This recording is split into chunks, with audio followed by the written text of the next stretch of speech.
Welcome to Story Haven. Please relax. Remember to like, subscribe, and enjoy. Great Expectations by Charles Dickens. Chapter 20. The journey from our town to the metropolis was a journey of about 5 hours. It was a little past midday when the 4-horse stage-coach, by which I was a passenger, got into the ravel of traffic frayed out about the Cross-Keys, Wood Street, Cheapside, London. We Britons had at that time particularly settled that it was treasonable to doubt our having and our being the best of everything.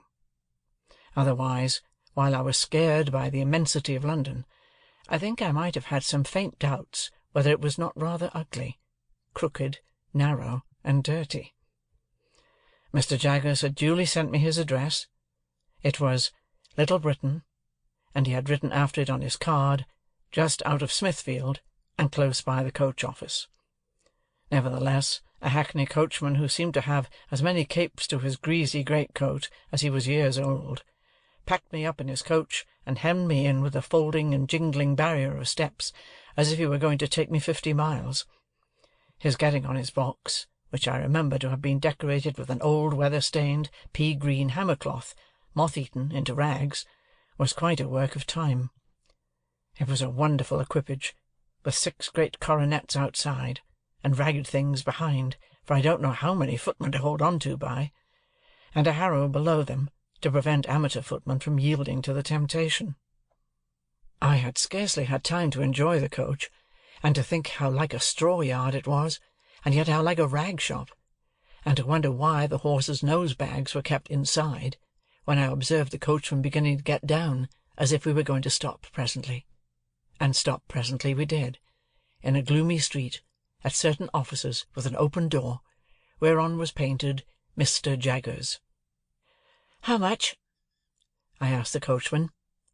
The coachman answered, "A shilling, unless you wish to make it more." I naturally said I had no wish to make it more. "Then it must be a shilling," observed the coachman. "I don't want to get into trouble. I know him." He darkly closed an eye at Mr. Jaggers' name, and shook his head.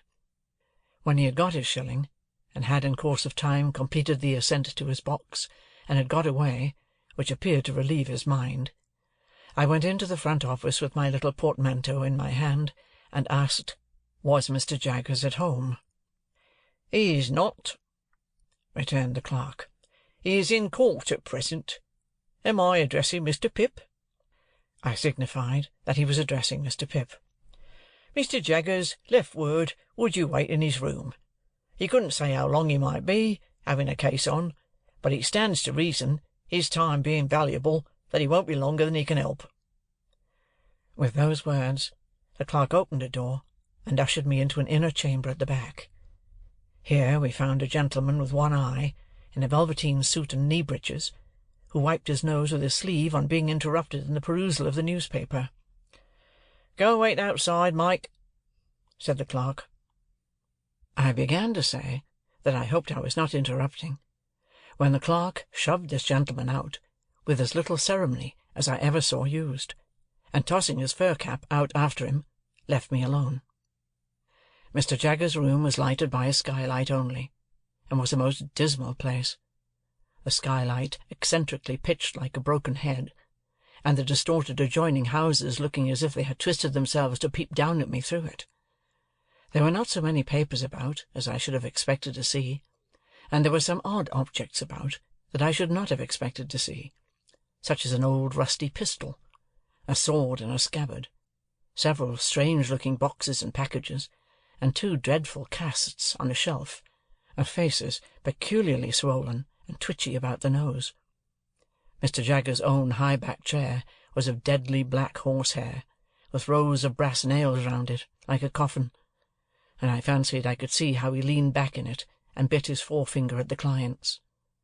The room was but small, and the clients seemed to have had a habit of backing up against the wall, especially opposite to Mr. Jaggers' chair, being greasy with shoulders, I recalled, too, that the one-eyed gentleman had shuffled forth against the wall when I was the innocent cause of his being turned out. I sat down in the clientele chair, placed over against Mr. Jaggers's chair, and became fascinated by the dismal atmosphere of the place. I called to mind that the clerk had the same air of knowing something to everybody else's disadvantage as his master had. I wondered how many other clerks there were upstairs, and whether they all claimed to have the same detrimental mastery of their fellow creatures. I wondered what was the history of all the odd litter about the room, and how it came there. I wondered whether the two swollen faces were of Mr. Jaggers's family, and, if he were so unfortunate as to have had a pair of such ill-looking relations, why he stuck them on that dusty perch for the blacks and flies to settle on, instead of giving them a place at home. Of course, I had no experience of a London summer day, and my spirits may have been oppressed by the hot, exhausted air, and by the dust and grit that lay thick on everything. But I sat wondering and waiting in Mr. Jaggers's close room, until I really could not bear the two casts on the shelf above Mr. Jaggers's chair, and got up and went out. When I told the clerk that I would take a turn in the air while I waited, he advised me to go round the corner, and I should come into Smithfield. So I came into Smithfield, and the shameful place, being all asmear with filth and fat and blood and foam, seemed to stick to me. So I rubbed it off with all possible speed by turning into a street where I saw the great black dome of St. Paul's bulging at me from behind a grim stone building, which a bystander said was Newgate Prison. Following the wall of the jail, I found the roadway covered with straw, to deaden the noise of passing vehicles, and from this, and from the quantity of people standing about, smelling strongly of spirits and beer, I inferred that the trials were on. While I looked about me here, an exceedingly dirty and partially drunk minister of justice asked me if I would like to step in and hear a trial or so, informing me that he could give me a front place for £0.50, whence I should command a full view of the Lord Chief Justice in his wig and robes, mentioning that awful personage like waxwork, and presently offering him at the reduced price of 18 pence. As I declined the proposal on the plea of an appointment, he was so good as to take me into a yard and show me where the gallows was kept, and also where people were publicly whipped, and then he showed me the debtor's door, out of which culprits came to be hanged, heightening the interest of that dreadful portal by giving me to understand that 4 on 'em would come out at that door the day after tomorrow, at 8 in the morning, to be killed in a row. This was horrible, and gave me a sickening idea of London, the more so as the Lord Chief Justice's proprietor wore, from his hat down to his boots and up again to his pocket-handkerchief inclusive, mildewed clothes, which had evidently not belonged to him originally, and which, I took it into my head, he had bought cheap of the executioner. Under these circumstances, I thought myself well rid of him for a shilling. I dropped into the office to ask if Mr. Jaggers had come in yet, and I found he had not, and I strolled out again. This time I made the tour of Little Britain, and turned into Bartholomew Close. And now I became aware that other people were waiting about for Mr. Jaggers as well as I. There were 2 men, of secret appearance, lounging in Bartholomew Close, and thoughtfully fitting their feet into the cracks of the pavement as they talked together, one of whom said to the other, when they first passed me, that "Jaggers would do it if it was to be done." There was a knot of 3 men and 2 women standing at a corner, and one of the women was crying on her dirty shawl, and the other comforted her by saying, as she pulled her own shawl over her shoulders, "Jaggers is for him, 'Melia, and what more could you have?" There was a red-eyed little Jew, who came into the Close while I was loitering there, in company with a second little Jew, whom he sent upon an errand, and while the messenger was gone, I remarked this Jew, who was of a highly excitable temperament, performing a jig of anxiety under a lamp-post, and accompanying himself with a kind of frenzy with the words, "Oh, Jaggerth, Jaggerth, Jaggerth, all othereth, Cagmaggerth, give me Jaggerth." These testimonies to the popularity of my guardian made a deep impression on me, and I admired and wondered more than ever. At length, as I was looking out at the iron gate of Bartholomew Close into Little Britain, I saw Mr. Jaggers coming across the road towards me. All the others who were waiting saw him at the same time, and there was quite a rush at him. Mr. Jaggers, putting a hand on my shoulder, and walking me on at his side without saying anything to me, addressed himself to his followers. First, he took the two secret men. "Now, I have nothing to say to you," said Mr. Jaggers, throwing his finger at them. "I want to know no more than I know. As the result, it's a toss-up. I told you from the first it was a toss-up. Have you paid Wemmick?" "We made the money up this morning, sir," said one of the men, submissively, while the other perused Mr. Jaggers's face. "I don't ask you when you made it up, or where or whether you made it up at all. Has Wemmick got it?" "Yes, sir," said both the men together. "Very well. Then you may go. Now, I won't have it," said Mr. Jaggers, waving his hand at them to put them behind him. "If you say a word to me, I'll throw up the case." "We thought, Mr. Jaggers," one of the men began, pulling off his hat. "That's what I told you not to do," said Mr. Jaggers. "You thought. I think for you. That's enough for you. If I want you, I know where to find you. I don't want you to find me.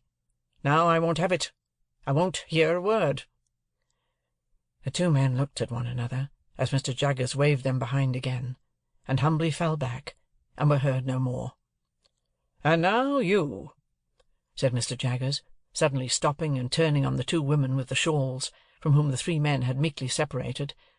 "Oh, Amelia, is it?" "Yes, Mr. Jaggers." "And do you remember," retorted Mr. Jaggers, "that but for me you wouldn't be here, and couldn't be here?" "Oh, yes, sir," exclaimed both women together. "Lord bless you, sir, well we knows that." "Then why," said Mr. Jaggers, "do you come here?" "My bill, sir," the crying woman pleaded. "Now, I tell you what," said Mr. Jaggers, "once for all, if you don't know that your bill's in good hands, I know it. And if you come here, bothering about your bill, I'll make an example of both your bill and you, and let him slip through my fingers. Have you paid Wemmick?" "Oh, yes, sir, every farden." "Very well. Then you have done all you have got to do. Say another word, one single word, and Wemmick shall give you your money back." This terrible threat caused the two women to fall off immediately. No one remained now but the excitable Jew, who had already raised the skirts of Mr. Jaggers's coat to his lips several times. "I don't know this man," said Mr. Jaggers in the same devastating strain. "What does this fellow want?" "My dear Mr. Jaggers, own brother to Abraham Lathereth." "Who's he?" said Mr. Jaggers. "Let go of my coat." The suitor, kissing the hem of the garment again before relinquishing it, replied, "Abraham Lathereth, on the Pythian of plate." "You're too late," said Mr. Jaggers. "I am over the way." "Holy Father, Mr. Jaggers," cried my excitable acquaintance, turning white, "don't say you're again Abraham Lathereth." "I am," said Mr. Jaggers, "and there's an end of it. Get out of the way." "Mr. Jaggers, half a moment. My own cousin's gone to Mr. Wemyss at this present minute, to offer him any terms, Mr. Jaggers. Half a quarter of a moment. If you'd have the condescend them to be bought off from the t'other hide, at any superior price, money no object, Mr. Jaggers, Mr—" My guardian threw his supplicant off with supreme indifference, and left him dancing on the pavement as if it were red hot. Without further interruption, we reached the front office, where we found the clerk and the man in velveteen with the fur cap. "Here's Mike," said the clerk, getting down from his stool, and approaching Mr. Jaggers confidentially. "Oh?" said Mr. Jaggers, turning to the man, who was pulling a lock of hair in the middle of his forehead, like the bull in Cock Robin, pulling at the bell-rope. "Your man comes on this afternoon? Well?" "Well, Master Jaggers," returned Mike, in the voice of a sufferer from a constitutional cold, "arter a deal of trouble, I found one, sir, as might do." "What is he prepared to swear?" "Well, Master Jaggers," said Mike, wiping his nose on his fur cap this time. "in a general way, anythink." Mr. Jaggers suddenly became most irate. "Now, I warned you before," said he, throwing his forefinger at the terrified client, "that if you ever presumed to talk in that way here, I'd make an example of you. You infernal scoundrel! How dare you tell me that?"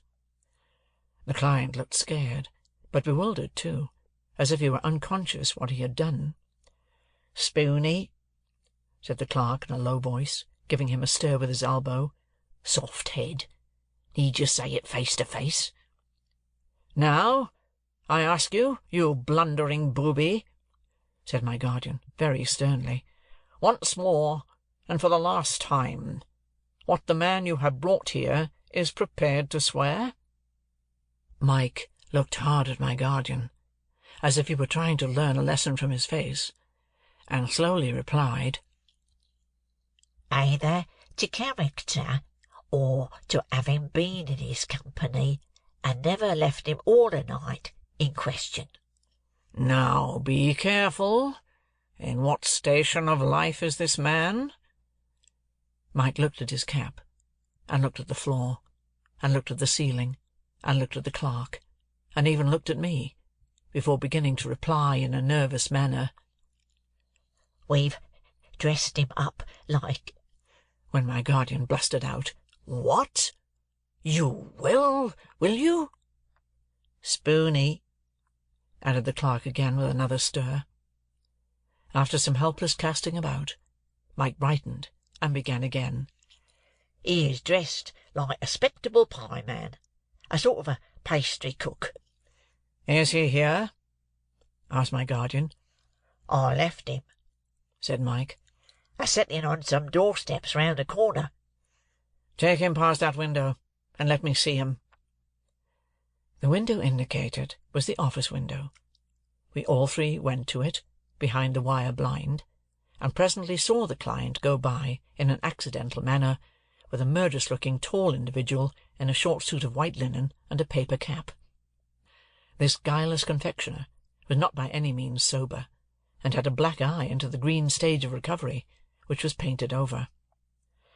"Tell him to take his witness away directly," said my guardian to the clerk in extreme disgust, "and ask him what he means by bringing such a fellow as that."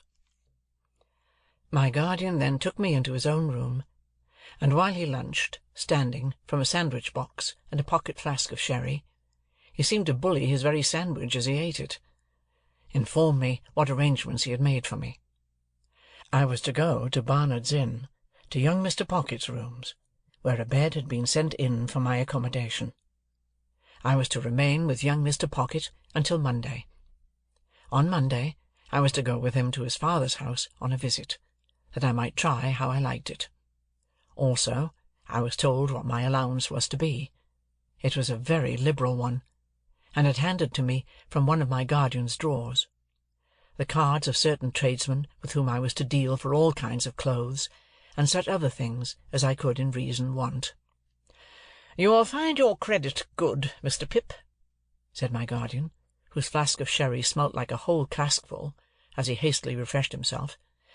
"But I shall by this means be able to check your bills, and to pull you up if I find you outrunning the constable. Of course you'll go wrong somehow, but that's no fault of mine."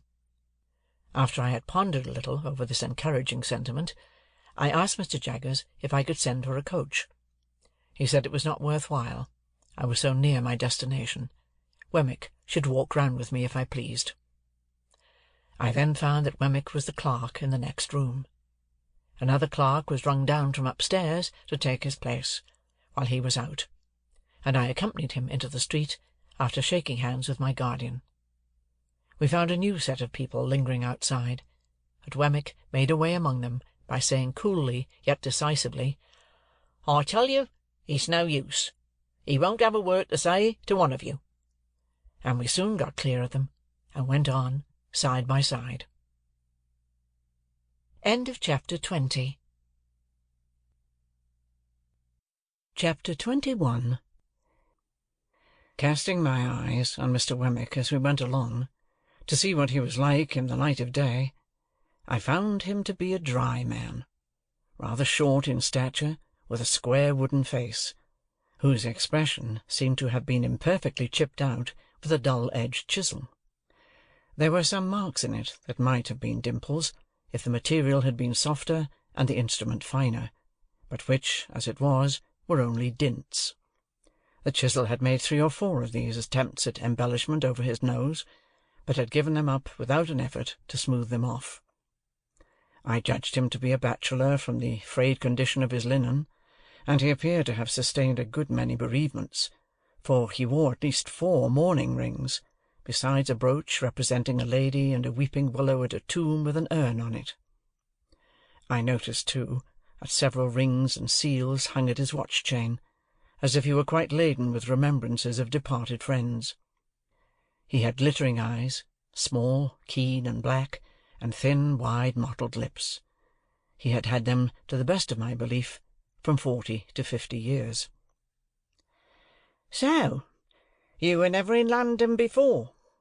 said Mr. Wemmick to me. "No," said I. "I was new here once," said Mr. Wemmick. "Rum to think of it now." "You are well acquainted with it now?" "Why, yes," said Mr. Wemmick.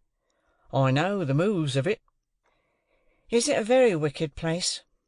I asked, more for the sake of saying something than for information.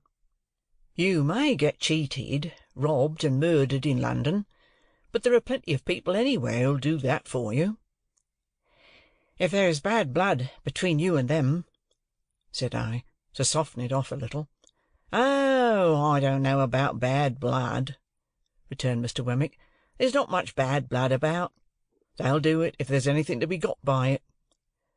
"That makes it worse." "You think so?" returned Mr. Wemmick. "Much about the same, I should say." He wore his hat on the back of his head, and looked straight before him, walking in a self-contained way, as if there was nothing in the streets to claim his attention. His mouth was such a post-office of a mouth, that he had a mechanical appearance of smiling. We had got to the top of Holborn Hill before I knew that it was merely a mechanical appearance, and that he was not smiling at all. "Do you know where Mr. Matthew Pocket lives?" I asked Mr. Wemmick. "Yes," said he, nodding in the direction. "At Hammersmith, west of London." "Is that far?" "Well, say 5 miles." "Do you know him?" "Why, you're a regular cross-examiner," said Mr. Wemmick, looking at me with an approving air. "Yes, I know him, I know him." There was an air of toleration or depreciation about his utterance of these words that rather depressed me, and I was still looking sideways at his block of a face, in search of any encouraging note to the text, when he said, here we were, at Barnard's Inn.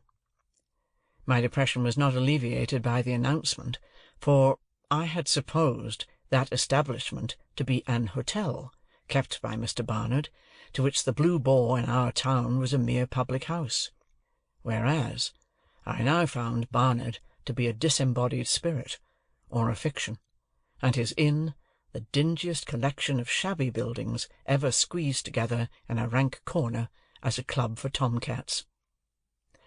We entered this haven through a wicket gate, and were disgorged by an introductory passage into a melancholy little square that looked to me like a flat burying-ground. I thought it had the most dismal trees in it, and the most dismal sparrows, and the most dismal cats, and the most dismal houses, in number 6 or so, that I had ever seen.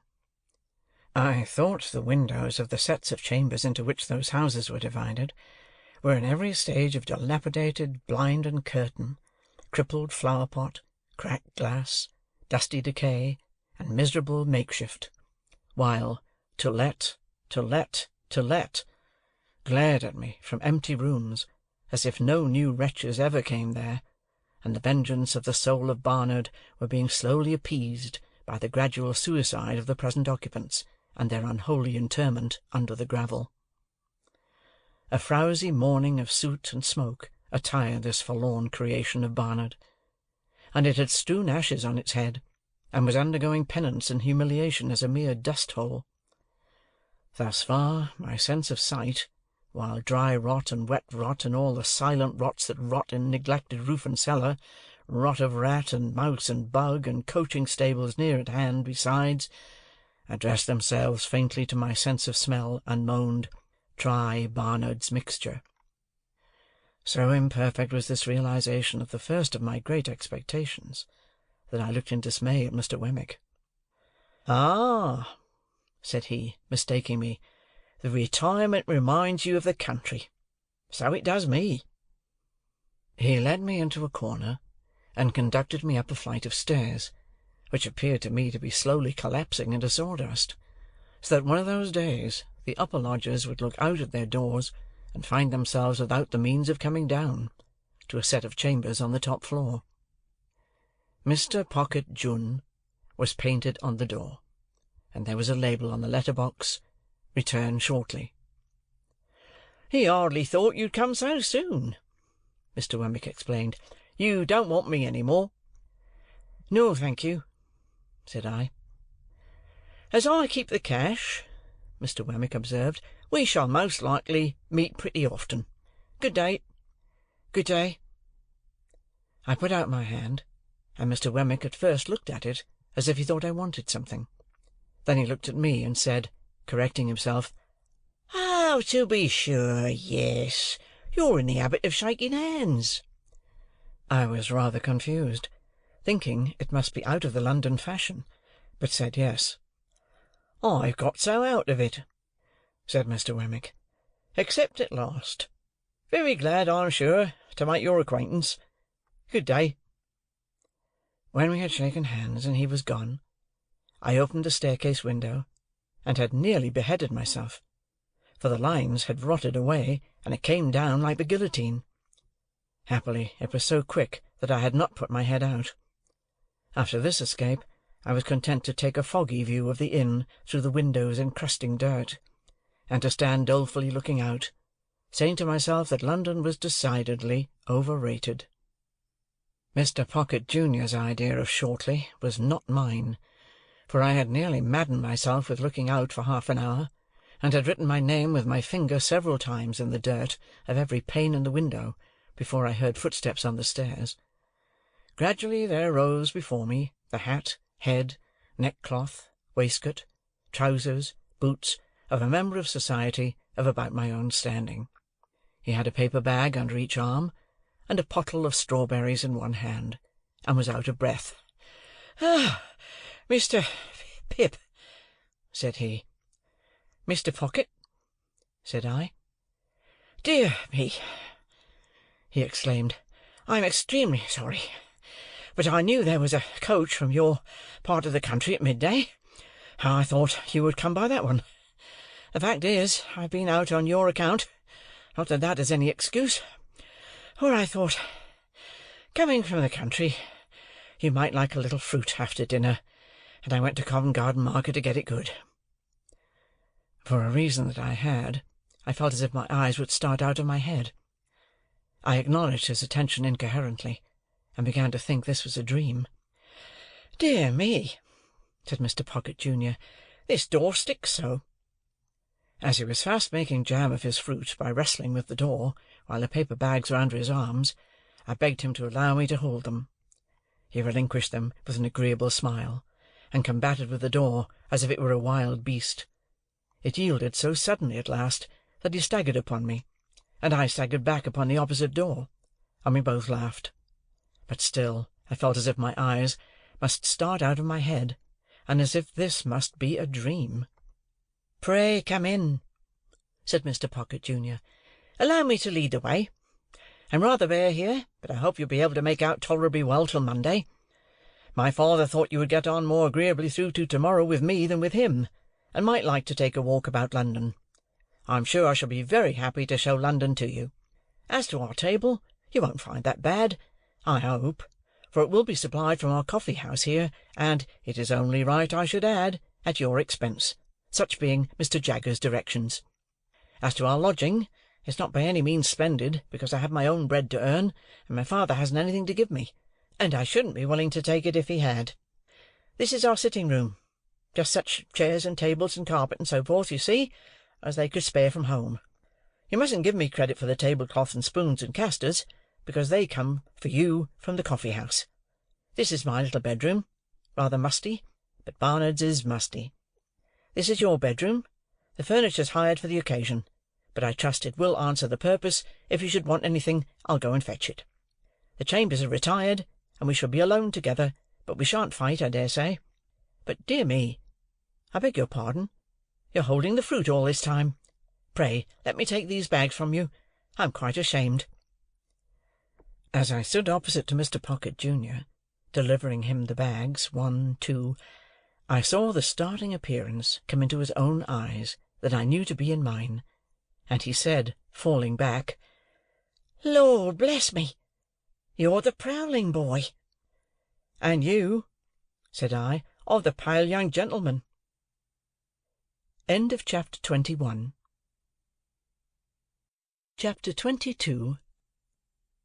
The pale young gentleman and I stood contemplating one another in Barnard's Inn, until we both burst out laughing. "The idea of its being you!" said he. "The idea of its being you!" said I. And then we contemplated one another afresh, and laughed again. "Well," said the pale young gentleman, reaching out his hand good-humouredly, "it's all over now, I hope, and it will be magnanimous in you if you'll forgive me for having knocked you about so." I derived from this speech that Mr. Herbert Pocket, for Herbert was the pale young gentleman's name, still rather confounded his intention with his execution. But I made a modest reply, and we shook hands warmly. "You hadn't come into your good fortune at that time?"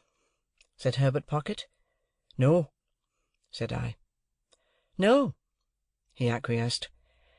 "I heard it had happened very lately. I was rather on the look-out for good fortune then."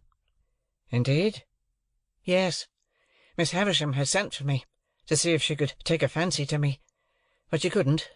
At all events, she didn't." I thought it polite to remark that I was surprised to hear that. "Bad taste," said Herbert, laughing. "But a fact. Yes, she had sent for me on a trial visit, and if I had come out of it successfully, I suppose I should have been provided for.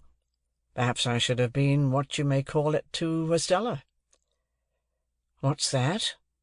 I asked with sudden gravity. He was arranging his fruit and plates while we talked, which divided his attention, and was the cause of his having made this lapse of a word. "Affianced," he explained, still busy with the fruit. "Betrothed, engaged, what's his named, any word of that sort." "How did you bear your disappointment?" I asked. "Pooh," said he. "I didn't care much for it. She's a Tartar." "Miss Havisham?" "I don't say no to that, but I meant Estella. That girl's hard and haughty, and capricious to the last degree, and has been brought up by Miss Havisham to wreak revenge on all the male sex." "What relation is she to Miss Havisham?" "None," said he. "Only adopted. Why should she wreak vengeance on all the male sex? What revenge?" "Lord, Mr. Pip," said he, "don't you know?" "No," said I. "Dear me, it's quite a story, and shall be saved till dinner-time. And now let me take the liberty of asking you a question. How did you come there that day?" I told him, and he was attentive until I had finished, and then burst out laughing again, and asked me if I was sore afterwards.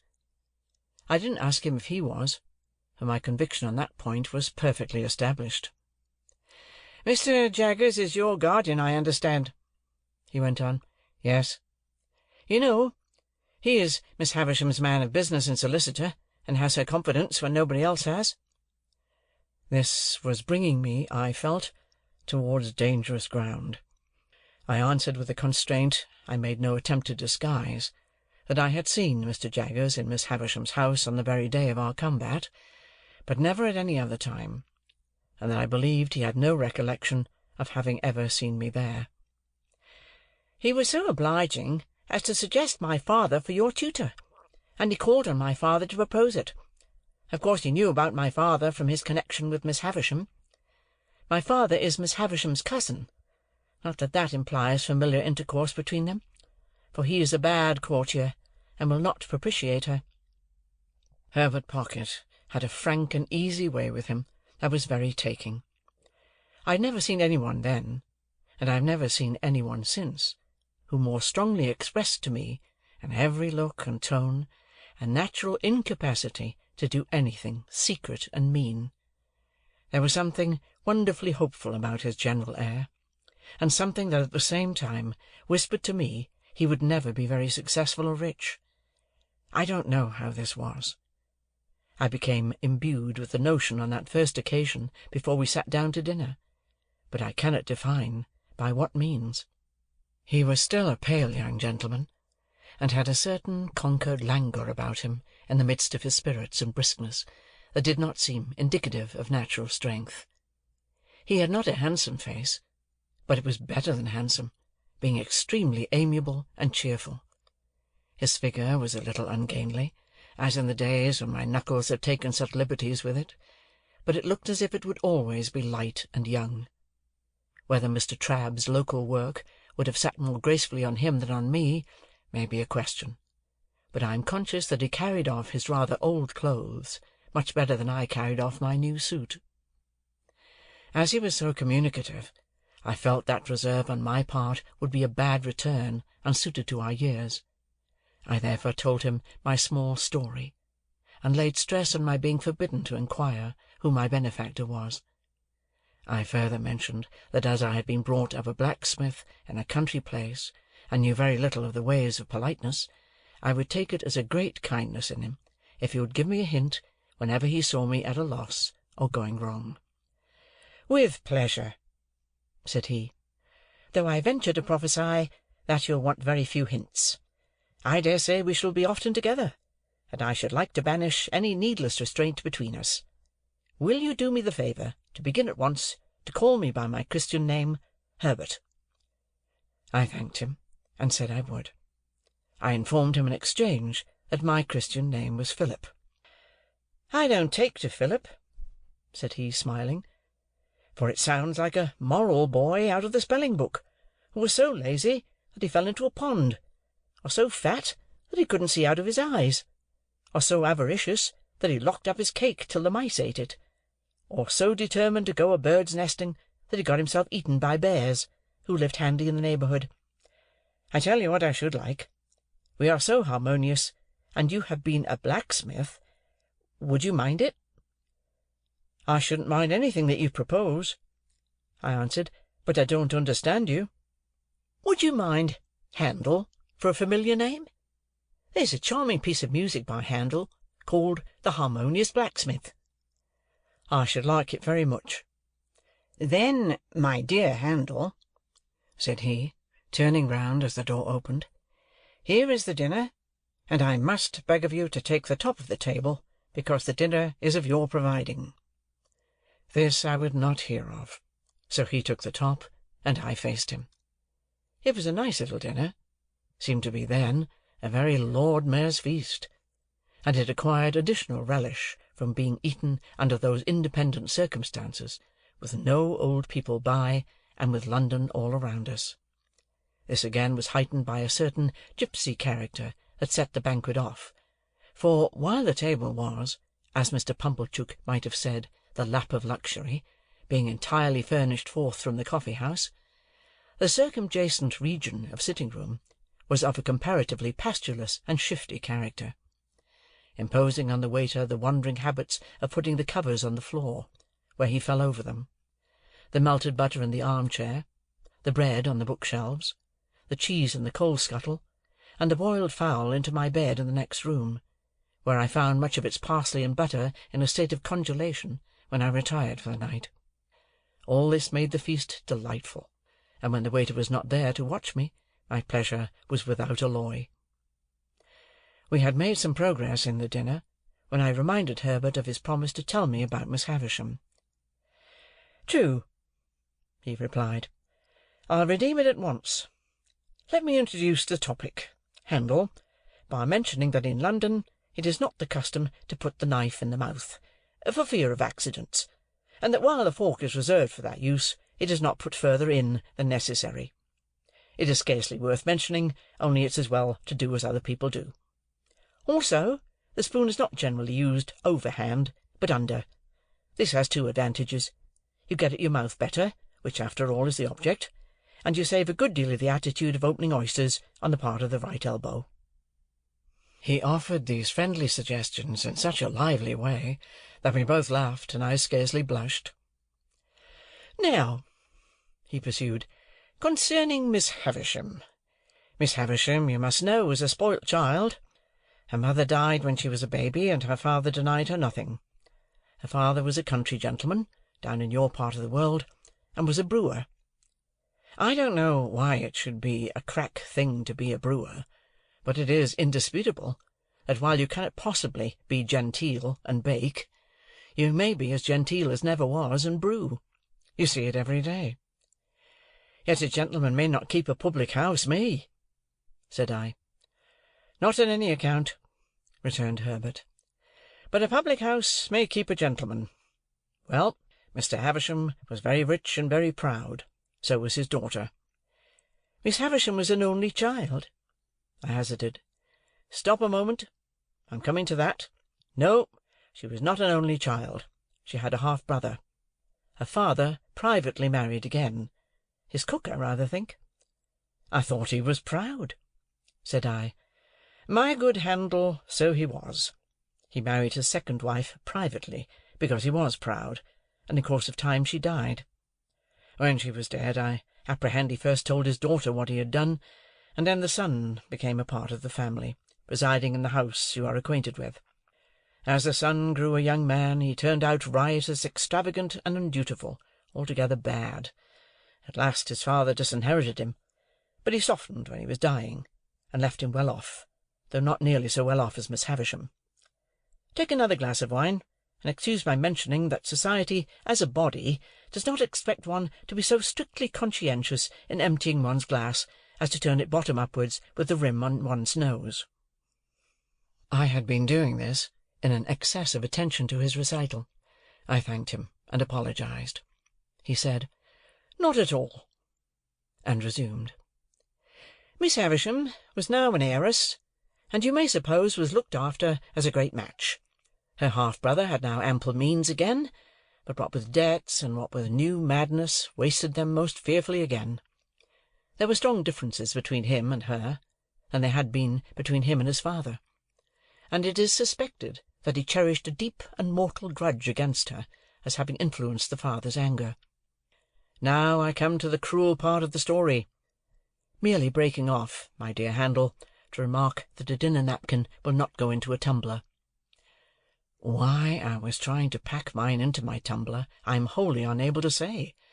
I only know that I found myself, with a perseverance worthy of a much better cause, making the most strenuous exertions to compress it within those limits. Again I thanked him, and apologized, and again he said in the cheerfullest manner, "Not at all, I am sure," and resumed. "There appeared upon the scene, say at the races, or the public balls, or anywhere else you like, a certain man, who made love to Miss Havisham. I never saw him, for this happened 25 years ago, before you and I were, Handel. But I have heard my father mention that he was a showy man, and the kind of man for the purpose, but that he was not to be, without ignorance or prejudice, mistaken for a gentleman. My father most strongly asseverates, because it is a principle of his, that no man who is not a true gentleman at heart ever was, since the world began, a true gentleman in manner. He says, no varnish can hide the grain of the wood, and that the more varnish you put on, the more the grain will express itself. Well, this man pursued Miss Havisham closely, and professed to be devoted to her. I believe she had not shown much susceptibility up to that time, but all the susceptibility she possessed certainly came out then, and she passionately loved him. There is no doubt that she perfectly idolized him. He practised on her affection in that systematic way that he got great sums of money from her, and he induced her to buy her brother out of a share in the brewery, which had been weekly left to him by his father, at an immense price, on the plea that, when he was her husband, he must hold and manage it all. Your guardian was not at that time in Miss Havisham's counsels, and she was too haughty and too much in love to be advised by any one. Her relations were poor and scheming, with the exception of my father. He was poor enough, but not time-serving or jealous. The only independent one among them. He warned her that she was doing too much for this man, and was placing herself too unreservedly in his power. She took the first opportunity of angrily ordering my father out of the house, in his presence, and my father has never seen her since. I thought of her having said, "Matthew will come and see me at last, when I am laid dead upon that table," and I asked Herbert whether his father was so inveterate against her. "It's not that," said he, "but she charged him, in the presence of her intended husband, with being disappointed in the hope of fawning upon her for his own advancement, and if he were to go to her now, it would look true, even to him, and even to her, to return to the man and make an end of him. The marriage day was fixed, the wedding dresses were bought, the wedding tour was planned out, the wedding guests were invited. The day came, but not the bridegroom. He wrote her a letter, which she received," I struck in, "when she was dressing for her marriage, at 20 minutes to 9. "At the hour and a minute," said Herbert, nodding, "at which she afterwards stopped all the clocks. What was in it, further than that it most heartlessly broke the marriage off, I can't tell you, because I don't know. When she recovered from a bad illness that she had, she laid the whole place waste, as you have seen it, and she has never since looked upon the light of day." "Is that all the story?" I asked, after considering it. "All I know of it, and indeed I only know so much through piecing it out for myself, for my father always avoids it, and, even when Miss Havisham invited me to go there, told me no more of it than it was absolutely requisite I should understand. But I have forgotten one thing. It has been supposed that the man to whom she gave her misplaced confidence acted throughout in concert with her half-brother, that it was a conspiracy between them, and that they shared the profits." "I wonder he didn't marry her and get all the property," said I. "He may have been married already, and her cruel mortification may have been a part of her half-brother's scheme," said Herbert. "Mind, I don't know that." "What became of the two men?" I asked, after again considering the subject. "They fell into deeper shame and degradation, if there can be deeper, and ruin." "Are they alive now?" "I don't know." "You said just now that Estella was not related to Miss Havisham, but adopted. When adopted?" Herbert shrugged his shoulders. "There's always been an Estella since I've heard of Miss Havisham. I know no more. And now, Handel," said he, finally throwing off the story, as it were, "there is a perfectly open understanding between us. All that I know about Miss Havisham, you know." "And all that I know," I retorted, "you know." "I fully believe it. So there can be no competition or perplexity between you and me. And as to the condition on which you hold your advancement in life, namely, that you are not to inquire or discuss to whom you owe it, you may be very sure that it will never be encroached upon, or even approached, by me, or by any one belonging to me." In truth, he said this with so much delicacy, that I felt the subject done with, even though I should be under his father's roof for years and years to come. Yet he said it with so much meaning, too, that I felt he has perfectly understood Miss Havisham to be my benefactress, as I understood the fact myself. It had not occurred to me before that he had led up to the theme for the purpose of clearing it out of our way, but we were so much the lighter and easier for having broached it, that I now perceived this to be the case. We were very gay and sociable, and I asked him in the course of conversation what he was. He replied, "A capitalist, an insurer of ships." I suppose he saw me glancing about the room in search of some tokens of shipping or capital, for he added, "In the city." I had grand ideas of the wealth and importance of insurers of ships in the city, and I began to think with awe of having laid a young insurer on his back, blackened his enterprising eye, and cut his responsible head open. But again there came upon me, for my relief, that odd impression that Herbert Pocket would never be very successful or rich. I shall not rest satisfied with merely employing my capital in insuring ships.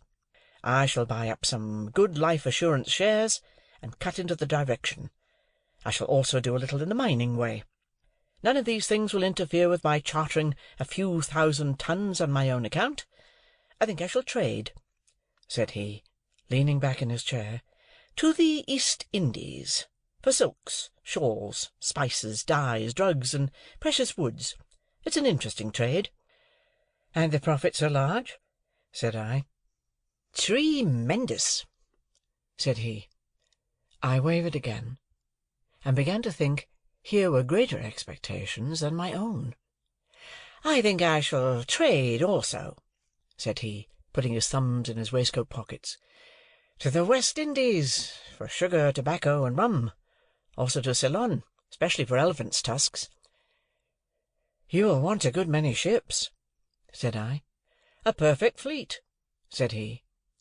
Quite overpowered by the magnificence of these transactions, I asked him where the ships he insured mostly traded to at present. "I haven't begun insuring yet," he replied. "I'm looking about me." Somehow that pursuit seemed more in keeping with Barnard's Inn. I said, in a tone of conviction, "Ah!" "Yes, I'm in a counting-house, and looking about me." "Is a counting-house profitable?" I asked. "Do you mean to the young fellow who's in it?" he asked in reply. "Yes, to you." "Why, no, not to me," he said, with the air of one carefully reckoning up and striking a balance. "Not directly profitable. That is, it doesn't pay me anything, and I have to keep myself." This certainly had not a profitable appearance, and I shook my head as if I would imply that it would be difficult to lay by much accumulative capital from such a source of income. "But the thing is," said Herbert Pocket, "that you look about you. That's a grand thing. You're in a counting-house, you know, and you look about you." It struck me as a singular implication that you couldn't be out of a counting-house, you know, and look about you, but I silently deferred to his experience. "Then the time comes," said Herbert, "when you see your opening, and you go in, and you swoop upon it, and you make your capital, and then there you are. When you've once made your capital, you have nothing to do but employ it." This was very like his way of conducting that encounter in the garden. Very like. His manner of bearing his poverty, too, exactly corresponded to his manner of bearing that defeat. It seemed to me that he took all blows and buffets now with just the same air as he had taken mine then. It was evident that he had nothing around him but the simplest necessaries, for everything that I remarked upon turned out to have been sent in on my account from the coffee-house or somewhere else. Yet, having already made his fortune in his own mind, he was so unassuming with it that I felt quite grateful to him for not being puffed up. It was a pleasant addition to his naturally pleasant ways, and we got on famously. In the evening we went out for a walk in the streets, and went half-price to the theatre, and next day we went to church at Westminster Abbey, and in the afternoon we walked in the parks, and I wondered who shod all the horses there, and wished Joe did. On a moderate computation, it was many months that Sunday since I had left Joe and Biddy. The space interposed between myself and them partook of that expansion, and our marshes were any distance off. that I could have been at our old church in my old church-going clothes on the very last Sunday that ever was, seemed a combination of impossibilities, geographical and social, solar and lunar. Yet in the London streets, so crowded with people and so brilliantly lighted in the dusk of evening, there were depressing hints of reproaches for that I had put the poor old kitchen at home so far away. And in the dead of night, the footsteps of some incapable impostor of a porter, mooning about Barnard's Inn, under pretence of watching it, fell hollow on my heart. On the Monday morning at 9:15, Herbert went to the counting-house to report himself, to look about him, too, I suppose, and I bore him company. He was to come away in an hour or two to attend me to Hammersmith, and I was to await about for him. It appeared to me that the eggs from which young insurers were hatched were incubated in dust and heat, like the eggs of ostriches, judging from the places to which those incipient giants repaired on a Monday morning. Nor did the counting-house where Herbert assisted show in my eyes as at all a good observatory, being a back second floor, up a yard, of a grimy presence in all particulars, and with a look into another back second floor, rather than a look-out. I waited about until it was noon, and I went upon 'Change, and I saw fluey men sitting there under the bills about shipping, whom I took to be great merchants, though I couldn't understand why they should be all out of spirits. When Herbert came, we went and had lunch at a celebrated house, which I then quite venerated, but now believed to have been the most abject superstition in Europe, and where I could not help noticing even then that there was much more gravy on the tablecloths and knives and waiters' clothes than in the steaks. This collation disposed of at a moderate price, considering the grease which was not charged for, we went back to Barnard's Inn, and got my little portmanteau, and then took coach for Hammersmith. We arrived there at 2 or 3 o'clock in the afternoon, and had very little way to walk to Mr. Pocket's house. Lifting the latch of a gate, we passed direct into a little garden overlooking the river, where Mr. Pocket's children were playing about, and unless I deceive myself, on a point where my interests or prepossessions are certainly not concerned, I saw that Mr. and Mrs. Pocket's children were not growing up, or being brought up, but were tumbling up. Mrs. Pocket was sitting on a garden chair under a tree, reading, with her legs upon another garden chair, and Mrs. Pocket's 2 nursemaids were looking about them while the children played. "Mamma," said Herbert, "this is young Mr. Pip," upon which Mrs. Pocket received me with an appearance of amiable dignity.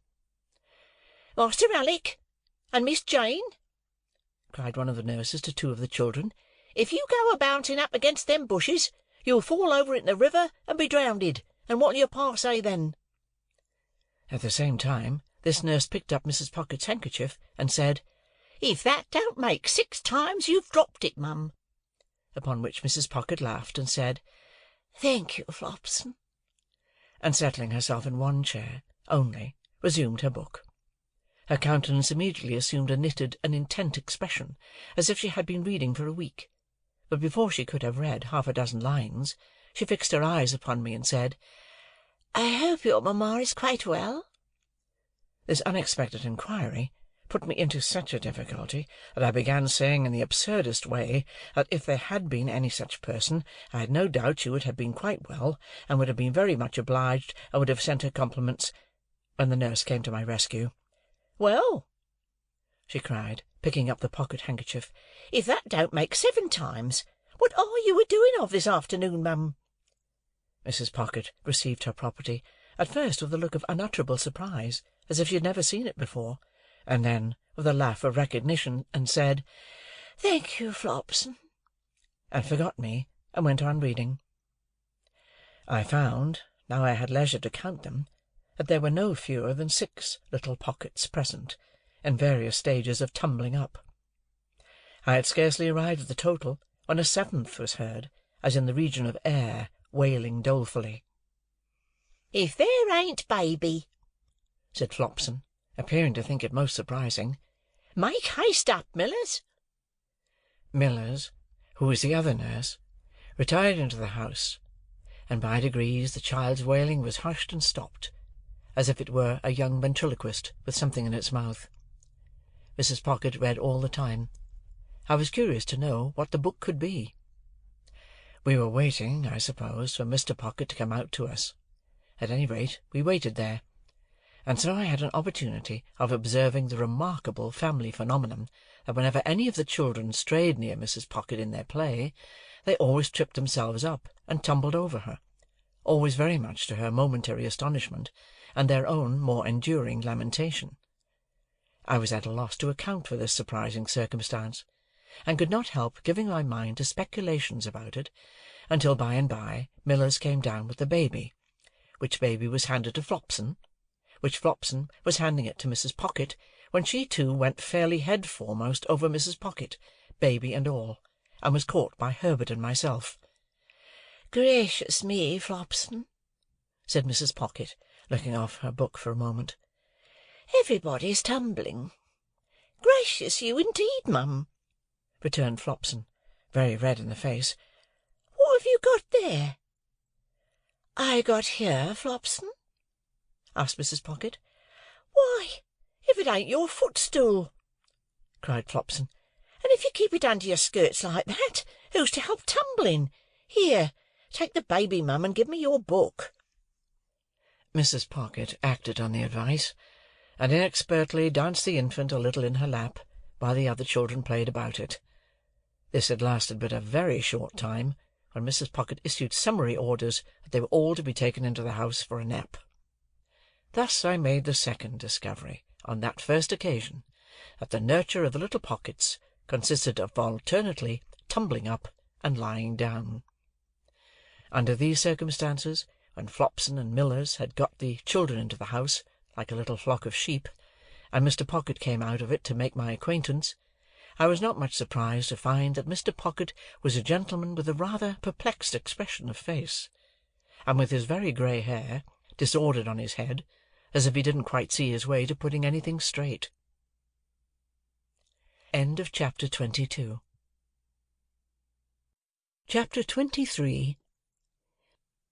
Mr. Pocket said he was glad to see me, and he hoped I was not sorry to see him. "For I really am not," he added, with his son's smile, "an alarming personage." He was a young-looking man, in spite of his perplexities and his very grey hair, and his manner seemed quite natural. I use the word natural in the sense of its being unaffected. There was something comic in his distraught way, as though it would have been downright ludicrous but for his own perception that it was very near being so. When he had talked with me a little, he said to Mrs. Pocket, with a rather anxious contraction of his eyebrows, which were black and handsome, "Belinda, I hope you have welcomed Mr. Pip." And she looked up from her book and said, "Yes."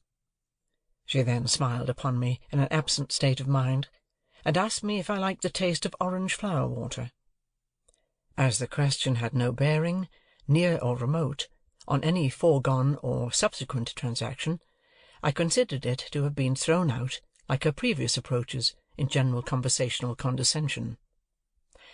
I found out within a few hours, and may mention at once, that Mrs. Pocket was the only daughter of a certain quite accidental deceased knight, who had invented for himself a conviction that his deceased father would have been made a baronet but for somebody's determined opposition arising out of entirely personal motives. I forget whose, if I ever knew: the sovereign's, the prime minister's, the lord chancellor's, the archbishop of Canterbury's, anybody's, and had tacked himself on to the nobles of the earth in right of this quite supposititious fact.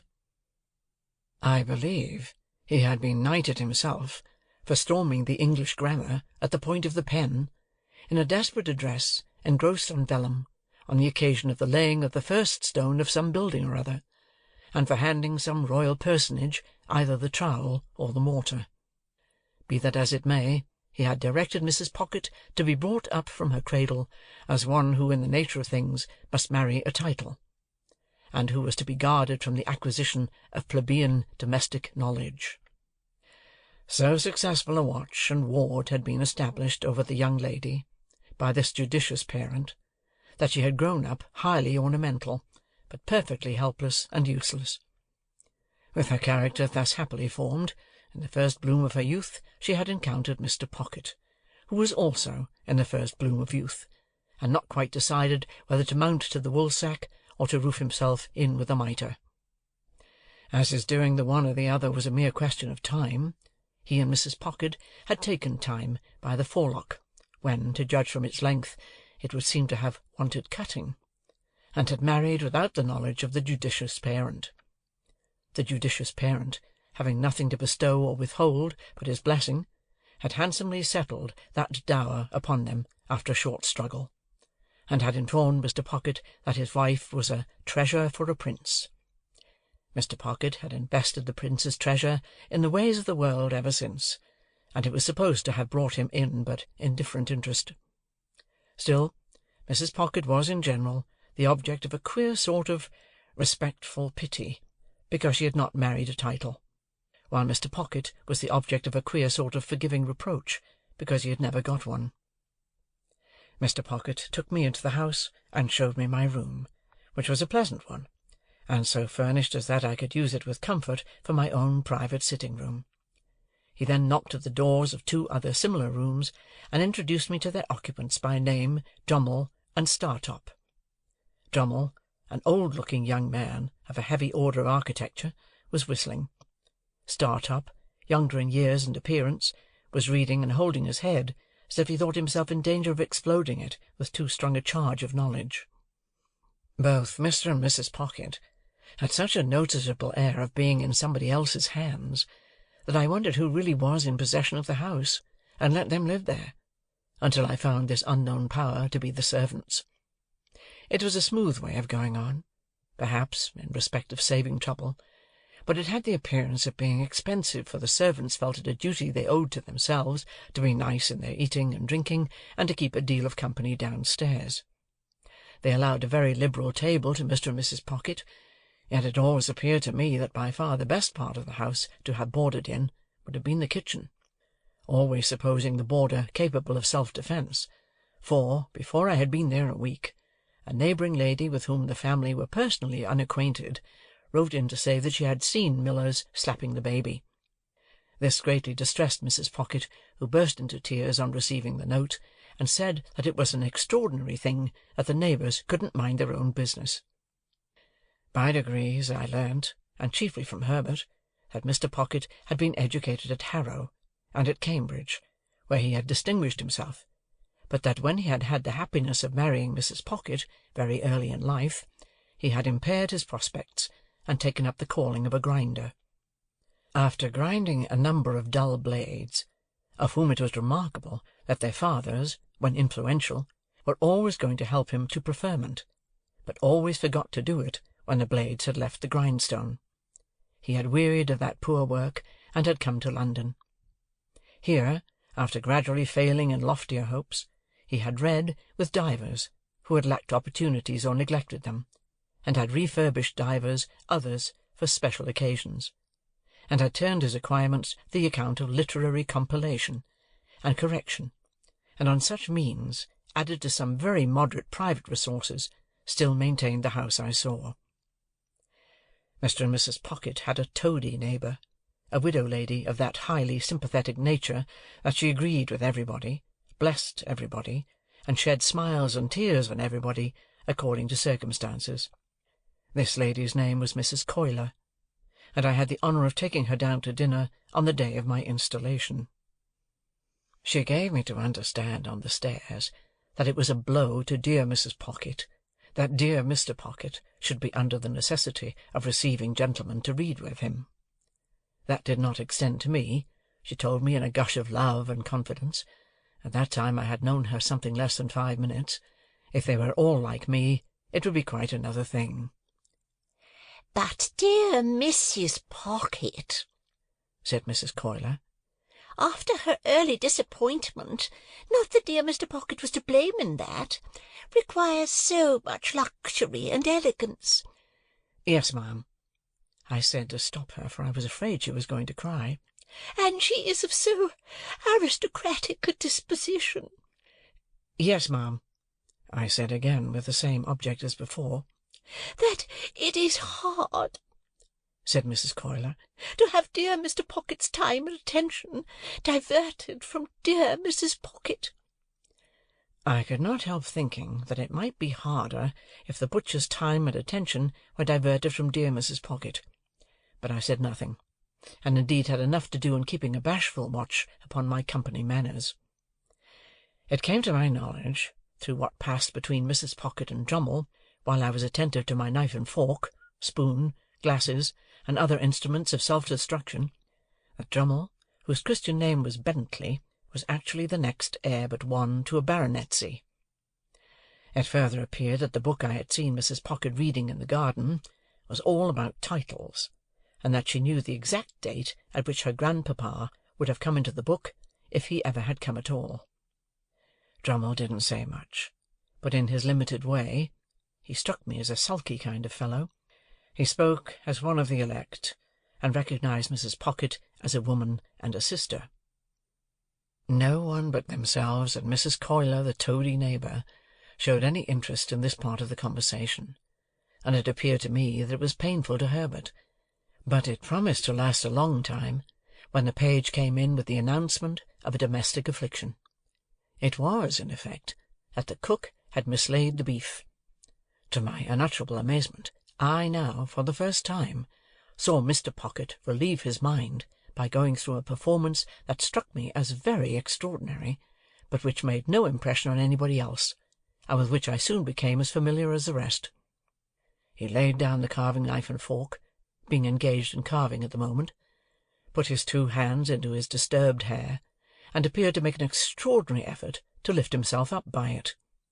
When he had done this, and had not lifted himself up at all, he quietly went on with what he was about.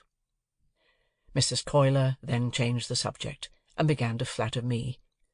I liked it for a few moments, but she flattered me so very grossly that the pleasure was soon over.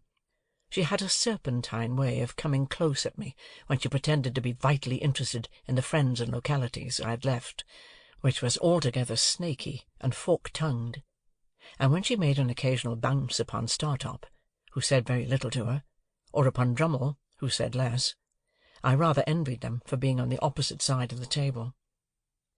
After dinner the children were introduced, and Mrs. Coiler made admiring comments on their eyes, noses, and legs, a sagacious way of improving their minds. There were 4 little girls, and 2 little boys, besides the baby, who might have been either, and the baby's next successor, who was as yet neither. They were brought in by Flopson and Millers, much as though those 2 non-commissioned officers had been recruiting somewhere for children, and had enlisted these, while Mrs. Pocket looked at the young nobles that ought to have been, as if she rather thought she had had the pleasure of inspecting them before, but didn't quite know what to make of them. "Here, give me your fork, mum, and take the baby," said Flopson.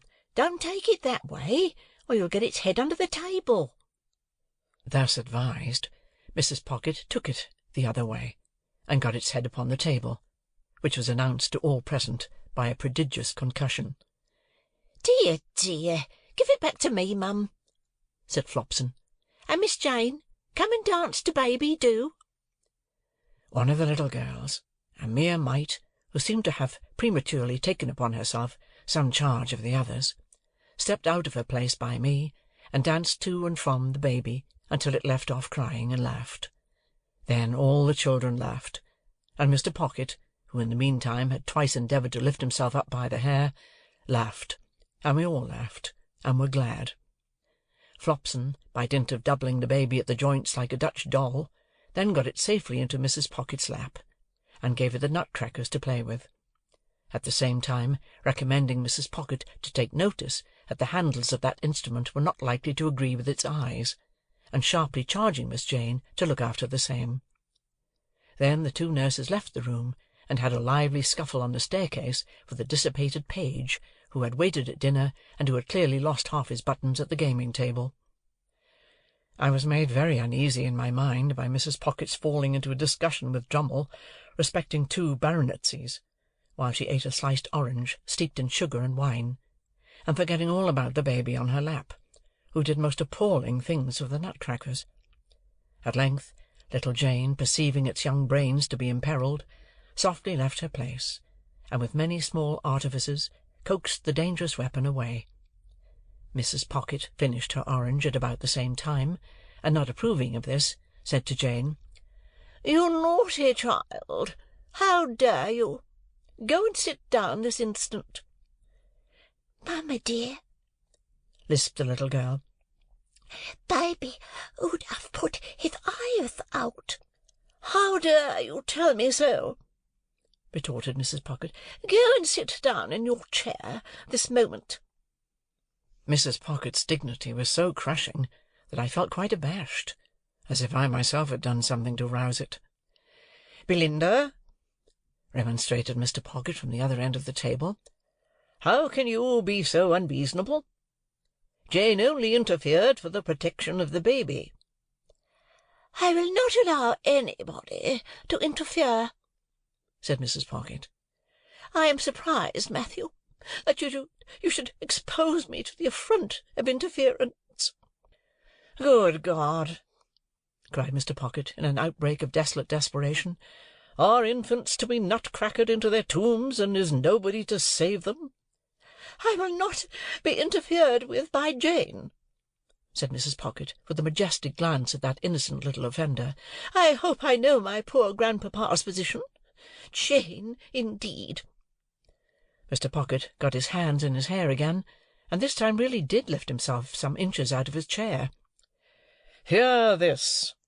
he helplessly exclaimed to the elements. "Babies are to be nut-crackered dead, for people's poor grandpapa's positions."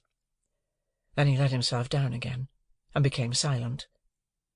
We all looked awkwardly at the tablecloth while this was going on. A pause succeeded, during which the honest and irrepressible baby made a series of leaps and crows at little Jane, who appeared to me to be the only member of the family, irrespective of servants, with whom it had any decided acquaintance.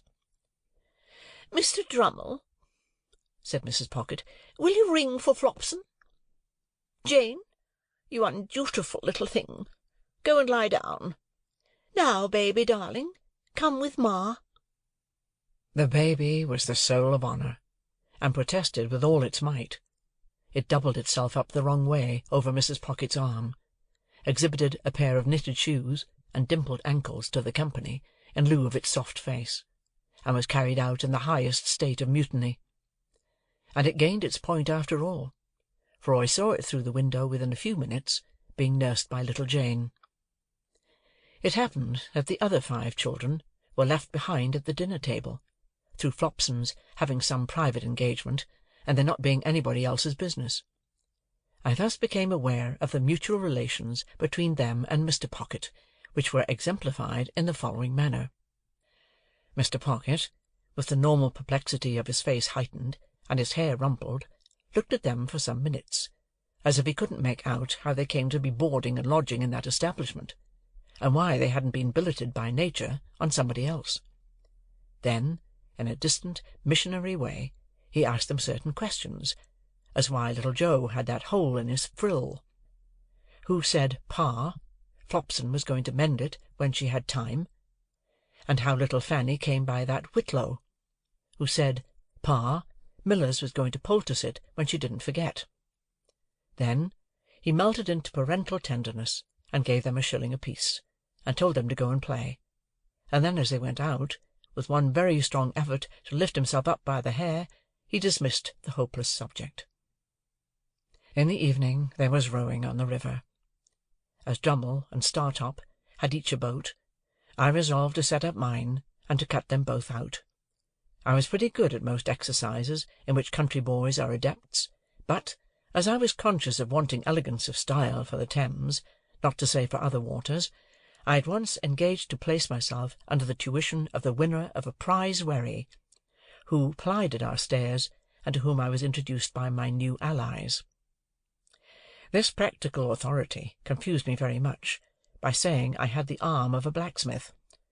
If he could have known how nearly the compliment lost him his pupil, I doubt if he would have paid it. There was a supper-tray after we got home at night, and I think we should all have enjoyed ourselves, but for a rather disagreeable domestic occurrence. Mr. Pocket was in good spirits, when a housemaid came in and said, "If you please, sir, I should wish to speak to you." "Speak to your master?" said Mrs. Pocket, whose dignity was roused again. "How can you think of such a thing? Go and speak to Flopson, or speak to me at some other time." "Begging your pardon, ma'am," returned the housemaid, "I should wish to speak at once, and to speak to master." Hereupon Mr. Pocket went out of the room, and we made the best of ourselves until he came back. "This is a pretty thing, Belinda," said Mr. Pocket, returning with a countenance expressive of grief and despair. "Here's the cook lying insensibly drunk on the kitchen floor, with a large bundle of fresh butter made up in the cupboard ready to sell for grease." Mrs. Pocket instantly showed much amiable emotion, and said, "This is that odious Sophia's doing." "What do you mean, Belinda?" demanded Mr. Pocket. "Sophia has told you," said Mrs. Pocket. "Did I not see her with my own eyes, and hear her with my own ears, come into the room just now, and ask to speak to you?"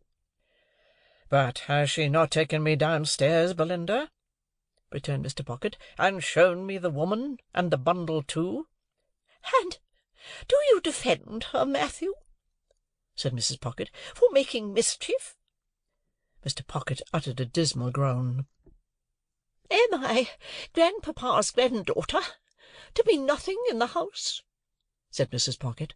"Besides, the cook has always been a very nice, respectful woman, and said in the most natural manner, when she came to look after the situation, that she felt I was born to be a duchess."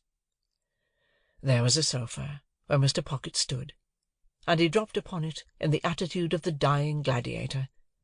Still in that attitude, he said with a hollow voice, "Good night, Mr. Pip," when I deemed it advisable to go to bed and leave him. Chapter 23. Chapter 24. After 2 or 3 days, when I had established myself in my room, and had gone backwards and forwards to London several times, and had ordered all I wanted of my tradesmen, Mr. Pocket and I had a long talk together. He knew more of my intended career than I knew myself, for he referred to his having been told by Mr. Jaggers that I was not designed for any profession, and that I should be well enough educated for my destiny if I could hold my own with the average of young men in prosperous circumstances. I acquiesced, of course, knowing nothing to the contrary. He advised my attending certain places in London for the acquisition of such mere rudiments as I wanted, and my investing him with the functions of explainer and director of all my studies.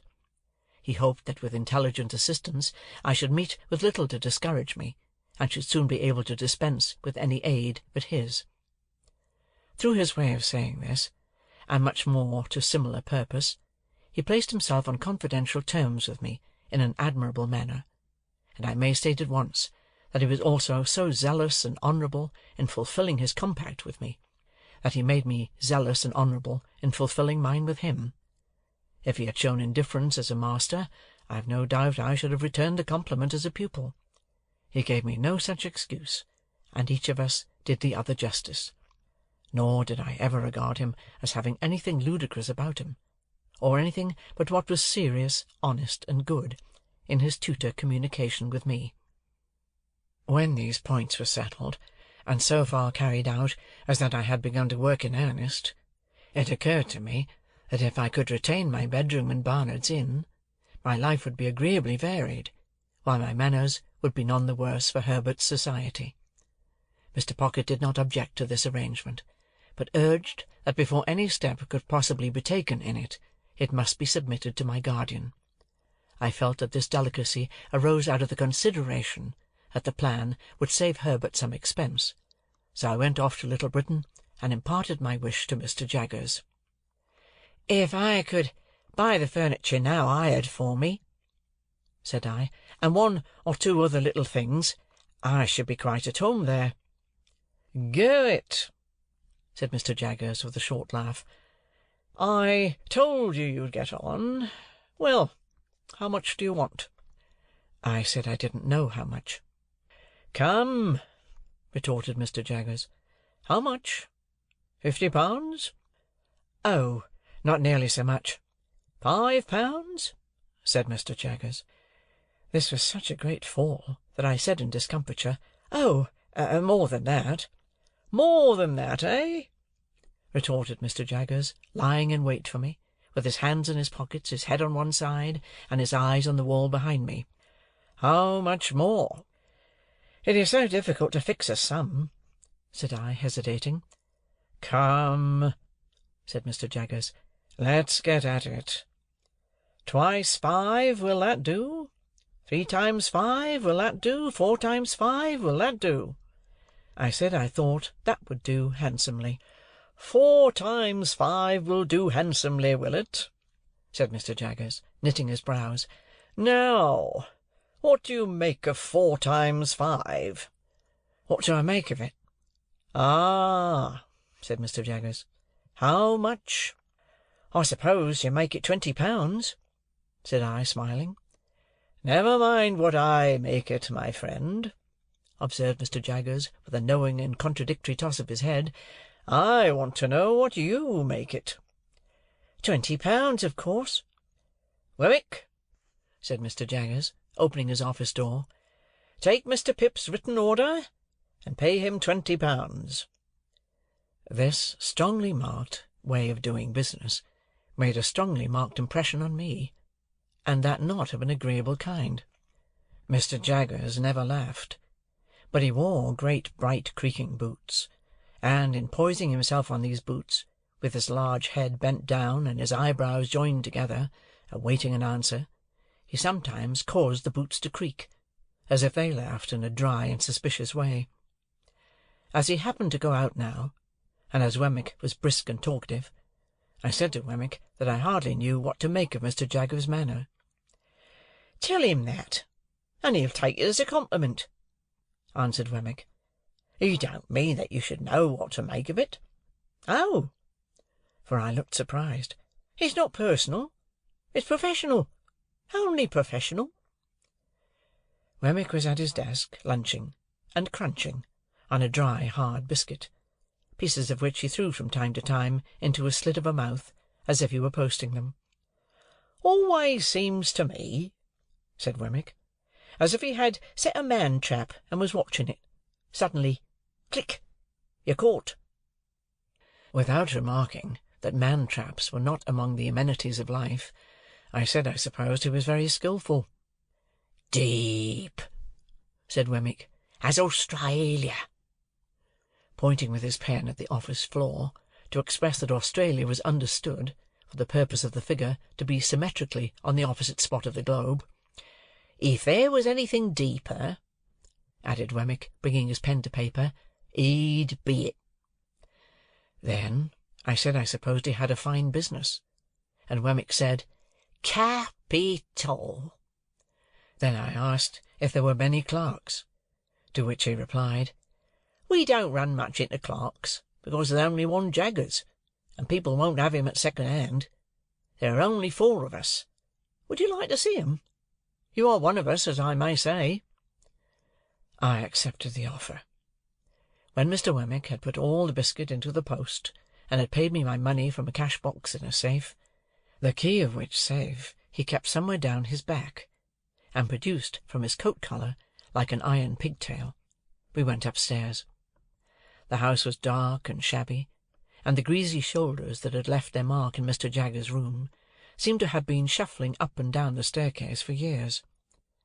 In the front first floor, a clerk who looked something between a publican and a rat-catcher, a large, pale, puffed, swollen man, was attentively engaged with 3 or 4 people of shabby appearance, whom he treated as unceremoniously as everybody seemed to be treated who contributed to Mr. Jaggers' coffers.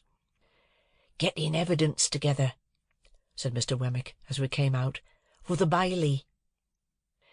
In the room over that, a little flabby terrier of a clerk, with dangling hair, his cropping seemed to have been forgotten when he was a puppy, was similarly engaged with a man with weak eyes, whom Mr. Wemmick presented to me as a smelter who kept his pot always boiling, and who would melt me anything I pleased, and who was in an excessive white perspiration, as if he had been trying his art on himself.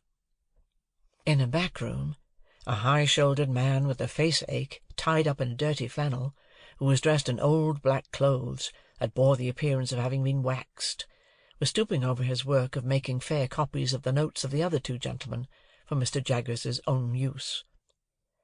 This was all the establishment. When we went downstairs again, Wemmick led me into my guardian's room, and said, "This you've seen already." "Pray," said I, as the two odious casts with a twitchy leer upon them caught my sight again, "whose likenesses are those?" "These," said Wemmick, getting upon a chair and blowing the dust off the horrible heads before bringing them down, "these are two celebrated ones, famous clients of ours that got us a world of credit. This chap—why, you must have come down in the night and been peeping into the inkstand to get this blot upon your eyebrow, you old rascal—murdered his master, and, considering that he wasn't brought up to evidence, didn't plan it badly." "Is it like him?" I asked, recoiling from the brute, as Wemmick spat upon his eyebrow and gave it a rub with his sleeve. "Like him? It's himself, you know. The cast was made in Newgate, directly after he was taken down. You had a particular fancy for me, hadn't you, old Artful?" said Wemmick. He then explained this affectionate apostrophe by touching his brooch representing the lady and the weeping willow at the tomb with the urn upon it, and saying, "Had it made for me, express." "Is the lady anybody?" said I. "No," returned Wemmick, "only his game. You liked your bit of game, didn't you? No, deuced a bit of a lady in the case, Mr. Pip, except one, and she wasn't of this slender lady-like sort, and you wouldn't have caught her looking after this urn, unless there was something to drink in it." Wemmick's attention being thus directed to his brooch, he put down the cast, and polished the brooch with his pocket-handkerchief. "Did that other creature come to the same end?" I asked. "He has the same look." "You're right," said Wemmick. "It's the genuine look, much as if one nostril was caught up with a horse-hair and a little fish-hook. Yes, he came to the same end. Quite the natural end here, I assure you. He forged wills. This blade did, if he didn't also put the supposed testators to sleep too. You were a gentlemanly cove, though." Mr. Wemmick was again apostrophising. "And you said you could write Greek. Yah! Bounceable, what a liar you were! I never met such a liar as you." Before putting his late friend on his shelf again, Wemmick touched the largest of his mourning rings, and said, "Sent out to buy it for me, only the day before." While he was putting up the other cast, and coming down from the chair, the thought crossed my mind that all his personal jewellery was derived from like sources. As he had shown no diffidence on the subject, I ventured on the liberty of asking him the question, when he stood before me, dusting his hands. "Oh, yes," he returned. "These are all gifts of that kind. One brings another, you see. That's the way of it. I always take 'em. They're curiosities, and they're property. They may not be worth much, but, after all, they're property and portable. It don't signify to you with your brilliant look-out, but as to myself, my guiding star always is, get hold of portable property." When I had rendered homage to this light, he went on to say, in a friendly manner, "If at any odd time, when you've nothing better to do, you wouldn't mind coming over to see me at Walworth, I could offer you a bed, and I should consider it an honour. I have not much to show you, but such 2 or 3 curiosities as I have got, you might like to look over, and I am fond of a bit of garden and a summer-house." I said I should be delighted to accept his hospitality.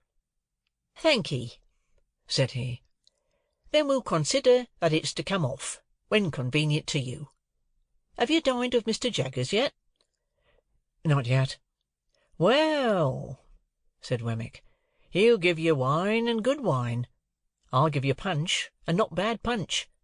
And now I'll tell you something. when you go to dine with Mr. Jaggers, look at his housekeeper." "Shall I see something very uncommon?" "Well," said Wemmick, "you'll see a wild beast tamed. Not so very uncommon, you'll tell me. I reply, that depends on the original wildness of the beast and the amount of taming. It won't lower your opinion of Mr. Jaggers's powers.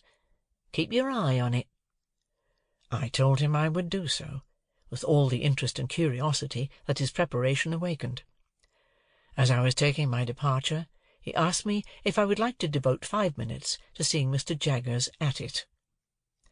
For several reasons, and not least because I didn't clearly know what Mr. Jaggers would be found to be at, I replied in the affirmative. We dived into the city, and came up in a crowded police court, where a blood relation, in the murderous sense, of the deceased, with the fanciful taste in brooches, was standing at the bar, uncomfortably chewing something, while my guardian had a woman under examination, or cross-examination, I don't know which, and was striking her, and the bench, and everybody present, with awe. If anybody, of whatsoever degree, said a word that he didn't approve of, he instantly required to have it taken down. If anybody wouldn't make an admission, he said, "I'll have it out of you."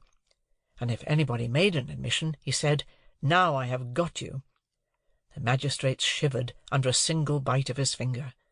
Thieves and thief-takers hung in dread rapture on his words, and shrank when a hair of his eyebrows turned in their direction. Which side he was on, I couldn't make out, for he seemed to me to be grinding the whole place in a mill. I only know that when I stole out on tiptoe, he was not on the side of the bench, for he was making the legs of the old gentleman who presided quite convulsive under the table by his denunciations of his conduct as a representative of British law and justice in that chair that day. Chapter 24. Chapter 25. Bentley Drummle, who was so sulky a fellow that he even took up a book as if its writer had done him an injury, did not take up an acquaintance in a more agreeable spirit. Heavy in figure, movement, and comprehension, in the sluggish complexion of his face, and in the large awkward tongue that seemed to loll about in his mouth as he himself lolled about in a room, he was idle, proud, niggardly, reserved, and suspicious. He came of rich people down in Somersetshire, who had nursed this combination of qualities until they made the discovery that it was just of age and a blockhead.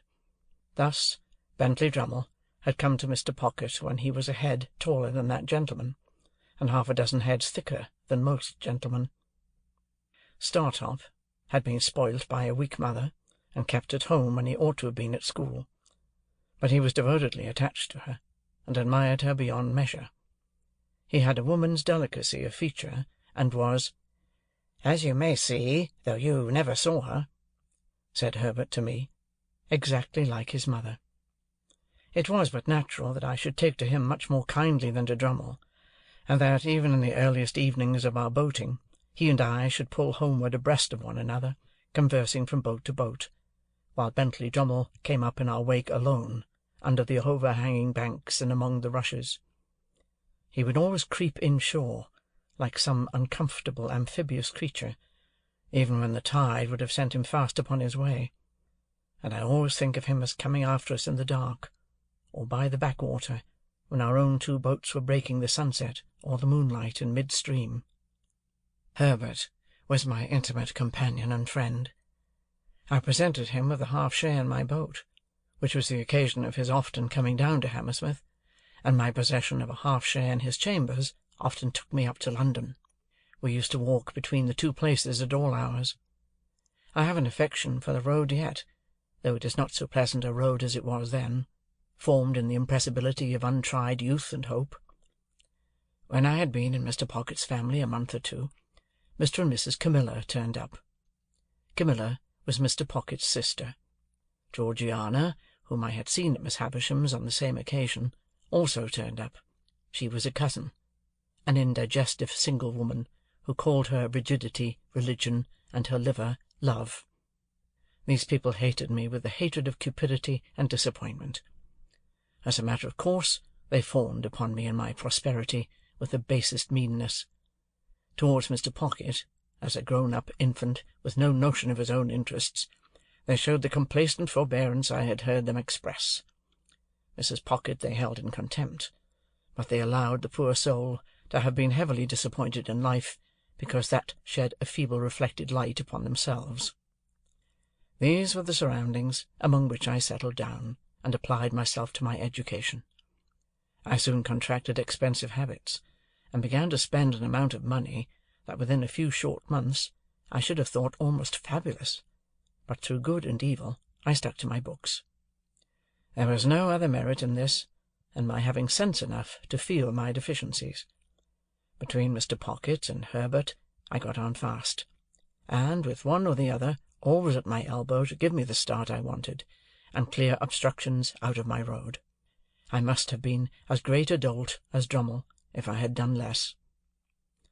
I had not seen Mr. Wemmick for some weeks, when I thought I would write him a note, and propose to go home with him on a certain evening. He replied that it would give him much pleasure, and that he would expect me at the office at 6 o'clock. Thither I went, and there I found him, putting the key of his safe down his back as the clock struck. "Did you think of walking down to Walworth?" said he. "Certainly," said I. "If you approve." "Very much," was Mr. Wemmick's reply, "for I have had my legs under the desk all day, and should be glad to stretch them. Now, I'll tell you what I've got for supper, Mr. Pip. I've got a stewed steak, which is of home preparation, and a cold roast fowl, which is from the cook's shop. I think it's tender, because the master of the shop was a juryman in some cases of ours the other day, and we let him down easy.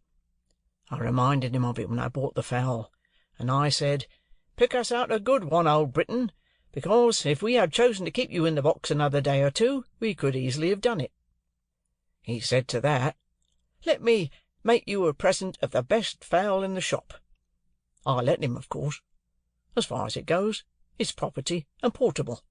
You don't object to an aged parent, I hope?"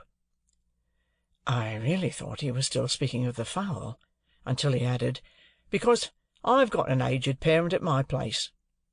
I then said what politeness required. "So, you haven't dined with Mr. Jaggers yet?" he pursued, as we walked along. "Not yet." "He told me so this afternoon when he heard you were coming. I expect you'll have an invitation to-morrow. He's going to ask your pals, too. 3 of 'em, ain't there?" Although I was not in the habit of counting Drummle as one of my intimate associates, I answered, "Yes." "Well, he's going to ask the whole gang." I hardly felt complimented by the word. "And whatever he gives you, he'll give you good. Don't look forward to variety, but you'll have excellence. And there's another rum thing in his house," proceeded Wemmick, after a moment's pause, as if the remark followed on the housekeeper understood. "He never lets a door or window be fastened at night." "Is he never robbed?" "That's it," returned Wemmick. "He says, and gives it out publicly, 'I want to see the man who'll rob me.' Lord bless you, I've heard him 100 times, if I've heard him once, say to regular cracksmen in our front office, 'You know where I live. Now, no bolt is ever drawn there. Why don't you do a stroke of business with me? Come, can't I tempt you?' Not a man of them, sir, would be bold enough to try it on, for love or money." "They dread him so much," said I. "Dread him?" said Wemmick. "I believe you they dread him. Not but what he's artful, even in his defiance of them. No silver, sir. Britannia metal, every spoon." "So they wouldn't have much," I observed, "even if they—" "Ah, but he would have much," said Wemmick, cutting me short. "And they know it. He'd have their lives, and the lives of scores of 'em. He'd have all he could get, and it's impossible to say what he couldn't get, if he gave his mind to it." I was falling into meditation on my guardian's greatness, when Wemmick remarked, "As to the absence of plate, that's only his natural depth, you know. A river's its natural depth, and he's his natural depth. Look at his watch-chain. That's real enough." "It's very massive," said I. "Massive?" repeated Wemmick. "I think so. And his watch is a gold repeater, and worth £100 if it's worth a penny.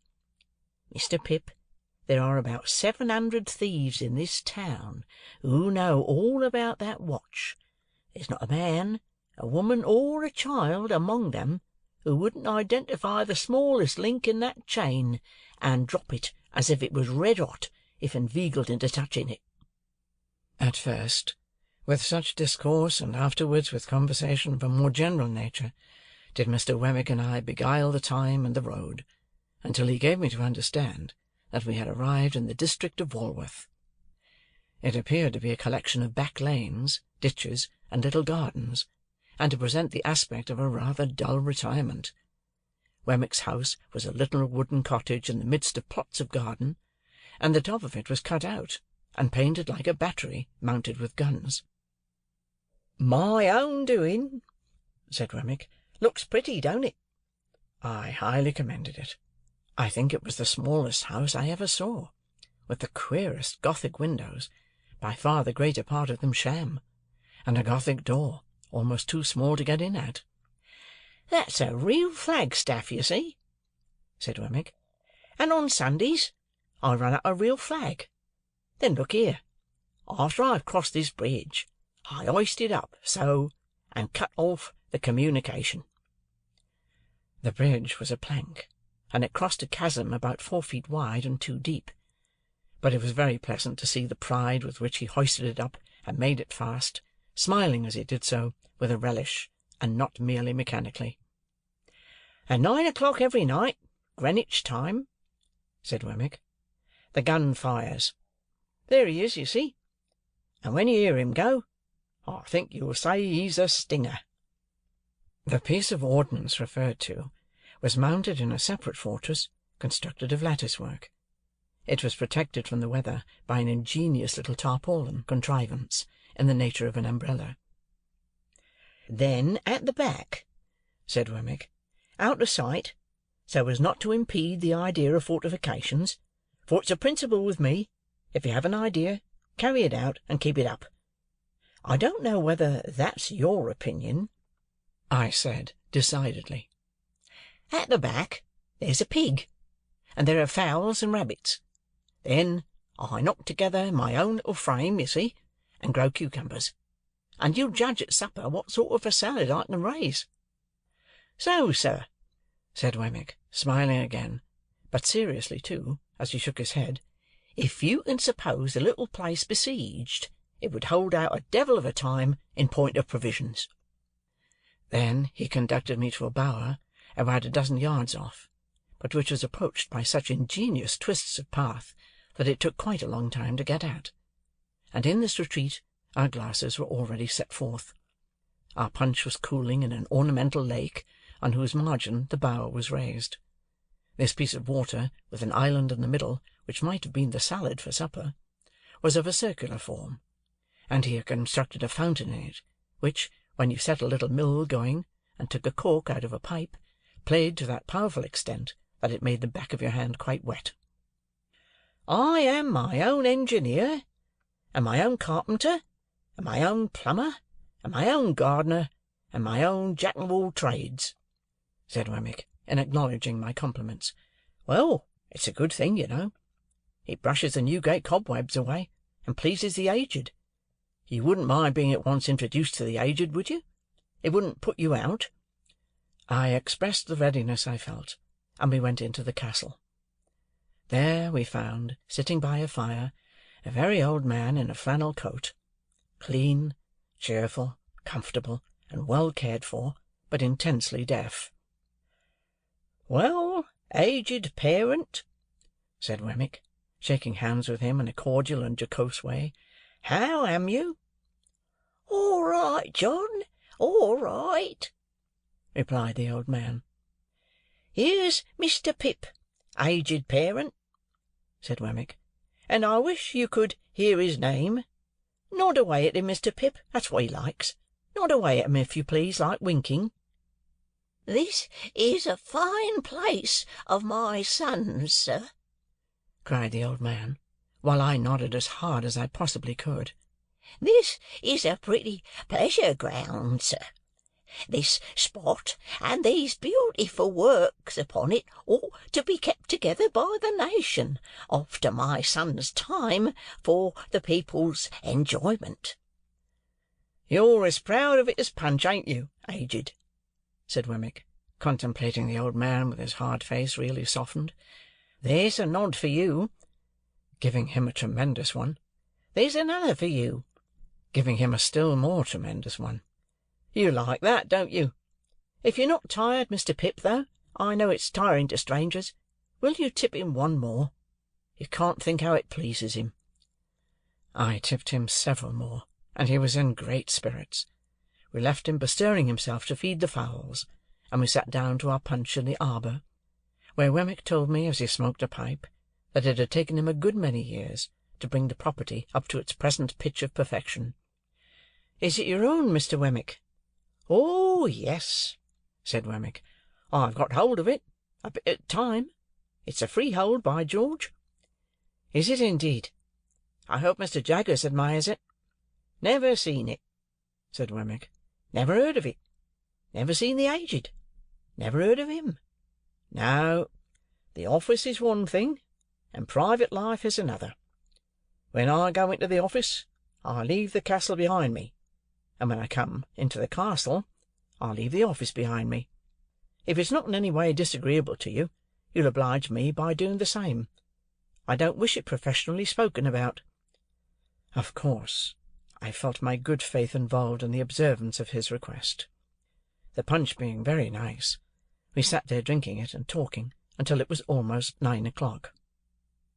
"Getting near gunfire," said Wemmick.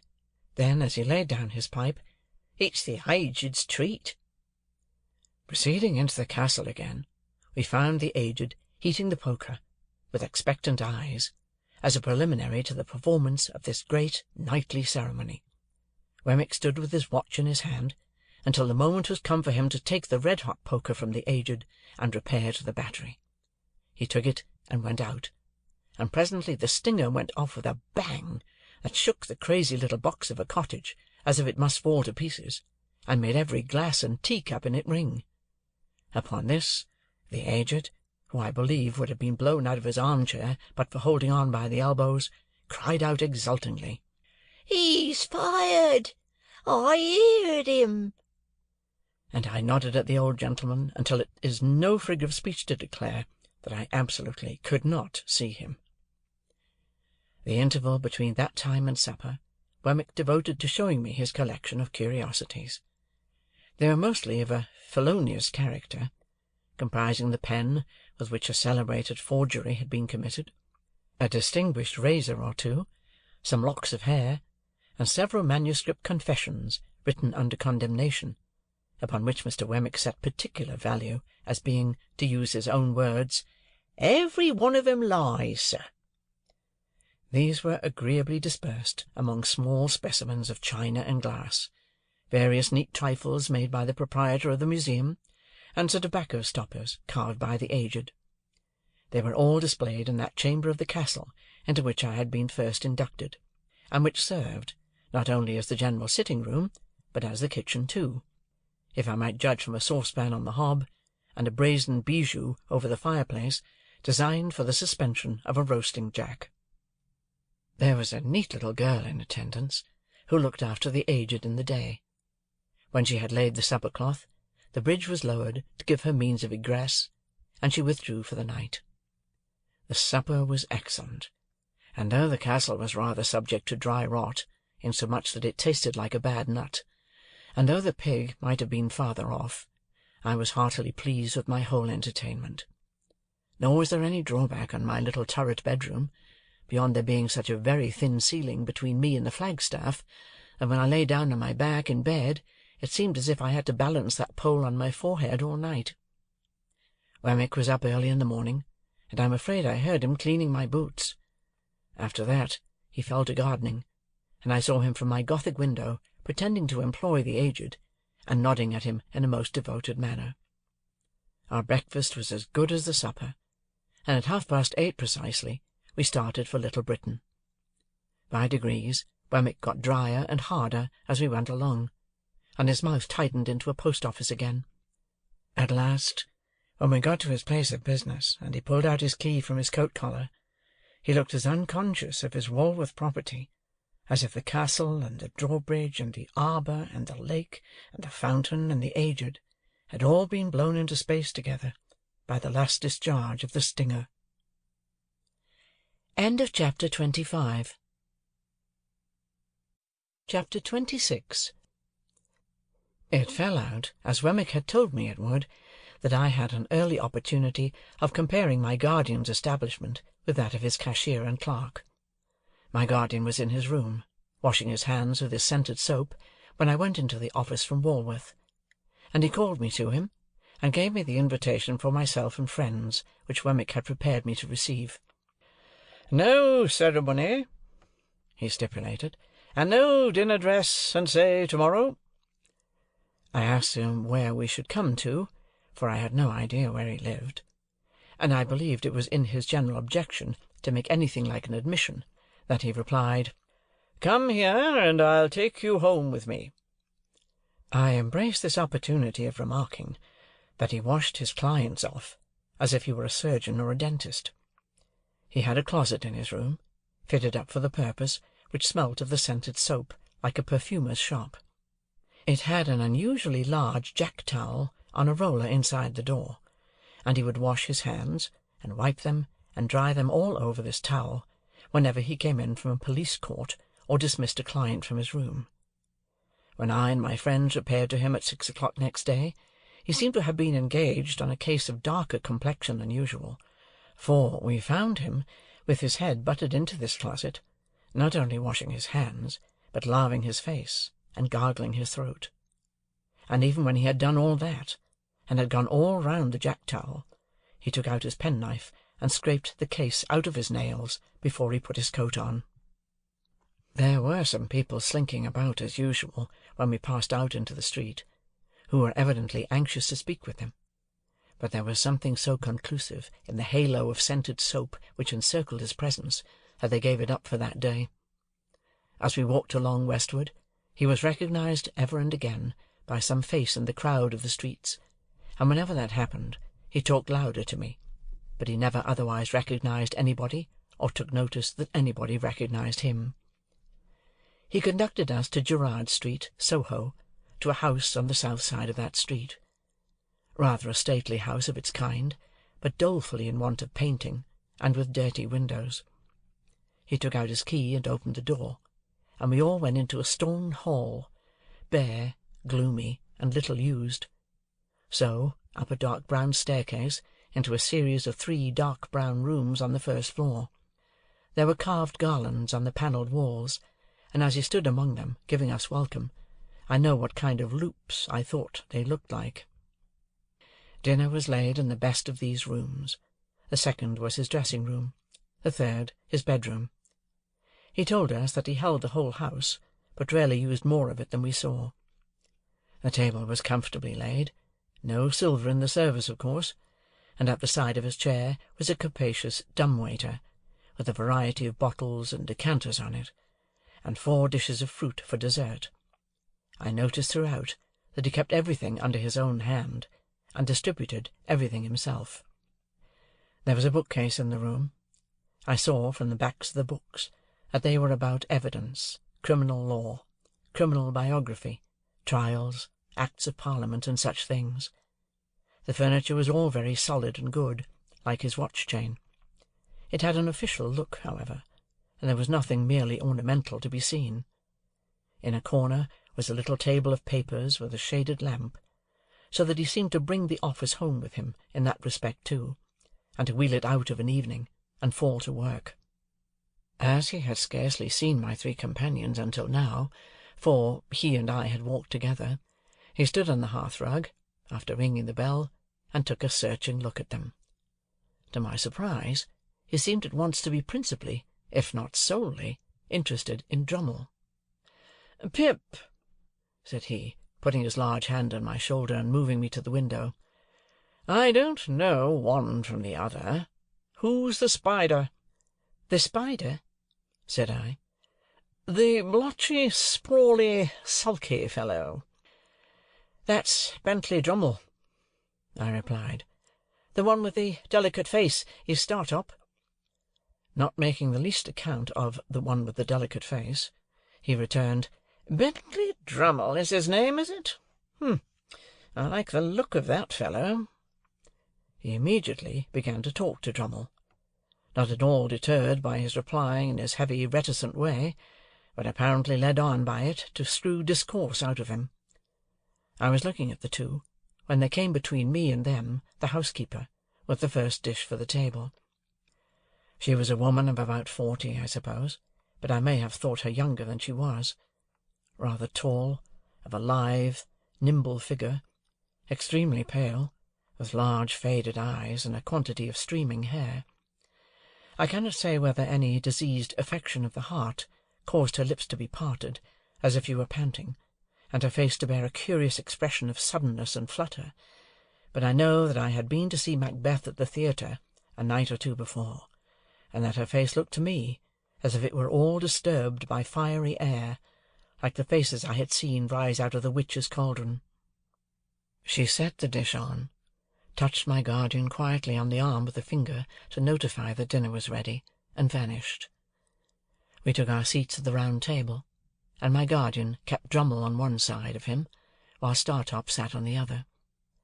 It was a noble dish of fish that the housekeeper had put on table, and we had a joint of equally choice mutton afterwards, and then an equally choice bird. Sauces, wines, all the accessories we wanted, and all of the best, were given out by our host from his dumb-waiter, and when they had made the circuit of the table, he always put them back again. Similarly, he dealt us clean plates and knives and forks for each course, and dropped those just disused into 2 baskets on the ground by his chair. No other attendant than the housekeeper appeared. She sat on every dish, and I always saw in her face a face rising out of the cauldron. Years afterwards, I made a dreadful likeness of that woman, by causing a face that had no other natural resemblance to it than it derived from flowing hair, to pass behind a bowl of flaming spirits in a dark room. Induced to take particular notice of the housekeeper, both by her own striking appearance and by Wemmick's preparation, I observed that whenever she was in the room, she kept her eyes attentively on my guardian, and that she would remove her hands from any dish she put before him, hesitatingly, as if she dreaded his calling her back, and wanted him to speak when she was nigh, if he had anything to say. I fancy that I could detect in his manner a consciousness of this, and a purpose always holding her in suspense. Dinner went off gaily, and, although my guardian seemed to follow rather than originate subjects, I knew that he wrenched the weakest part of our dispositions out of us. For myself, I found that I was expressing my tendency to lavish expenditure, and to patronize Herbert, and to boast of my great prospects, before I quite knew that I had opened my lips. It was so with all of us, but with no one more than Drummle, the development of whose inclination to gird in a grudging and suspicious way at the rest was screwed out of him before the fish was taken off. It was not then, but when we had got to the cheese, that our conversation turned upon our rowing feats, and that Drummle was rallied for coming up behind of a night in that slow amphibious way of his. Drummle, upon this, informed our host that he much preferred our room to our company, and that as to skill he was more than our master, and that as to strength he could scatter us like chaff. By some invisible agency, my guardian wound him up to a pitch little short of ferocity about this trifle, and he fell to bearing and spanning his arm to show how muscular it was, and we all fell to bearing and spanning our arms in a ridiculous manner. Now, the housekeeper was at that time clearing the table. My guardian, taking no heed of her, but with the side of his face turned from her, was leaning back in his chair, biting the side of his forefinger, and showing an interest in Drummle that to me was quite inexplicable, Suddenly, he clapped his large hand on the housekeeper's, like a trap, as she stretched it across the table. So suddenly and smartly did he do this, that we all stopped in our foolish contention. "If you talk of strength," said Mr. Jaggers, "I'll show you a wrist. Molly, let them see your wrist." Her entrapped hand was on the table, but she had already put her other hand behind her waist. "Master," she said in a low voice, with her eyes attentively and entreatingly fixed upon him, "don't." "I'll show you a wrist," repeated Mr. Jaggers, with an immovable determination to show it. "Molly, let them see your wrist." "Master," she again murmured, "please." "Molly," said Mr. Jaggers, not looking at her, but obstinately looking at the opposite side of the room, "let them see both your wrists. Show them. Come." He took his hand from hers, and turned that wrist up on the table. She brought her other hand from behind her, and held the two out, side by side. The last wrist was much disfigured, deeply scarred, and scarred across and across. When she held her hands out, she took her eyes from Mr. Jaggers, and turned them watchfully on every one of the rest of us in succession. "There's power here," said Mr. Jaggers, coolly tracing out the sinews with his forefinger. "Very few men have the power of wrist that this woman has. It's remarkable what mere force of grip there is in these hands. I have had occasion to notice many hands, but I never saw stronger in that respect, man's or woman's, than these." While he said these words, in a leisurely, critical style, she continued to look at every one of us in regular succession as we sat. The moment he ceased, she looked at him again. "That'll do, Molly," said Mr. Jaggers, giving her a slight nod. "You have been admired, and can go." She withdrew her hands, and went out of the room, and Mr. Jaggers, putting the decanters on from his dumb-waiter, filled his glass, and passed round the wine. "At 9:30, gentlemen," said he, "we must break up. Pray make the best use of your time. I am glad to see you all. Mr. Drummle, I drink to you." If his object in singling out Drummle were to bring him out still more, it perfectly succeeded. In a sulky triumph, Drummle showed his morose depreciation of the rest of us, in a more and more offensive degree, until he became downright intolerable. Through all his stages, Mr. Jaggers followed him with the same strange interest. He actually seemed to serve as a zest to Mr. Jaggers' wine. In our boyish want of discretion, I dare say we took too much to drink, and I know we talked too much. We became particularly hot upon some boorish sneer of Drummle's, to the effect that we were too free with our money. It led to my remarking, with more zeal than discretion, that it came with a bad grace from him, to whom Startup had lent money in my presence but a week or so before. "Well," retorted Drummle, "he'll be paid." "I don't mean to imply that he won't," said I, "but it might make you hold your tongue about us and our money, I should think." "You should think," retorted Drummle. "Oh, Lord!" "I dare say," I went on, meaning to be very severe, "that you wouldn't lend money to any of us if we wanted it." "You are right," said Drummle. "I wouldn't lend one of you a sixpence. I wouldn't lend anybody a sixpence. Rather mean to borrow under those circumstances, I should say." "You should say," repeated Drummle. "Oh, Lord!" This was so very aggravating, the more especially as I found myself making no way against his surly obtuseness, that I said, disregarding Herbert's efforts to check me, "Come, Mr. Drummle, since we are on the subject, I'll tell you what passed between Herbert here and me when you borrowed that money." "I don't want to know what passed between Herbert there and you," growled Drummle. and I think he added in a lower growl that we might both go to the devil and shake ourselves. "I'll tell you, however," said I, "whether you want to know or not. We said that as you put it in your pocket, very glad to get it, you seemed to be immensely amused at his being so weak as to lend it." Drummle laughed outright, and sat laughing in our faces, with his hands in his pockets and his round shoulders raised, plainly signifying that it was quite true, and that he despised us as asses all. Hereupon Startup took him in hand, though with a much better grace than I had shown, and exhorted him to be a little more agreeable. Startup being a lively, bright young fellow, and Drummle being the exact opposite, the latter was always disposed to resent him as a direct personal affront.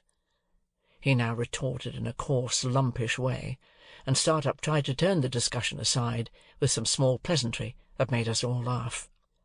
Resenting this little success more than anything, Drummle, without any threat or warning, pulled his hands out of his pockets, dropped his round shoulders, swore, took up a large glass, and would have flung it at his adversary's head, but for our entertainer's dexterously seizing it at the instant when it was raised for that purpose.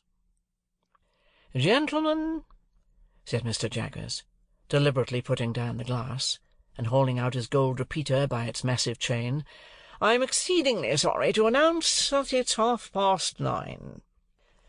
On this hint, we all rose to depart.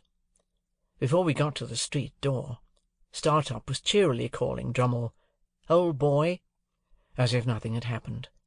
But the old boy was so far from responding that he would not even walk to Hammersmith on the same side of the way. So Herbert and I, who remained in town, saw them going down the street on opposite sides, Startup leading, and Drummle lagging behind in the shadow of the houses, much as he was wont to follow in his boat. As the door was not yet shut, I thought I would leave Herbert there for a moment, and run upstairs again to say a word to my guardian. I found him in his dressing-room, surrounded by his stock of boots, already hard at it, washing his hands of us. I told him I had come up again to say how sorry I was that anything disagreeable should have occurred, and that I hoped he would not blame me too much. "Pooh!"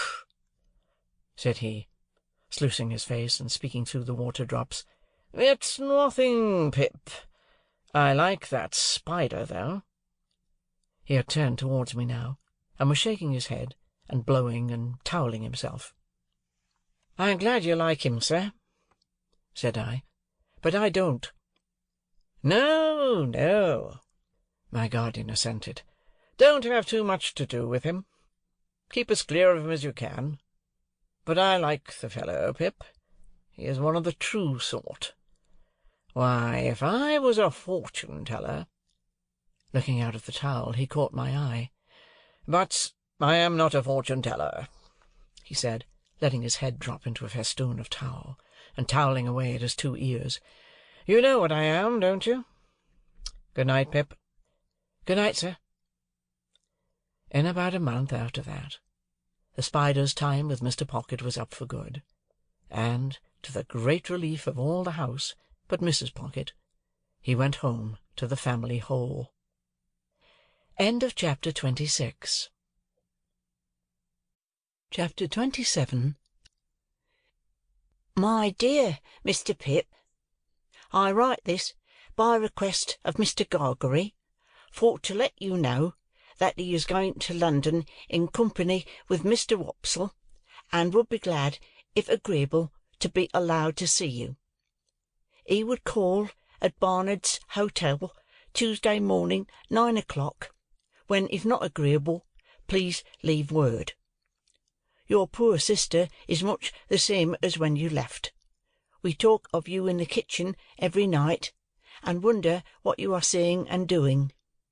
If now considered in the light of a liberty, excuse it for the love of poor old days. No more, dear Mr. Pip, from your ever obliged and affectionate servant, Biddy. P.S. He wishes me most particular to write what larks. He says you will understand. I hope, and do not doubt, it will be agreeable to see him, even though a gentleman, for you had ever a good heart, and he is a worthy, worthy man. I have read him all excepting only the last little sentence, and he wishes me most particular to write again what logs." I received this letter by the post on Monday morning, and therefore its appointment was for next day. Let me confess exactly with what feelings I looked forward to Joe's coming. Not with pleasure, though I was bound to him by so many ties. No, with considerable disturbance, some mortification, and a keen sense of incongruity. If I could have kept him away by paying money, I certainly would have paid money. My greatest reassurance was that he was coming to Barnard's Inn, not to Hammersmith, and consequently would not fall in Bentley Drummle's way. I had little objection to his being seen by Herbert or his father, for both of whom I had a respect, but I had the sharpest sensitiveness as to his being seen by Drummle, whom I held in contempt. So, throughout life, our worst weaknesses and meannesses are usually committed for the sake of the people whom we most despise. I had begun to be always decorating the chambers in some quite unnecessary and inappropriate way or other, and very expensive those wrestles with Barnard proved to be. By this time the rooms were vastly different from what I had found them, and I enjoyed the honour of occupying a few prominent pages in the books of a neighbouring upholsterer. I had got on so fast of late that I had even started a boy in boots, top boots, in bondage and slavery, to whom I might have been said to pass my days. For after I had made the monster out of the refuse of my washerwoman's family, and had clothed him with a blue coat, canary waistcoat, white cravat, creamy breeches, and the boots already mentioned, I had to find him a little to do and a great deal to eat, and with both of those horrible requirements he haunted my existence. This avenging phantom was ordered to be on duty at 8 on Tuesday morning in the hall. It was 2 feet square, as charged for floorcloth, and Herbert suggested certain things for breakfast that he thought Joe would like. While I felt sincerely obliged to him for being so interested and considerate, I had an odd, half-provoked sense of suspicion upon me that if Joe had been coming to see him, he wouldn't have been quite so brisk about it. However, I came into town on Monday night to be ready for Joe, and I got up early in the morning, and caused the sitting-room and breakfast-table to assume their most splendid appearance. Unfortunately, the morning was drizzly, and an angel could not have concealed the fact that Barnard was shedding sooty tears outside the window, like some weak giant of a sweep. As the time approached, I should have liked to run away, but the Avenger, pursuant to orders, was in the hall, and presently I heard Joe on the staircase. I knew it was Joe, by his clumsy manner of coming upstairs, his state boots being always too big for him, and by the time it took him to read the names on the other floors in the course of his ascent. When at last he stopped outside our door, I could hear his finger tracing over the painted letters of my name, and I afterwards distinctly heard him breathing in at the keyhole. Finally, he gave a faint single rap, and Pepper, such was the compromising name of the avenging boy, announced, "Mr. Gargery." I thought he never would have done wiping his feet, and that I must have gone out to lift him off the mat, but at last he came in. "Joe! How are you, Joe?" "Pip! How are you, Pip?" With his good honest face all glowing and shining, and his hat put down on the floor between us, he caught both my hands and worked them straight up and down, as if I had been the last patented pump. "I am glad to see you, Joe. Give me your hat." But Joe, taking it up carefully with both hands, like a bird's nest with eggs in it, wouldn't hear of parting with that piece of property, and persisted in standing talking over it in a most uncomfortable way. "Which you have that growed," said Joe, "and that swelled, and that gentlefolked." Joe considered a little before he discovered this word. "As to be sure, you are a honour to your king and country." "And you, Joe, look wonderfully well." "Thank God," said Joe. "I'm aggervul to most. And your sister, she's no worse than she were. And Biddy, she's ever right and ready. And all friends is no back'ard her, if not no for'ard her. 'Ceptin Wopsle, he's had a drop." All this time, still with both hands taking great care of the bird's nest, Joe was rolling his eyes round and round the room, and round the flowered pattern of my dressing-gown. "Had a drop, Joe?" "Why, yes," said Joe, lowering his voice. "He's left the church, and went into the play-acting, which the play-acting have likewise brought him to London along with me. And his wish were," said Joe, getting the bird's nest under his left arm for the moment, and groping in it for an egg with his right, "if no offence, as I would hand you that."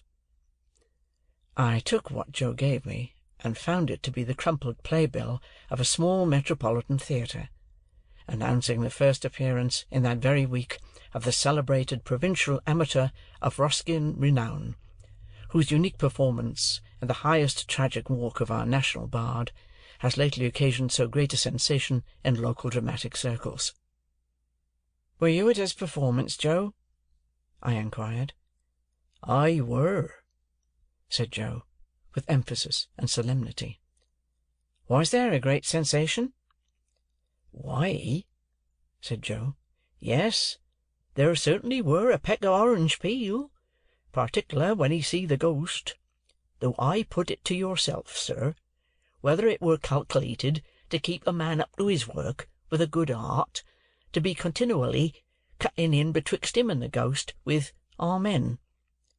A man may have had a misfortun, and been in the church," said Joe, lowering his voice to an argumentative and feeling tone, "but that is no reason why you should put him out at such a time. Which I mean to say, if the ghost of a man's own father cannot be allowed to claim his attention, what can, sir? Still more, when his mourning hat is unfortunately made so small as that the weight of the black feathers brings it off, try to keep it on how you may." A ghost-seeing effect in Joe's own countenance informed me that Herbert had entered the room. So I presented Joe to Herbert, who held out his hand, but Joe backed from it, and held on by the bird's nest. "Your servant, sir," said Joe, "which I hope as you and Pip—" Here his eye fell on the Avenger, who was putting some toast on table, and so plainly denoted an intention to make that young gentleman one of the family, that I frowned it down, and confused him more. "I mean to say, you two gentlemen, which I hope as you get your healths in this close spot. For the present may be a wery good inn, according to London opinions," said Joe, confidentially, "and I believe his character do stand high, but I wouldn't keep a pig in it myself, not in the case that I wish him to fatten wholesome, and to eat with a mellow flavour on him."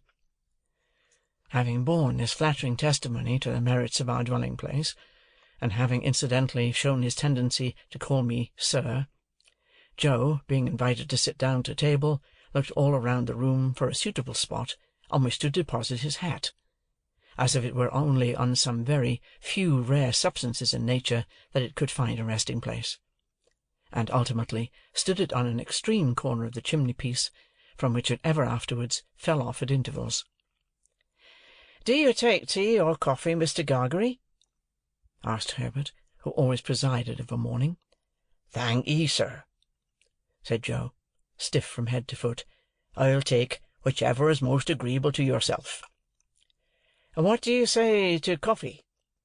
"Thank'ee, sir," returned Joe, evidently dispirited by the proposal. "Since you are so kind as make choice of coffee, I will not run contrary to your opinions. But don't you never find it a little eating?" "Say tea, then," said Herbert, pouring it out. Here Joe's hat tumbled off the mantelpiece, and he started out of his chair and picked it up, and fitted it to the same exact spot, as if it were an absolute point of good breeding that it should tumble off again soon. "When did you come to town, Mr. Gargery?" "Were it yesterday afternoon?" said Joe, after coughing behind his hand, as if he had had time to catch the whooping cough since he came. "No, it were not. Yes, it were. Yes, it were yesterday afternoon," with an appearance of mingled wisdom, relief, and strict impartiality. "Have you seen anything of London yet?" "Why, yes, sir," said Joe. "Me and Wopsle went off straight to look at the Black and Ware'us, but we didn't find that it come up to its likeness in the red bills of the shop doors, which I mean to say," added Joe, in an explanatory manner, "as it is there drawed too architectural." I really believe Joe would have prolonged this word, mightily expressive to my mind of some architecture that I know, into a perfect chorus, but for his attention being providentially attracted by his hat, which was toppling. Indeed, it demanded from him a constant attention, and a quickness of eye and hand, very like that exacted by wicket-keeping.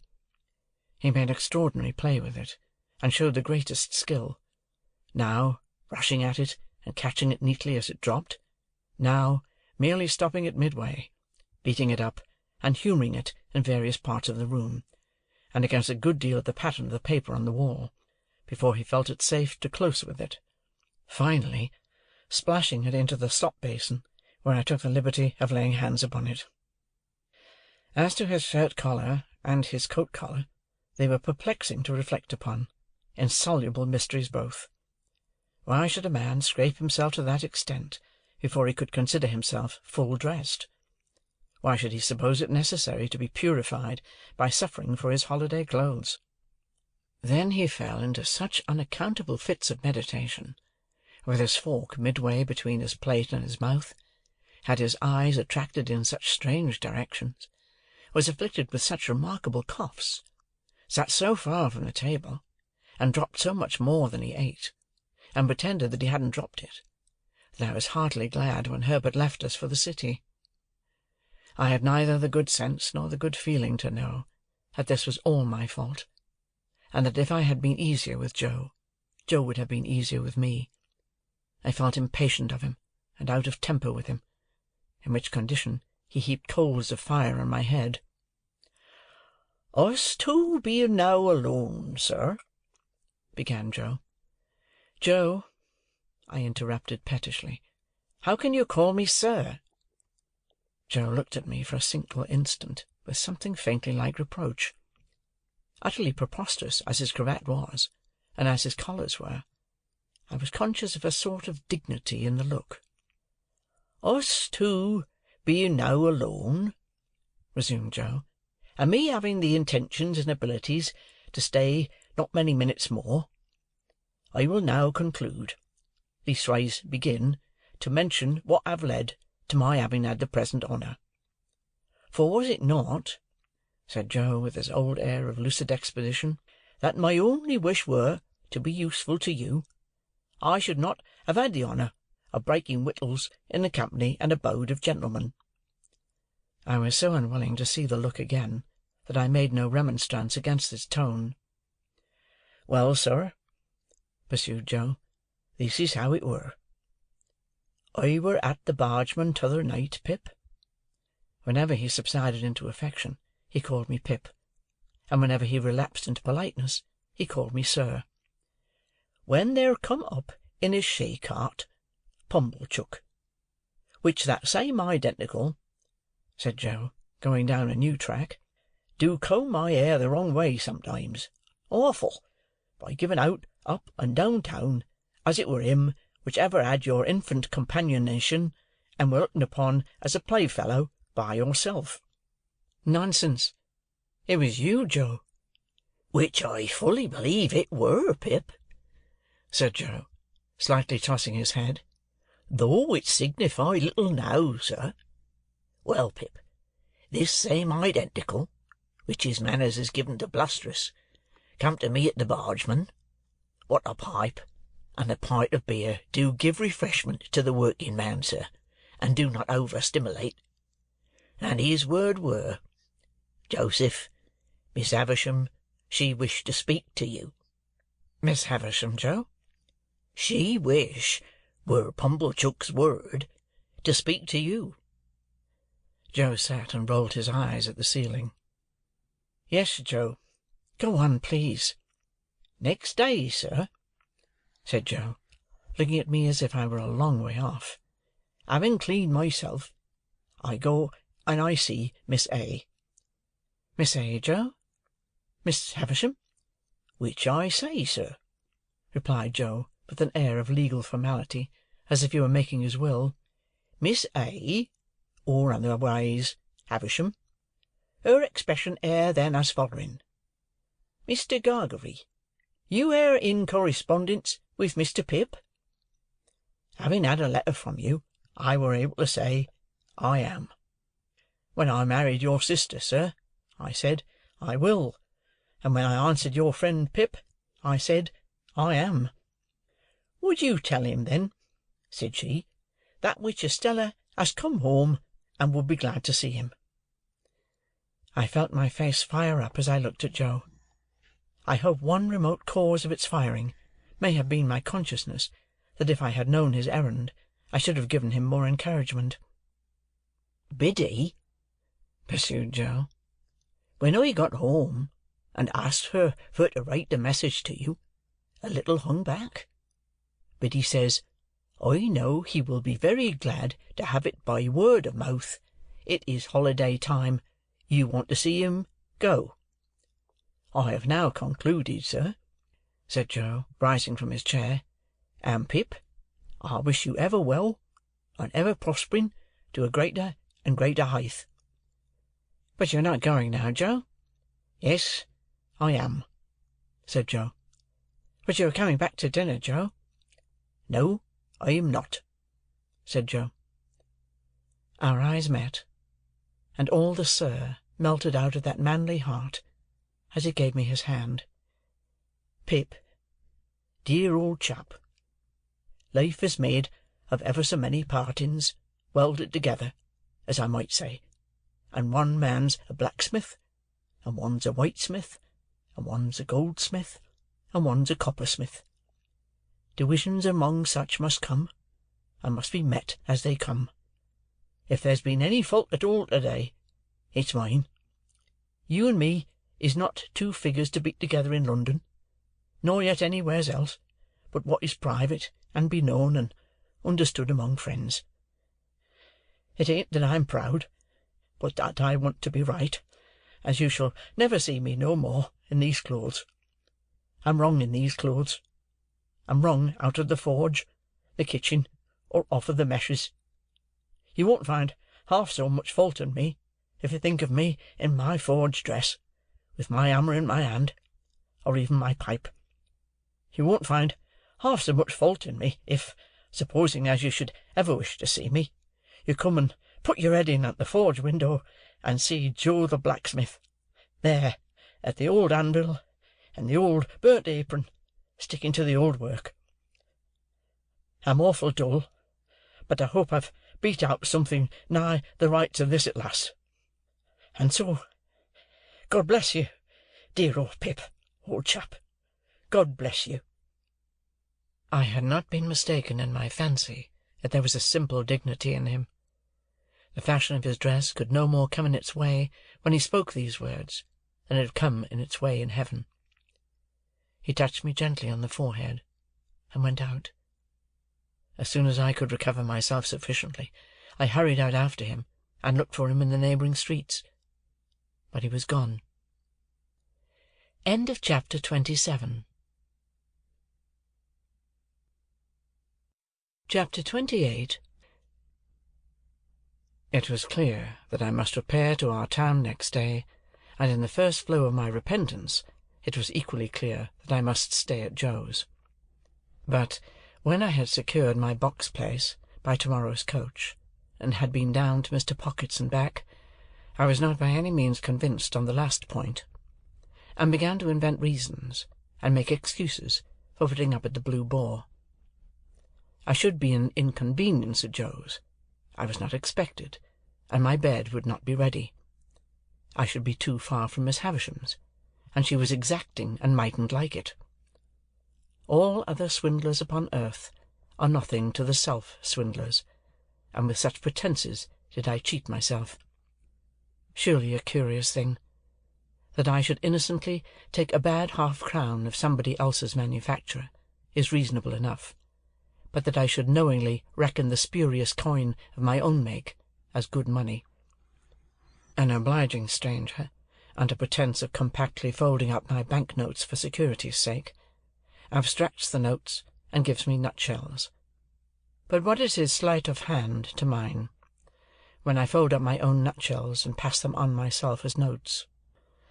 Having settled that I must go to the Blue Boar, my mind was much disturbed by indecision whether or not to take the Avenger.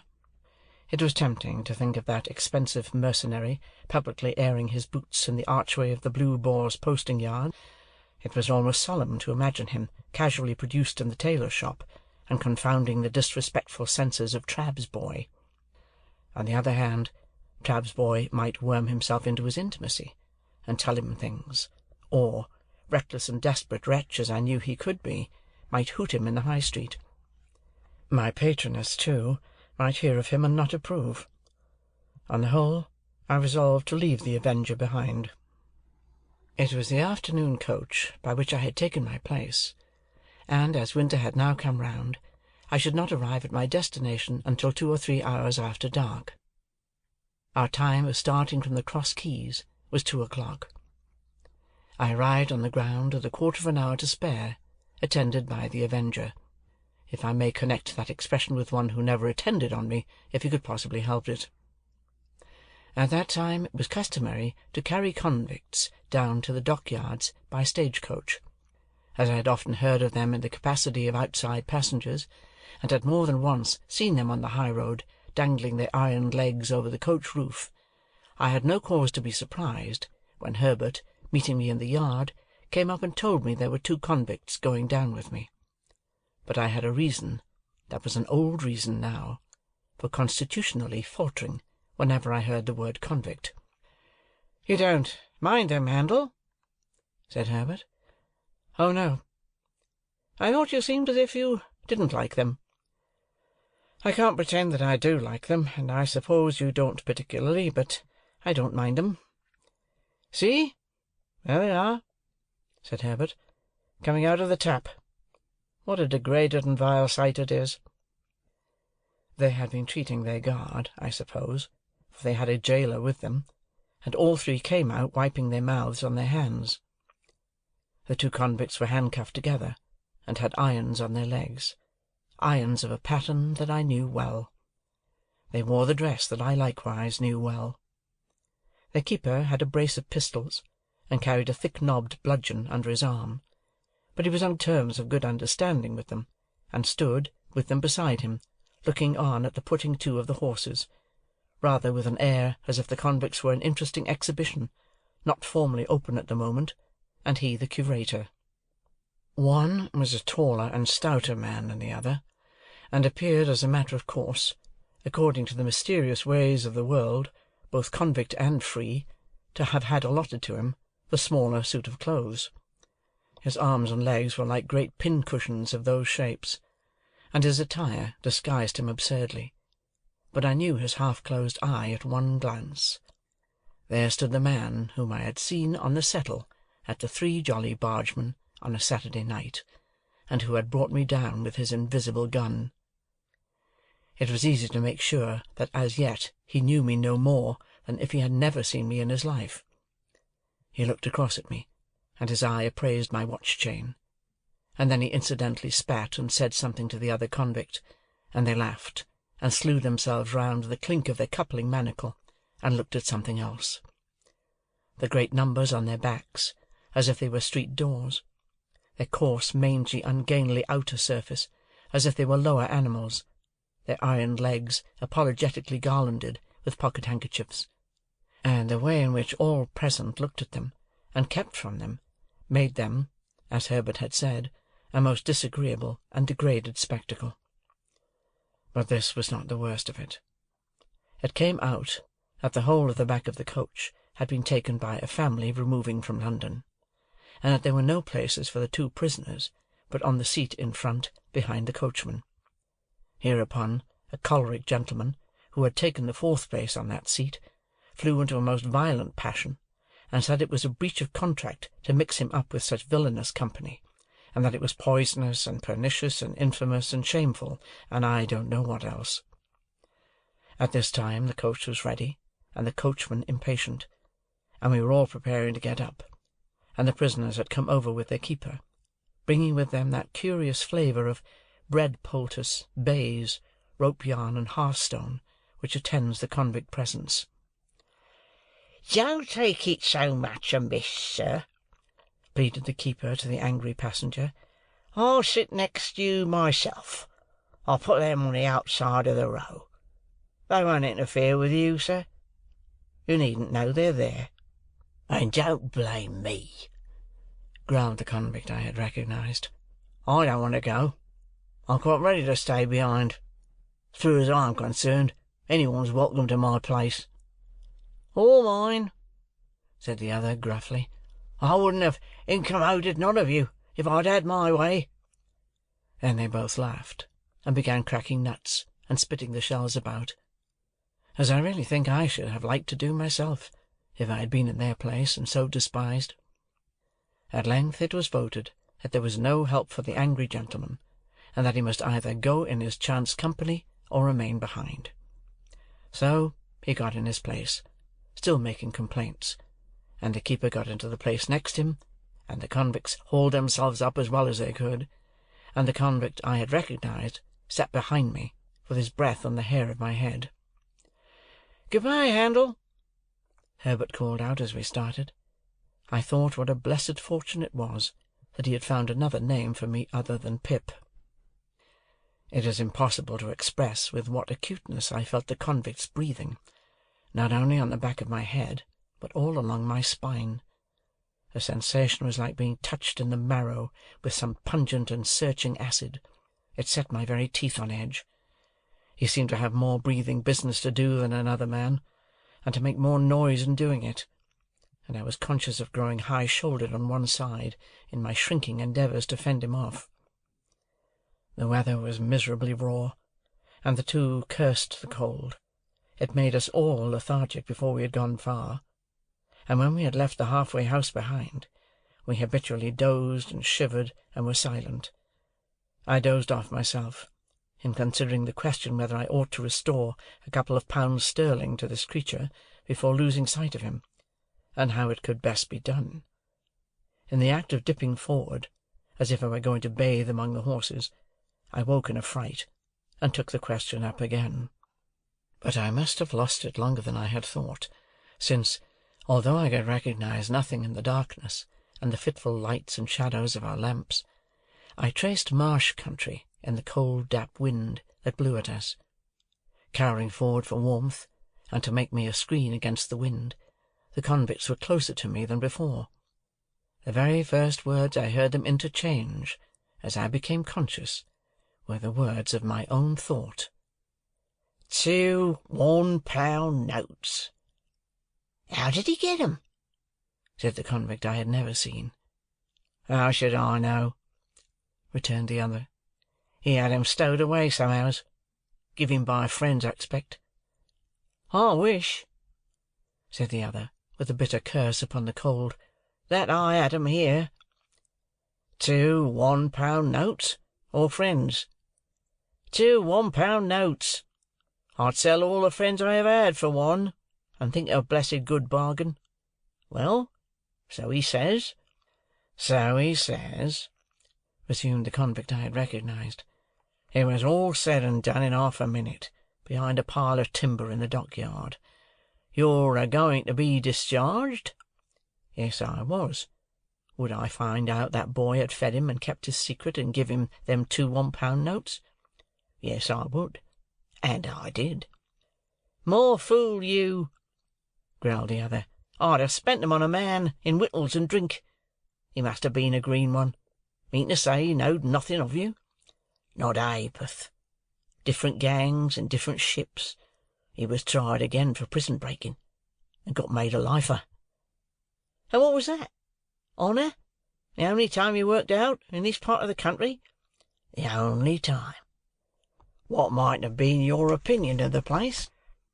A most beastly place. Mudbank, mist, swamp, and work, swamp, mist, and mudbank.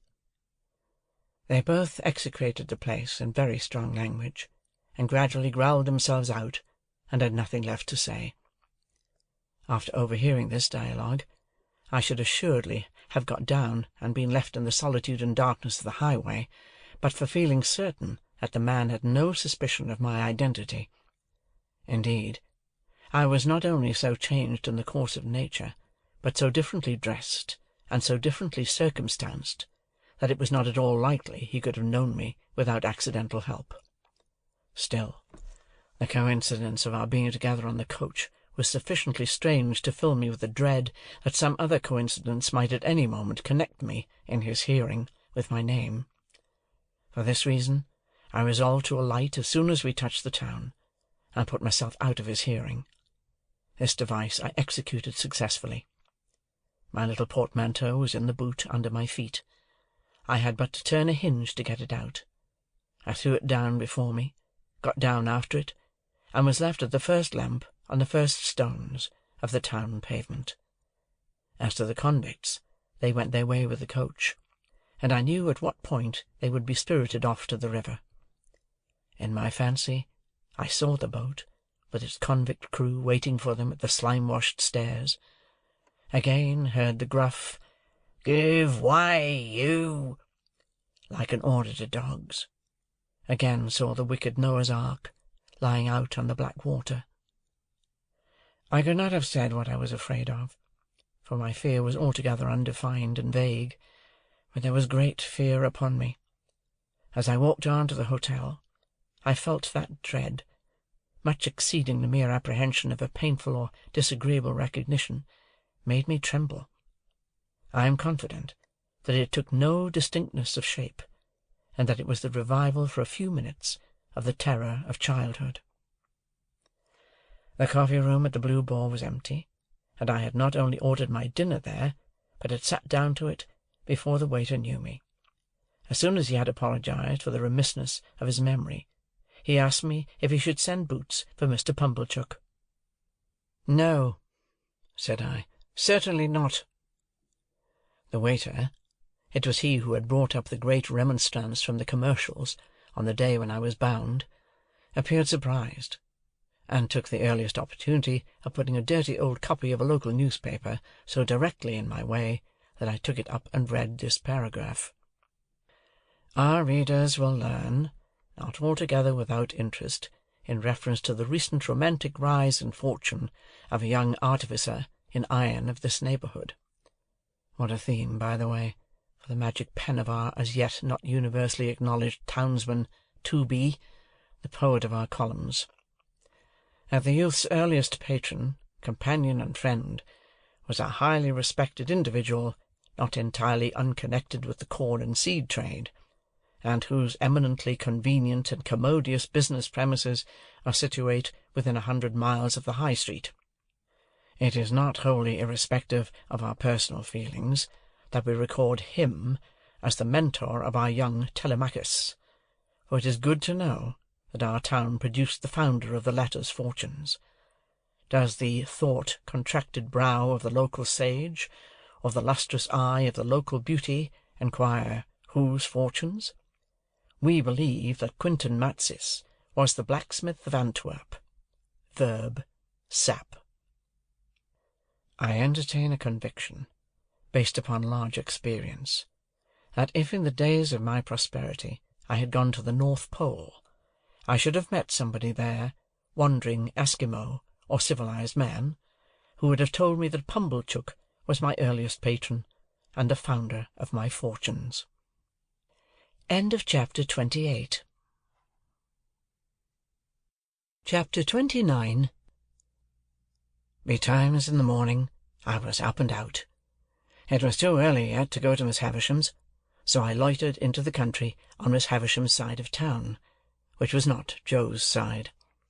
I could go there tomorrow, thinking about my patroness, and painting brilliant pictures of her plans for me. She had adopted Estella, she had as good as adopted me, and it could not fail to be her intention to bring us together.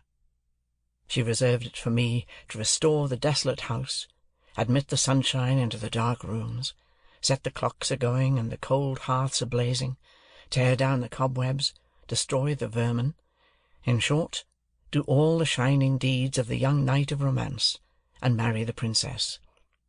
I had stopped to look at the house as I passed, and its seared red brick walls, blocked windows, and strong green ivy, clasping even the stacks of chimneys with its twigs and tendons, as if with sinewy old arms, had made up a rich attractive mystery of which I was the hero. Estella was the inspiration of it, and the heart of it, of course. But though she had taken such strong possession of me, though my fancy and my hope were set upon her, though her influence on my boyish life and character had been all-powerful, I did not, even that romantic morning, invest her with any attributes save those she possessed. I mention this in this place, of a fixed purpose, because it is the clue by which I am to be followed into my poor labyrinth. According to my experience, the conventional notion of a lover cannot be always true. The unqualified truth is, that when I loved Estella with the love of a man, I loved her simply because I found her irresistible. Once for all, I knew to my sorrow, often and often, if not always, that I loved her against reason, against promise, against peace, against hope, against happiness, against all discouragement that could be. Once for all, I loved her none the less, because I knew it, and it had no more influence in restraining me than if I had devoutly believed her to be human perfection. I so shaped out my walk as to arrive at the gate at my old time. When I had rung at the bell with an unsteady hand, I turned my back upon the gate, while I tried to get my breath and keep the beating of my heart moderately quiet. I heard the side door open, and steps come across the courtyard, but I pretended not to hear, even when the gate swung on its rusty hinges. Being at last touched on the shoulder, I started and turned. I started much more naturally then, to find myself confronted by a man in a sober grey dress. The last man I should have expected to see in that place of porter at Miss Havisham's door. "Orlick?"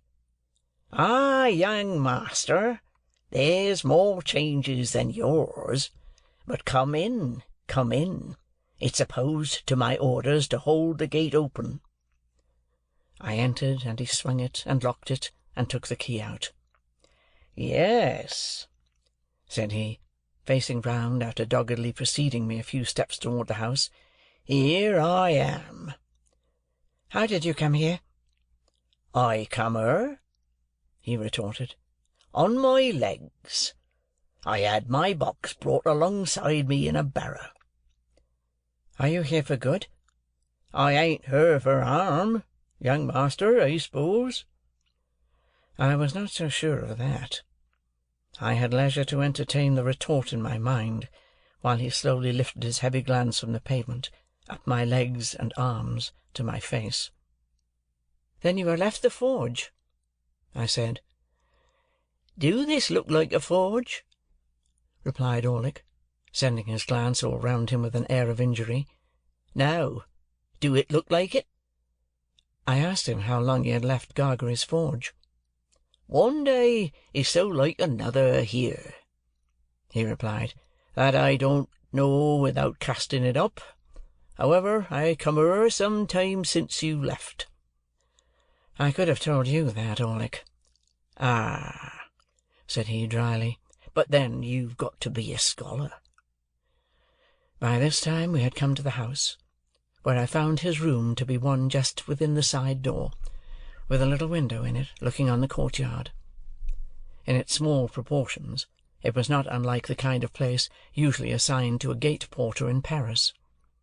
Certain keys were hanging on the wall, to which he now added the gate key, and his patchwork-covered bed was in a little inner division or recess. The whole had a slovenly, confined, and sleepy look, like a cage for a human dormouse, while he, looming dark and heavy in the shadow of a corner by the window, looked like the human dormouse for whom it was fitted up, as indeed he was. "I never saw this room before," I remarked, "but there used to be no porter here." "No," said he, "not till it got about that there was no protection on the premises, and it come to be considered dangerous, with convicts and tag and rag and bobtail going up and down. And then I was recommended to the place as a man who could give another man as good as he brought, and I took it. It's easier than bellowsing and hammering. That's loaded, that is."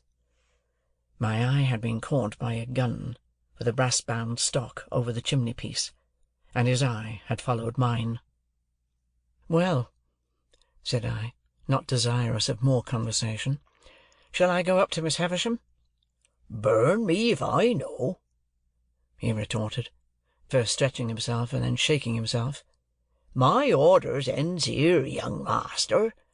I give this here bell a rap with this here hammer, and you go on along the passage till you meet somebody." "I am expected, I believe." "Burn me twice over, if I can say," said he. Upon that, I turned down the long passage which I had first trodden in my thick boots, and he made his bell sound. At the end of the passage, while the bell was still reverberating, I found Sarah Pocket, who appeared to have now become constitutionally green and yellow by reason of me. "Oh," said she, "you, is it, Mr. Pip?" "It is, Miss Pocket. I am glad to tell you that Mr. Pocket and family are all well." "Are they any wiser?" said Sarah, with a dismal shake of the head. "They had better be wiser than well. Ah, Matthew, Matthew, you know your way, sir?" Tolerably, for I had gone up the staircase in the dark many a time. I ascended it now, in lighter boots than of yore, and tapped in my old way at the door of Miss Havisham's room. "Pip's rap," I heard her say immediately. "Come in, Pip." She was in her chair, near the old table, in the old dress, with her two hands crossed on her stick, her chin resting on them, and her eyes on the fire. Sitting near her, with the white shoe that had never been worn, in her hand, and her head bent as she looked at it, was an elegant lady whom I had never seen. "Come in, Pip," Miss Havisham continued to mutter, without looking round or up. "Come in, Pip. How do you do, Pip? So you kiss my hand as if I were a queen, eh? Well?" She looked up at me suddenly, only moving her eyes, and repeated in a grimly playful manner, "Well?" "I heard, Miss Havisham," said I, rather at a loss, "that you were so kind as to wish me to come and see you, and I came directly." "Well?" The lady, whom I had never seen before, lifted up her eyes and looked archly at me, and then I saw that the eyes were Estella's eyes. But she was so much changed, was so much more beautiful, so much more womanly, in all things winning admiration, had made such wonderful advance, that I seemed to have made none. I fancied, as I looked at her, that I slipped hopelessly back into the coarse and common boy again. Oh, the sense of distance and disparity that came upon me, and the inaccessibility that came about her. She gave me her hand. I stammered something about the pleasure I felt in seeing her again, and about my having looked forward to it for a long, long time. "Do you find her much changed, Pip?" asked Miss Havisham, with her greedy look, and striking her stick upon a chair that stood between them, as a sign to me to sit down there. "When I came in, Miss Havisham, I thought there was nothing of Estella in the face or figure, but now it all settles down so curiously into the old—" "What? You're not going to say into the old Estella?" Miss Havisham interrupted. "She was proud and insulting, and you wanted to go away from her. Don't you remember?" I said confusedly that was long ago, and that I knew no better then, and the like. Estella smiled with perfect composure, and said she had no doubt of my having been quite right, and of her having been very disagreeable. "Is he changed?" Miss Havisham asked her.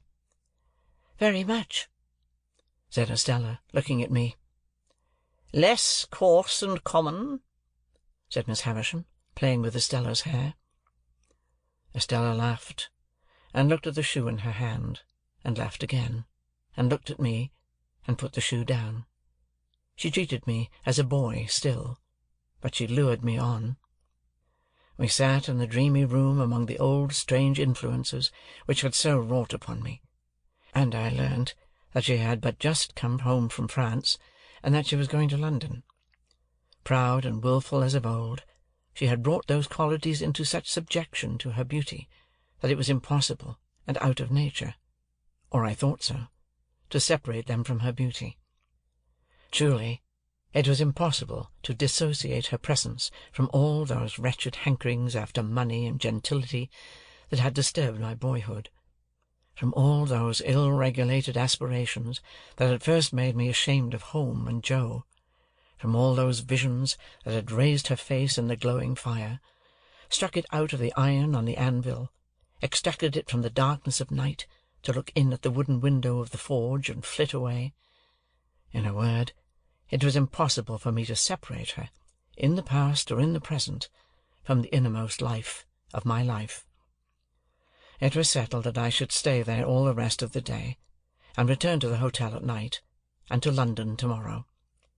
When we had conversed for a while, Miss Havisham sent us two out to walk in the neglected garden. On our coming in by and by, she said, I should wheel her about a little, as in times of yore. So, Estella and I went out into the garden by the gate through which I had strayed to my encounter with the pale young gentleman, now Herbert. I, trembling in spirit and worshipping the very hem of her dress; she, quite composed and most decidedly not worshipping the hem of mine. As we drew near to the place of encounter, she stopped and said, "I must have been a singular little creature to hide and see that fight that day, but I did, and I enjoyed it very much." "You rewarded me very much." "Did I?" she replied, in an incidental and forgetful way. "I remember I entertained a great objection to your adversary, because I took it ill that he should be brought here to pester me with his company." "He and I are great friends now." "Are you? I think I recollect, though, that you read with his father." "Yes." I made the admission with reluctance, for it seemed to have a boyish look, and she already treated me more than enough like a boy. "Since your change of fortune and prospects, you have changed your companions," said Estella. "Naturally," said I. "And necessarily," she added, in a haughty tone. "What was fit company for you once would be quite unfit company for you now." In my conscience, I doubt very much whether I had any lingering intention left of going to see Joe, but if I had, this observation put it to flight. "You had no idea of your impending good fortune in those times?" said Estella, with a slight wave of her hand, signifying in the fighting times. "Not the least." The air of completeness and superiority with which she walked at my side, and the air of youthfulness and submission with which I walked at hers, made a contrast that I strongly felt. It would have rankled in me more than it did, if I had not regarded myself as eliciting it by being so set apart from her, and assigned to her. The garden was too overgrown and rank for walking in with ease, and after we had made a round of it twice or thrice, we came out again into the brewery yard. I showed her to a nicety where I had seen her walking on the casks, that first old day, and she said, with a cold and careless look in that direction, "Did I?" I reminded her where she had come out of the house and given me my meat and drink, and she said, "I don't remember." "Not remember that you made me cry?" said I. "No," said she, and shook her head and looked about her. I verily believe that her not remembering, and not minding in the least, made me cry again, inwardly, and that is the sharpest crying of all.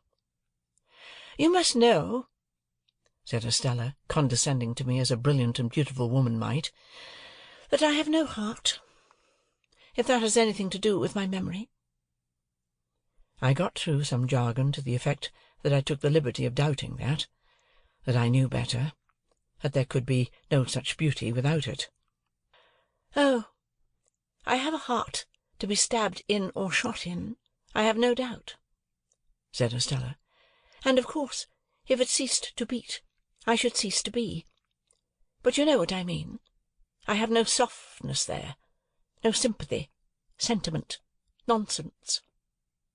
What was it that was borne in upon my mind, when she stood still and looked attentively at me?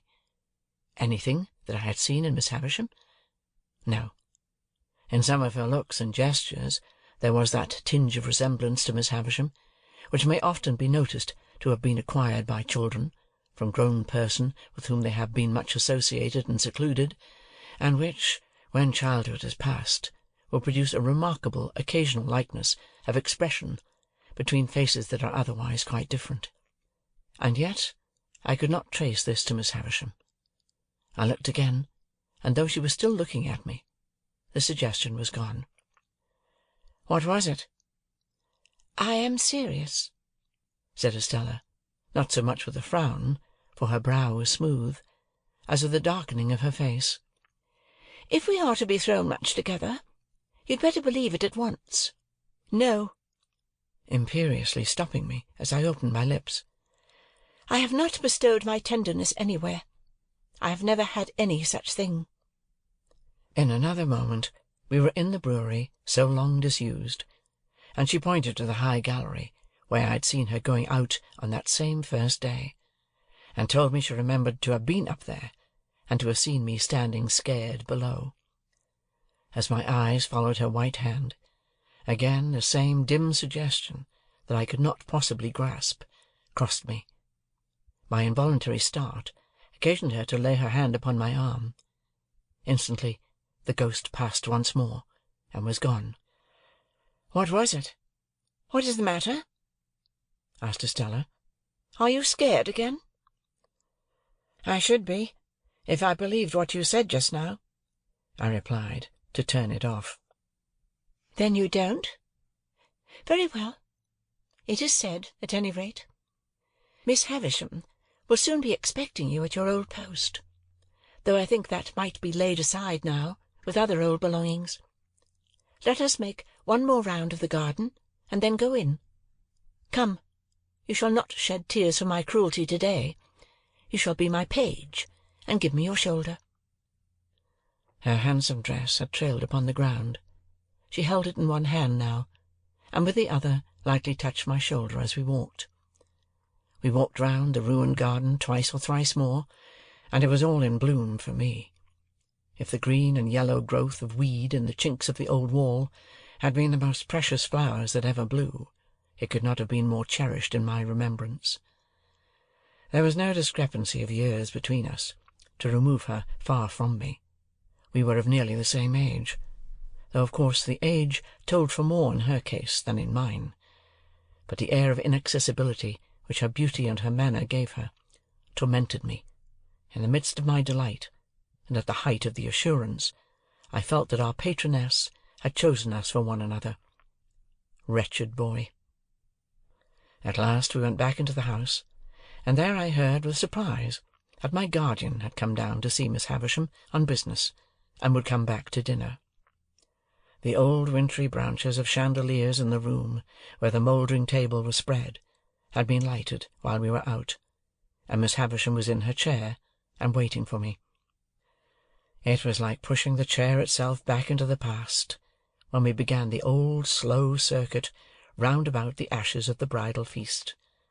But, in the funereal room, with that figure of the grave fallen back in the chair, fixing its eyes upon her, Estella looked more bright and beautiful than before, and I was under stronger enchantment. The time so melted away that our early dinner hour drew close at hand, and Estella left us to prepare herself. We had stopped near the centre of the long table, and Miss Havisham, with one of her withered arms stretched out of the chair, rested that clenched hand upon the yellow cloth. As Estella looked back over her shoulder before going out at the door, Miss Havisham kissed that hand to her, with a ravenous intensity that was of its kind quite dreadful. Then, Estella being gone and we two left alone, she turned to me, and said in a whisper, "Is she beautiful, graceful, well-grown? Do you admire her?" "Everybody must who sees her, Miss Havisham." She drew an arm round my neck, and drew my head close down to hers, as she sat in the chair. "Love her, love her, love her. How does she use you?" Before I could answer, if I could have answered so difficult a question at all, she repeated, "Love her, love her, love her. If she favours you, love her. If she wounds you, love her. If she tears your heart to pieces, and as it gets older and stronger it will tear deeper, love her, love her, love her." Never had I seen such passionate eagerness as was joined to her utterance of these words. I could feel the muscles of the thin arm round my neck swell with the vehemence that possessed her. "Hear me, Pip. I adopted her to be loved. I bred her and educated her to be loved. I developed her into what she is, that she might be loved. Love her." She said the word often enough, and there could be no doubt that she meant to say it. But if the often repeated word had been hate instead of love, despair, revenge, dire death, it could not have sounded from her lips more like a curse. "I'll tell you this," said she, in the same hurried, passionate whisper. "What real love is, it is blind devotion, unquestioning self-humiliation, utter submission, trust and belief against yourself and against the whole world, giving up your whole heart and soul to the smiter, as I did." When she came to that, and to a wild cry that followed that, I caught her round the waist, for she rose up in the chair in her shroud of a dress, and struck at the air as if she would as soon have struck herself against the wall and fallen dead. All this passed in a few seconds. As I drew her down into her chair, I was conscious of a scent that I knew, and turning, saw my guardian in the room. He always carried, I have not yet mentioned it, I think, a pocket-handkerchief of rich silk and of imposing proportions, which was of great value to him in his profession. I have seen him so terrify a client or a witness by ceremoniously unfolding this pocket-handkerchief, as if he were immediately going to blow his nose, and then pausing, as if he knew he should not have time to do it before such client or witness committed himself, that the self-committal has followed directly, quite as a matter of course. When I saw him in the room, he had this expressive pocket-handkerchief in both hands, and was looking at us. On meeting my eye, he said plainly, by a momentary and silent pause in that attitude, "Indeed? Singular," and then put the handkerchief to its right use with wonderful effect. Miss Havisham had seen him as soon as I, and was, like everybody else, afraid of him. She made a strong attempt to compose herself, and stammered that he was as punctual as ever. "As punctual as ever," he repeated, coming up to us. "How do you do, Pip? Shall I give you a ride, Miss Havisham? Once round? And so you are here, Pip." I told him when I had arrived, and how Miss Havisham had wished me to come and see Estella, to which he replied, "Ah, very fine young lady." Then he pushed Miss Havisham in her chair before him with one of his large hands, and put the other in his trousers pocket, as if the pocket were full of secrets. "Well, Pip, how often have you seen Miss Estella before?" said he, when he came to a stop. "How often?" Ah, how many times? 10,000 times? Oh, certainly not so many. Twice? Jaggers, interposed Miss Havisham, much to my relief, leave my Pip alone, and go with him to your dinner. He complied, and we groped our way down the dark stairs together. While we were still on our way to those detached apartments across the paved yard at the back, he asked me how often I had seen Miss Havisham eat and drink, offering me a breadth of choice, as usual, between 100 times and once. I considered, and said, "Never." "And never will, Pip," he retorted with a frowning smile. "She has never allowed herself to be seen doing either, since she lived this present life of hers. She wanders about in the night, and then lays hands on such food as she takes." "Pray, sir," said I, "may I ask you a question?" "You may," said he, "and I may decline to answer it. Put your question." "Estella's name? Is it Havisham, or—" I had nothing to add. "Or what?" said he. "Is it Havisham?" "It is Havisham." This brought us to the dinner-table, where she and Sarah Pocket awaited us. Mr. Jaggers presided. Estella sat opposite to him. I faced my green and yellow friend. We dined very well, and were waited on by a maid-servant whom I had never seen in all my comings and goings, but who, for anything I know, had been in that mysterious house the whole time. After dinner, a bottle of choice old port was placed before my guardian. He was evidently well acquainted with the vintage, and the two ladies left us. Anything to equal the determined reticence of Mr. Jaggers under that roof, I never saw elsewhere, even in him. He kept his very looks to himself, and scarcely directed his eyes to Estella's face once during dinner. When she spoke to him, he listened, and in due course answered, but never looked at her, that I could see. On the other hand, she often looked at him, with interest and curiosity, if not distrust, but his face never showed the least consciousness. Throughout dinner, he took a dry delight in making Sarah Pocket greener and yellower, by often referring in conversation with me to my expectations. But here again he showed no consciousness, and even made it appear that he extorted, and even did extort, though I don't know how, those references out of my innocent self. And when he and I were left alone together, he sat with an air upon him of general lying by, in consequence of information he possessed, that really was too much for me. He cross-examined his very wine, when he had nothing else in hand.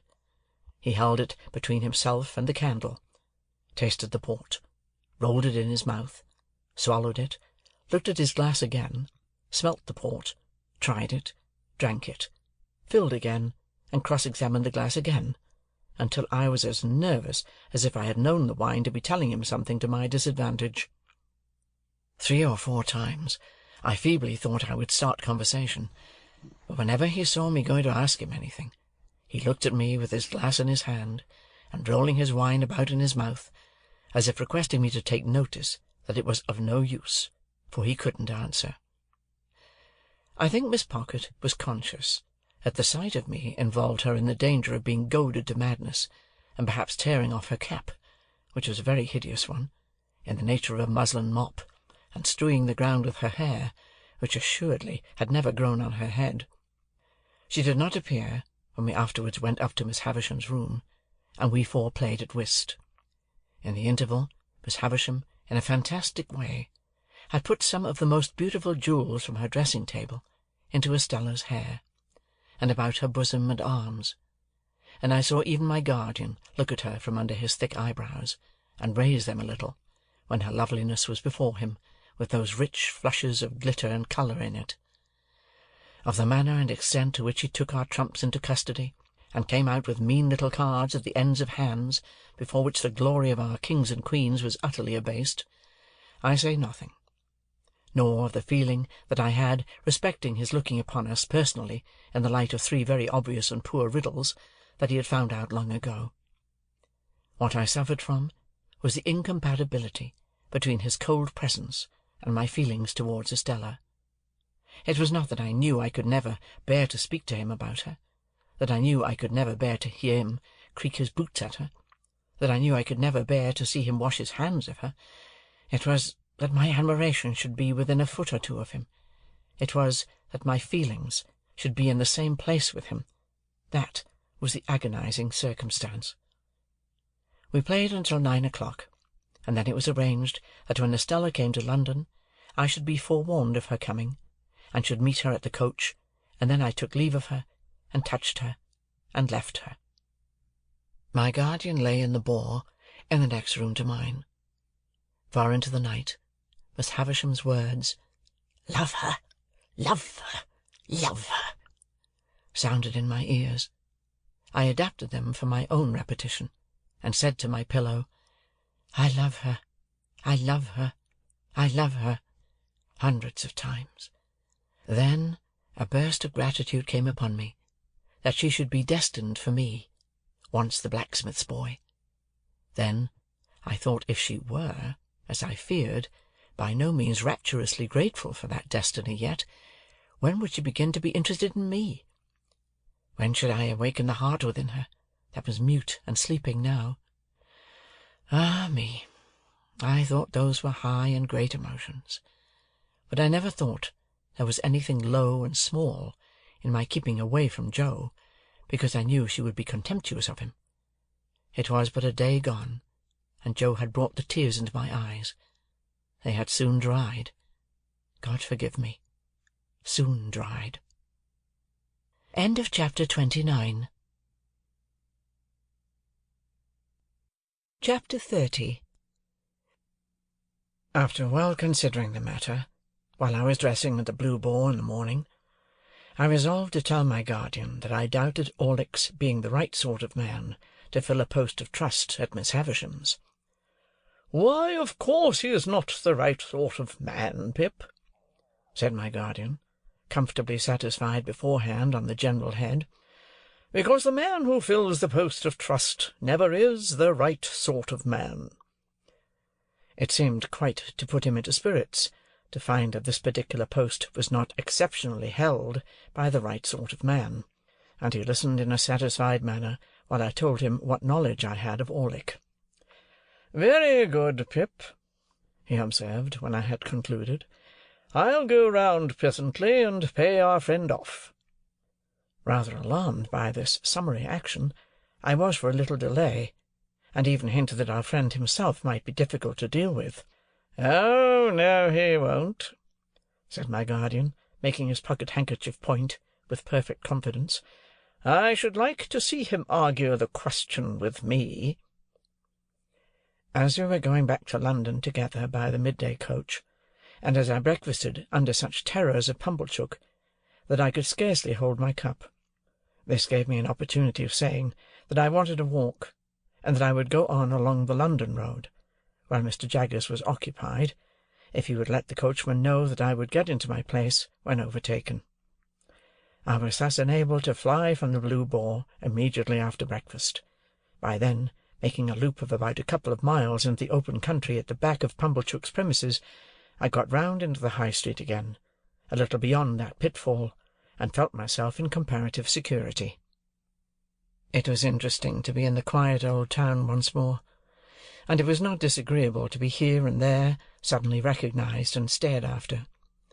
One or two of the tradespeople even darted out of their shops, and went a little way down the street before me, that they might turn, as if they had forgotten something, and pass me face to face, on which occasions I don't know whether they or I made the worse pretence, they of not doing it, or I of not seeing it. Still, my position was a distinguished one, and I was not at all dissatisfied with it, until fate threw me in the way of that unlimited miscreant, Trabb's boy. Casting my eyes along the street at a certain point of my progress, I beheld Trabb's boy approaching, lashing himself with an empty blue bag. Deeming that a serene and unconscious contemplation of him would best beseem me, and would be most likely to quell his evil mind, I advanced with that expression of countenance, and was rather congratulating myself on my success, when suddenly the knees of Trabb's boy smote together, his hair uprose, his cap fell off, he trembled violently in every limb, staggered out into the road, and crying to the populace, "Hold me! I'm so frightened!" feigned to be in a paroxysm of terror and contrition, occasioned by the dignity of my appearance. As I passed him, his teeth loudly chattered in his head, and with every mark of extreme humiliation, he prostrated himself in the dust. This was a hard thing to bear, but this was nothing. I had not advanced another 200 yards, when, to my inexpressible terror, amazement, and indignation, I again beheld Trabb's boy approaching. He was coming around a narrow corner. His blue bag was slung over his shoulder. Honest industry beamed in his eyes. A determination to proceed to Trabb's with cheerful briskness was indicated in his gait. With a shock, he became aware of me, and was severely visited as before, but this time his motion was rotatory, and he staggered round and round me with knees more afflicted, and with uplifted hands as if beseeching for mercy. His sufferings were hailed with the greatest joy by a knot of spectators, and I felt utterly confounded. I had not got as much further down the street as the post-office, when I again beheld Trabb's boy shooting round by a back way. This time he was entirely changed. He wore the blue bag, in the manner of my great coat, and was strutting along the pavement towards me on the opposite side of the street, attended by a company of delighted young friends, to whom he from time to time exclaimed, with a wave of his hand, "Don't know ya!" Words cannot state the amount of aggravation and injury wreaked upon me by Trabb's boy, when, passing abreast of me, he pulled up his shirt collar, twined his side hair, stuck an arm akimbo, and smirked extravagantly by, wriggling his elbows and body, and drawling to his attendants, "Don't know ya! Don't know ya! 'Pon my soul, don't know ya!" The disgrace attendant on his immediately afterwards taking to crowing, and pursuing me across the bridge with crows, as if from an exceedingly dejected fowl who had known me when I was a blacksmith, culminated the disgrace with which I left the town, and was, so to speak, ejected by it into the open country. But unless I had taken the life of Trabb's boy on that occasion, I really do not even now see what I could have done save endure. To have struggled with him in the street, or to have exacted any lower recompense from him than his heart's best blood, would have been futile and degrading. Moreover, he was a boy whom no man could hurt, an invulnerable and dodging serpent, who, when chased into a corner, flew out again between his captor's legs, scornfully yelping. I wrote, however, to Mr. Trabb by next day's post, to say that Mr. Pip must decline to deal further with one who could so far forget what he owed to the best interests of society, as to employ a boy who excited loathing in every respectable mind. The coach, with Mr. Jaggers inside, came up in due time, and I took my box-seat again, and arrived in London safe, but not sound, for my heart was gone. As soon as I arrived, I sent a penitential codfish and barrel of oysters to Joe, as reparation for not having gone myself, and then went on to Barnard's Inn. I found Herbert dining on cold meat, and delighted to welcome me back. Having dispatched the Avenger to the coffee-house for an addition to the dinner, I felt that I must open my breast that very evening to my friend and chum. As confidence was out of the question with the Avenger in the hall, which could merely be regarded in the light of an antechamber to the keyhole, I sent him to the play. A better proof of the severity of my bondage to that taskmaster could scarcely be afforded than the degrading shifts to which I was constantly driven to find him employment. So mean is extremity, that I sometimes sent him to Hyde Park Corner to see what o'clock it was.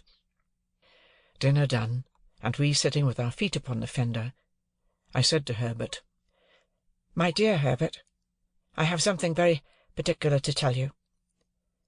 "My dear Handel," he returned, "I shall esteem and respect your confidence." "It concerns myself, Herbert," said I, "and one other person." Herbert crossed his feet, looked at the fire with his head on one side, and having looked at it in vain for some time, looked at me because I didn't go on. "Herbert," said I, laying my hand upon his knee, "I love, I adore Estella." Instead of being transfixed, Herbert replied in an easy matter-of-course way, "Exactly. Well?" "Well, Herbert, is that all you say? Well?"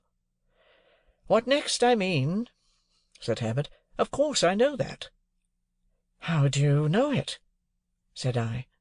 "How do I know it, Handel? Why, from you." "I never told you." "Told me? You never told me when you have your hair cut. But I have had senses to perceive it. You have always adored her, ever since I have known you. You brought your adoration and your portmanteau here together. Told me? Why, you have always told me all day long. When you told me your own story, you told me plainly that you began adoring her the first time you saw her, when you were very young indeed." "Very well, then," said I, to whom this was a new and not unwelcome light.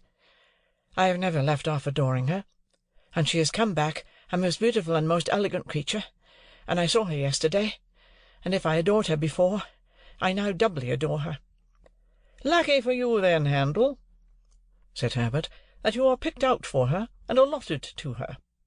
Without encroaching on forbidden ground, we may venture to say that there can be no doubt between ourselves of that fact. Have you any idea yet of Estella's views on the adoration question?" I shook my head gloomily. "Oh, she is thousands of miles away from thee," said I.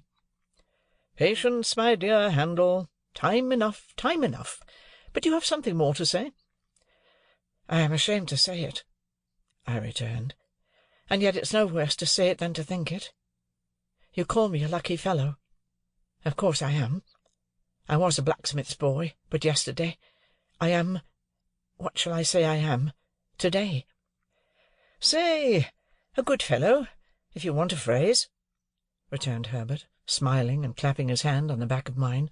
"A good fellow, with impetuosity and hesitation, boldness and diffidence, action and dreaming, curiously mixed in him."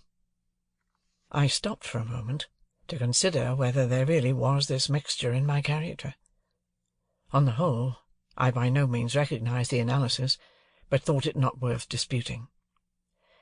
"When I ask what I am to call myself to-day, Herbert," I went on, "I suggest what I have in my thoughts. You say I am lucky. I know I have done nothing to raise myself in life, and that fortune alone has raised me. That is being very lucky. And yet, when I think of Estella—" "And when don't you, you know?" Herbert threw in, with his eyes on the fire, which I thought kind and sympathetic of him.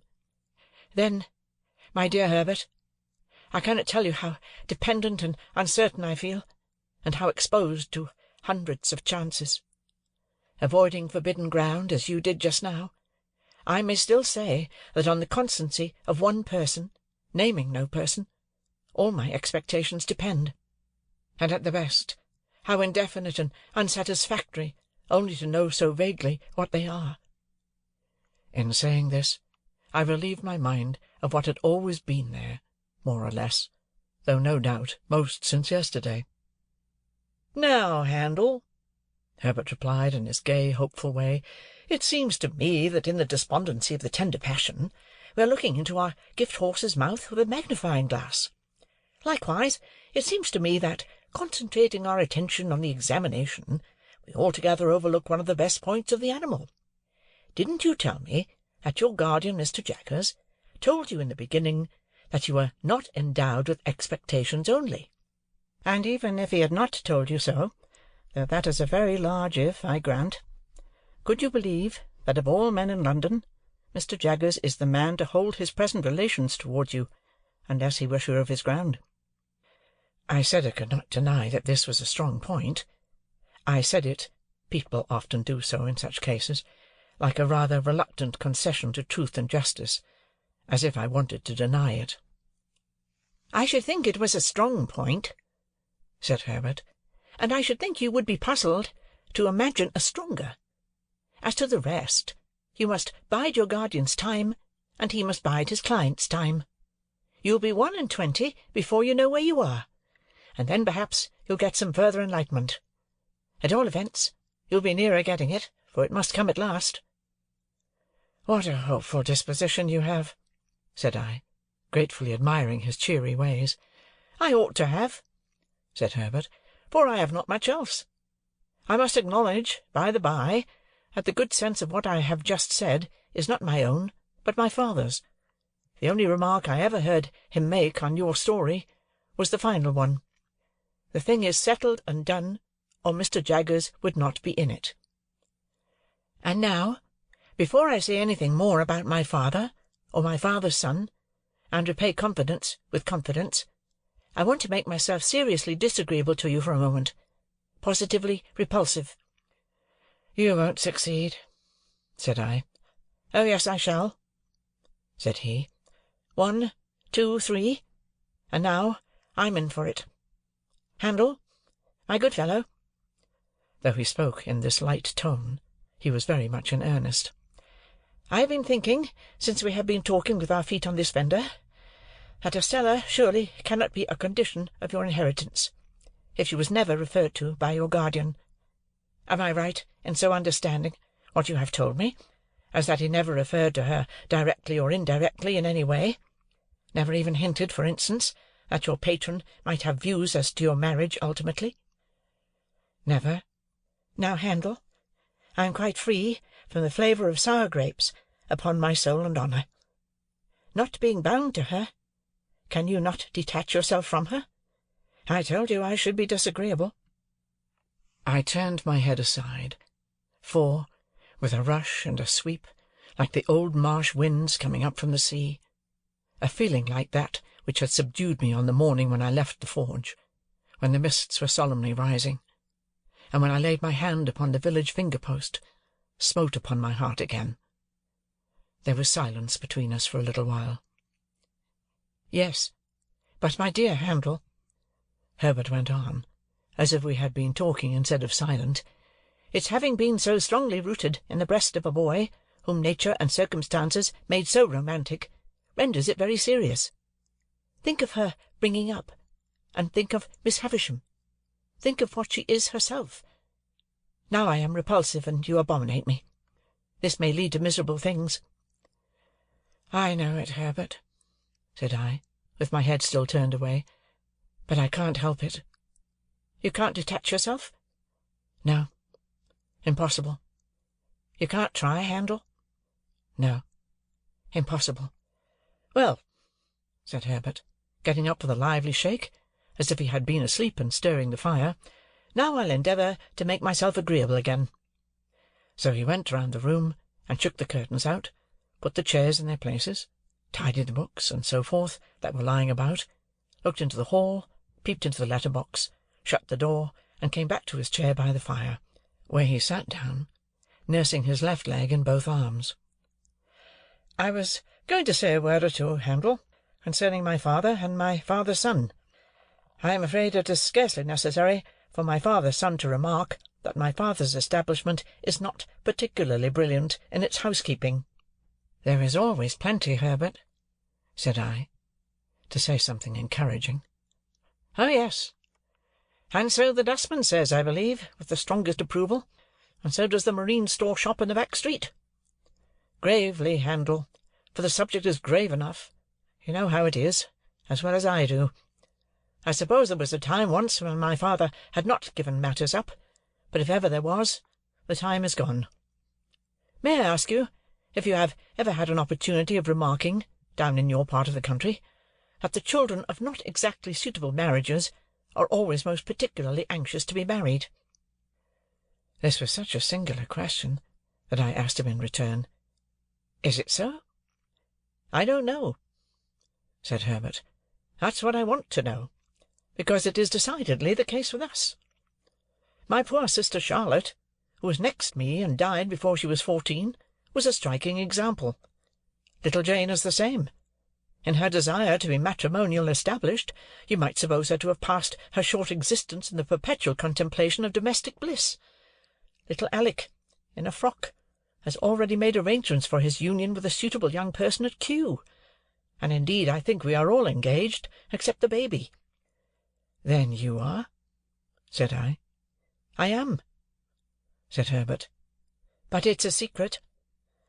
I assured him of my keeping the secret, and begged to be favoured with further particulars.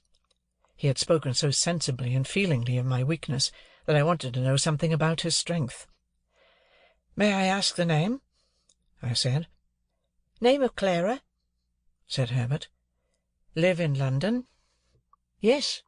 Perhaps I ought to mention," said Herbert, who had become curiously crestfallen and meek since we entered on the interesting theme, "that she is rather below my mother's nonsensical family notions. Her father had to do with the victualling of passenger ships. I think he was a species of purser." "What is he now?" said I. "He's an invalid now," replied Herbert. "Living on the first floor," said Herbert, which was not at all what I meant, for I had intended my question to apply to his means. "I have never seen him, for he has always kept his room overhead since I have known Clara, but I have heard him constantly. He makes tremendous rows, roars, and pegs at the floor with some frightful instrument." In looking at me, and then laughing heartily, Herbert for the time recovered his usual lively manner. "Don't you expect to see him?" said I. "Oh, yes, I constantly expect to see him," returned Herbert, "because I never hear him without expecting him to come tumbling through the ceiling. But I don't know how long the rafters may hold." When he had once more laughed heartily, he became meek again, and told me that the moment he began to realize capital, it was his intention to marry this young lady. He added, as a self-evident proposition, engendering low spirits, "But you can't marry, you know, while you're looking about you." As we contemplated the fire, and as I thought what a difficult vision to realize this same capital sometimes was, I put my hands in my pockets. A folded piece of paper in one of them attracting my attention, I opened it, and found it to be the playbill I had received from Joe, relative to the celebrated provincial amateur of Roskian renown. "And bless my heart," I involuntarily added aloud, "it's to-night." This changed the subject in an instant, and made us hurriedly resolve to go to the play. So, when I had pledged myself to comfort and abet Herbert in the affair of his heart, by all practicable and impracticable means, and when Herbert had told me that his affianced already knew me by reputation, and that I should be presented to her, and when we had warmly shaken hands upon our mutual confidence, we blew out our candles, made up our fire, locked our door, and issued forth in quest of Mr. Wopsle and Denmark. Chapter 31.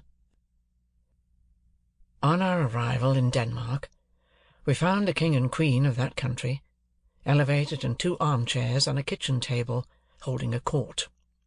The whole of the Danish nobility were in attendance, consisting of a noble boy in the wash-leather boots of a gigantic ancestor, a venerable peer with a dirty face, who seemed to have risen from the people late in life, and the Danish chivalry with a comb in its hair and a pair of white silk legs, and presenting on the whole a feminine appearance. My gifted townsman stood gloomily apart, with folded arms, and I could have wished that his curls and forehead had been more probable. Several curious little circumstances transpired as the action proceeded. The late king of the country not only appeared to have been troubled with a cough at the time of his decease, but to have taken it with him to the tomb, and to have brought it back. The royal phantom also carried a ghostly manuscript round its truncheon, to which it had the appearance of occasionally referring, and that, too, with an air of anxiety, and a tendency to lose the place of reference which were suggestive of a state of mortality. It was this, I conceive, which led to the shades being advised by the gallery to "turn over," a recommendation which it took extremely ill. It was likewise to be noted, of this majestic spirit, that whereas it always appeared with an air of having been out a long time, and walked an immense distance, it perceptibly came from a closely contiguous wall. This occasioned its terrors to be received derisively. The Queen of Denmark, a very buxom lady, though no doubt historically brazen, was considered by the public to have too much brass about her, her chin being attached to her diadem by a broad band of that metal, as if she had a gorgeous toothache, her waist being encircled by another, and each of her arms by another, so that she was openly mentioned as the kettle-drum. The noble boy in the ancestral boots was inconsistent, representing himself, as it were in one breath, as an able seaman, a strolling actor, a grave-digger, a clergyman, and a person of the utmost importance at a court fencing match, on the authority of whose practised eye and nice discrimination the finest strokes were judged. This gradually led to a want of toleration for him, and even, on his being detected in holy orders, and declining to perform the funeral service, to the general indignation taking the form of nuts. Lastly, Ophelia was a prey to such slow musical madness, that when in course of time she had taken off her white muslin scarf, folded it up, and buried it, a sulky man who had been long cooling his impatient nose against an iron bar in the front row of the gallery growled, "Now the baby's put to bed, let's have supper," which, to say the least of it, was out of keeping. Upon my unfortunate townsman all these incidents accumulated with playful effect. Whenever that undecided prince had to ask a question, or state a doubt, the public helped him out with it. As, for example, on the question whether 'twas nobler in the mind to suffer, some roared yes, and some no, and some inclining to both opinions said, "Toss up for it," and quite a debating society arose. When he asked, what should such fellows as he do, crawling between earth and heaven, he was encouraged with loud cries of "Hear, hear!" When he appeared with his stocking disordered, its disorder expressed, according to usage, by one very neat fold in the top, which I suppose to be always got up with a flat iron, a conversation took place in the gallery respecting the paleness of his leg, and whether it was occasioned by the turn the ghost had given him. On his taking the recorders, very like a little black flute that had just been played in the orchestra, and handed out at the door, he was called upon unanimously for Rule Britannia. When he recommended the player not to saw the air thus, the sulky man said, "And don't you do it neither, you're a deal worse than him," and I grieve to add that peals of laughter greeted Mr. Wopsle on every one of these occasions. But his greatest trials were in the churchyard, which had the appearance of a primeval forest, with a kind of small ecclesiastical wash-house on one side, and a turnpike gate on the other. Mr. Wopsle, in a comprehensive black cloak, being descried entering at the turnpike, the grave-digger was admonished in a friendly way. "Look out! Here's the undertaker coming to see how you're getting on with your work." I believe it is well known in a constitutional country that Mr. Wopsle could not possibly have returned the skull, after moralizing over it, without dusting his fingers on a white napkin taken from his breast. But even that innocent and indispensable action did not pass without the comment, "Waiter!" The arrival of the body for interment, in an empty black box with the lid tumbling open, was a signal for a general joy, which was much enhanced by the discovery, among the bearers, of an individual obnoxious to identification. The joy attended Mr. Wopsle through his struggle with Laertes on the brink of the orchestra and the grave, and slackened no more until he had tumbled the king off the kitchen table, and had died by inches from the ankles upward. We had made some pale efforts in the beginning to applaud Mr. Wopsle, but they were too hopeless to be persisted in. Therefore we had sat, feeling keenly for him, but laughing, nevertheless, from ear to ear. I laughed in spite of myself all the time. The whole thing was so droll. And yet I had a latent impression that there was something decidedly fine in Mr. Wopsle's elocution. Not for old association's sake, I am afraid, but because it was very slow, very dreary, very uphill and downhill, and very unlike any way in which any man, in any natural circumstances of life or death, ever expressed himself about anything. When the tragedy was over, and he had been called for and hooted, I said to Herbert, "Let us go at once, or perhaps we shall meet him." We made all the haste we could downstairs, but we were not quick enough either.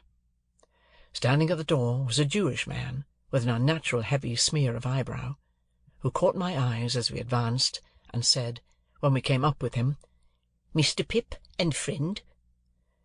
Identity of Mr. Pip and friend confessed. "Mr. Waldengarver," said the man, "will be glad to have the honour." "Waldengarver?" I repeated, when Herbert murmured in my ear, "Probably Wopsle." "Oh," said I, "yes. Shall we follow you?" "A few steps, please." When we were in a side alley, he turned and asked, "How did you think he looked? I dressed him." I don't know what he had looked like, except a funeral, with the addition of a large Danish sun or star hanging round his neck by a blue ribbon, that had given him the appearance of being insured in some extraordinary fire office. But I said he had looked very nice. "When he come to the grave," said our conductor, "he showed his cloak beautiful, but, judging from the wing, it looked to me that when he see the ghost in the Queen's apartment, he might have made more of his stockings." I modestly assented, and we all fell through a little dirty swing door into a sort of hot packing-case immediately behind it. Here Mr. Wopsle was divesting himself of his Danish garments, and here there was just room for us to look at him over one another's shoulders, by keeping the packing-case door, or lid, wide open. "Gentlemen," said Mr. Wopsle, "I am proud to see you. I hope, Mr. Pip, you will excuse my sending round. I had the happiness to know you in former times, and the drama has ever had a claim, which has ever been acknowledged, on the noble and the affluent." Meanwhile, Mr. Waldengarver, in a frightful perspiration, was trying to get himself out of his princely sables.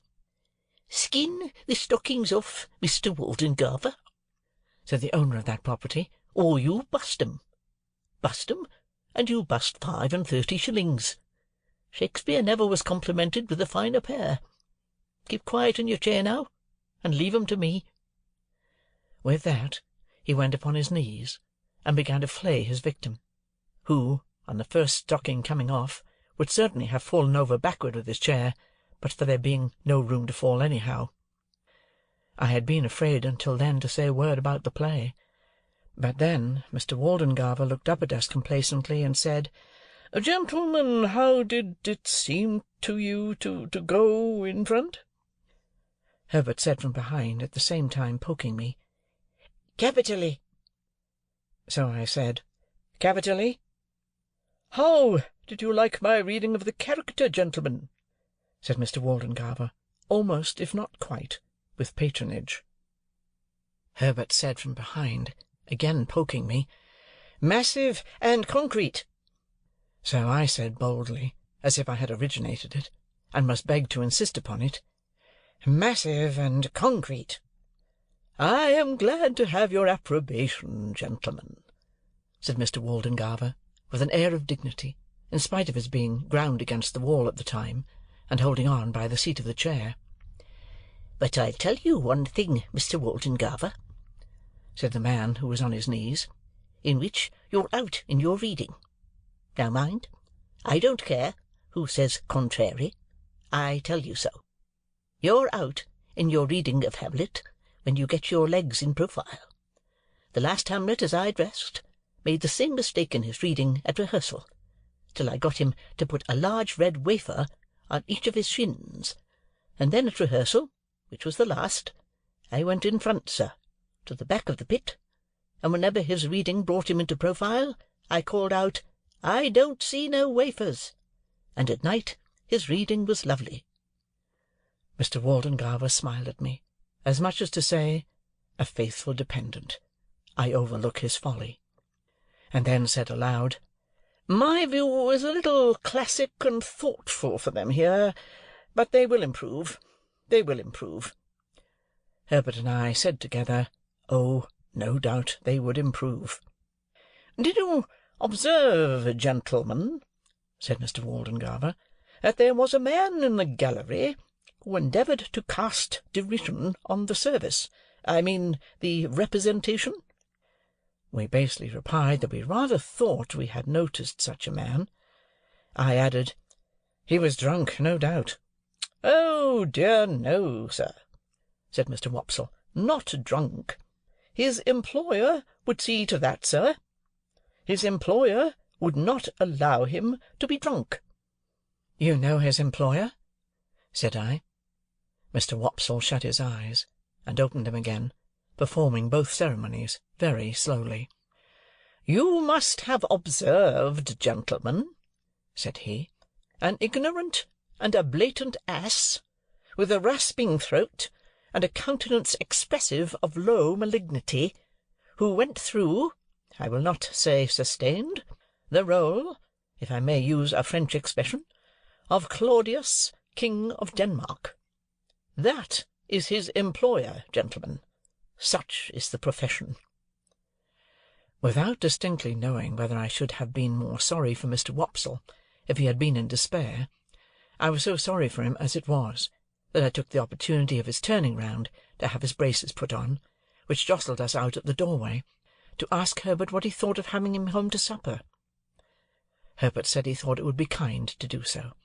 Therefore I invited him, and he went to Barnard's with us, wrapped up to the eyes, and we did our best for him, and he sat until 2 o'clock in the morning, reviewing his success and developing his plans. I forget in detail what they were, but I have a general recollection that he was to begin with reviving the drama, and to end with crushing it, inasmuch as his decease would leave it utterly bereft and without a chance or hope. Miserably I went to bed after all, and miserably thought of Estella, and miserably dreamed that my expectations were all cancelled, and that I had to give my hand in marriage to Herbert's Clara, or play Hamlet to Miss Havisham's ghost, before 20,000 people, without knowing 20 words of it. Chapter 31. Chapter 32. One day, when I was busy with my books and Mr. Pocket, I received a note by the post, the mere outside of which threw me into a great flutter, for though I had never seen the handwriting in which it was addressed, I divined whose hand it was. It had no set beginning as "Dear Mr. Pip," or "Dear Pip," or "Dear Sir," or "Dear anything," but ran thus: "I am to come to London the day after to-morrow, by the midday coach. I believe it was settled you should meet me. At all events, Miss Havisham has that impression, and I write in obedience to it. She sends you her regard. Yours, Estella." If there had been time, I should probably have ordered several suits of clothes for this occasion, but there was not. I was fain to be content with those I had. My appetite vanished instantly, and I knew no peace or rest until the day arrived. Not that its arrival brought me either, for then I was worse than ever, and began haunting the coach office in Wood Street, Cheapside, before the coach had left the Blue Boar in our town.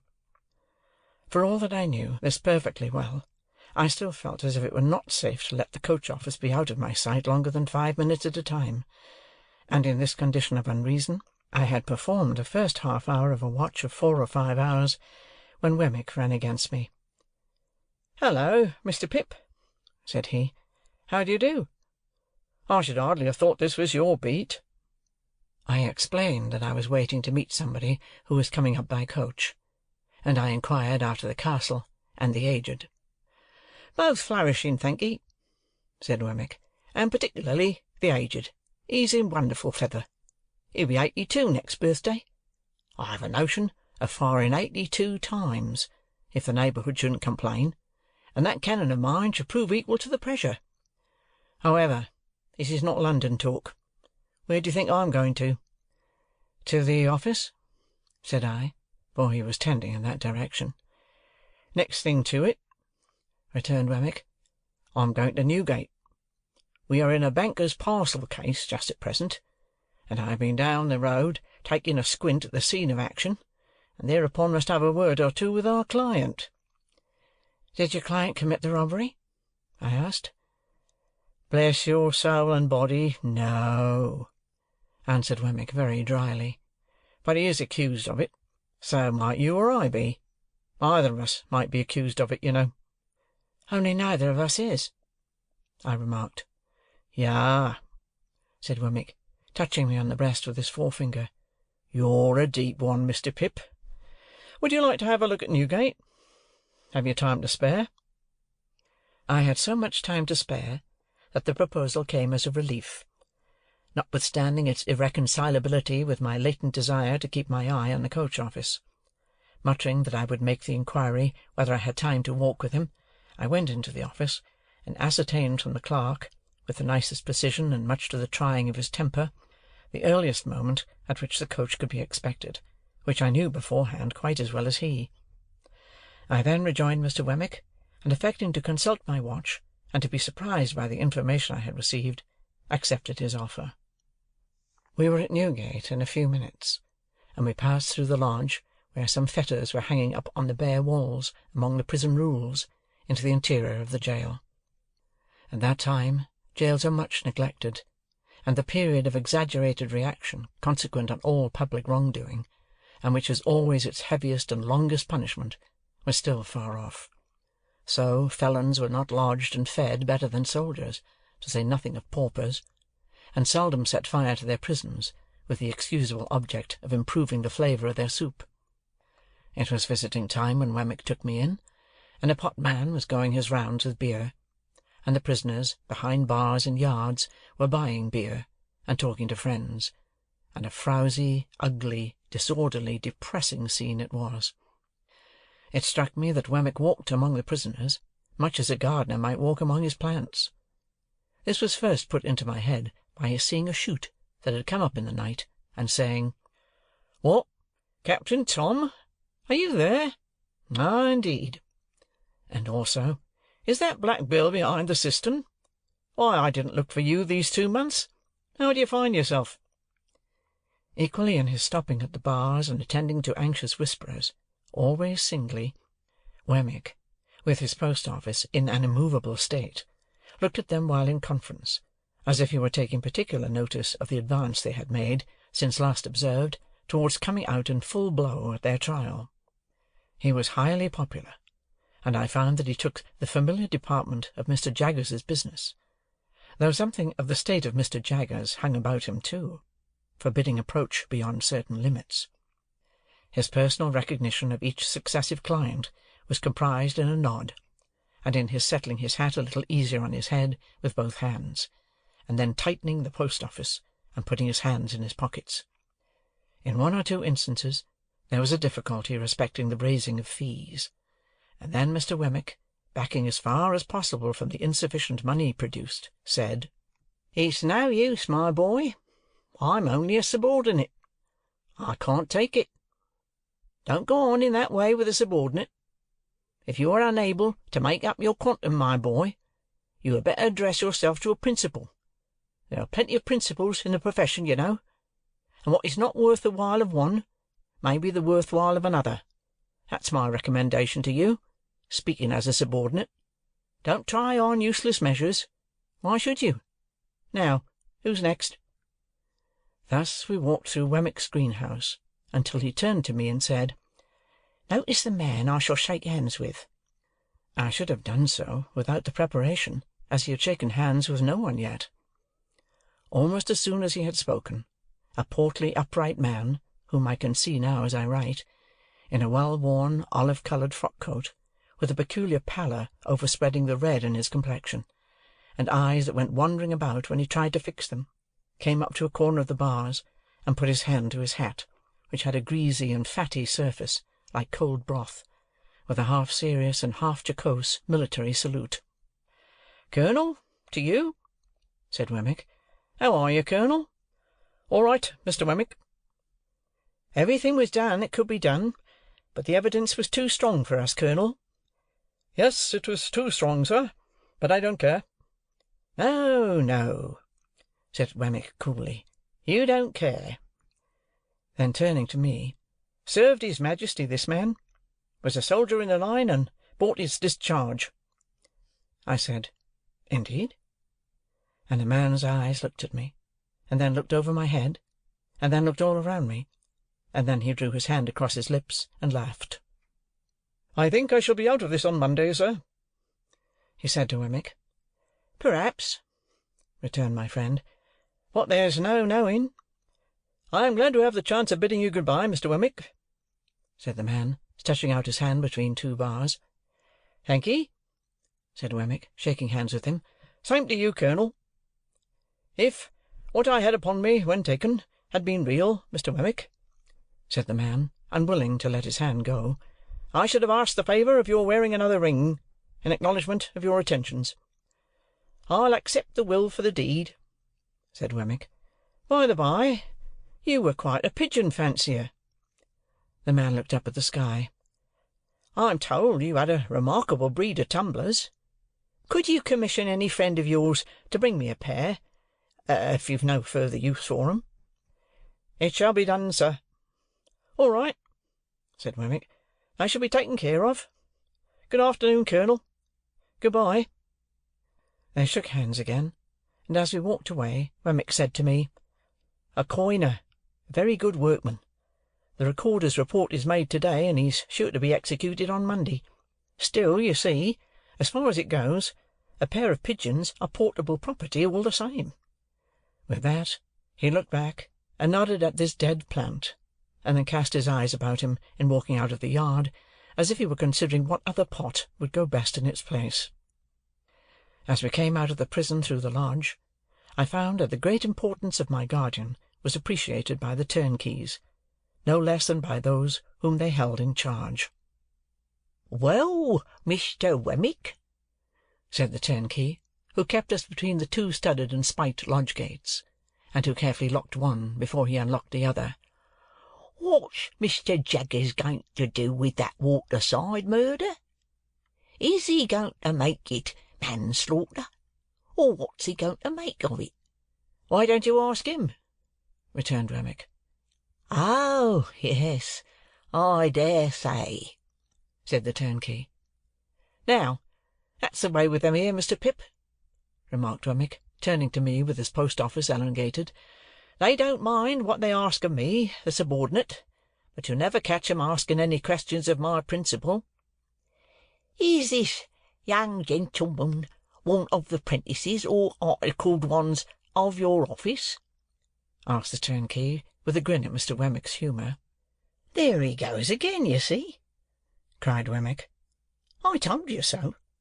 Asked another question of the subordinate before his first is dry. Well, supposing Mr. Pip is one of them."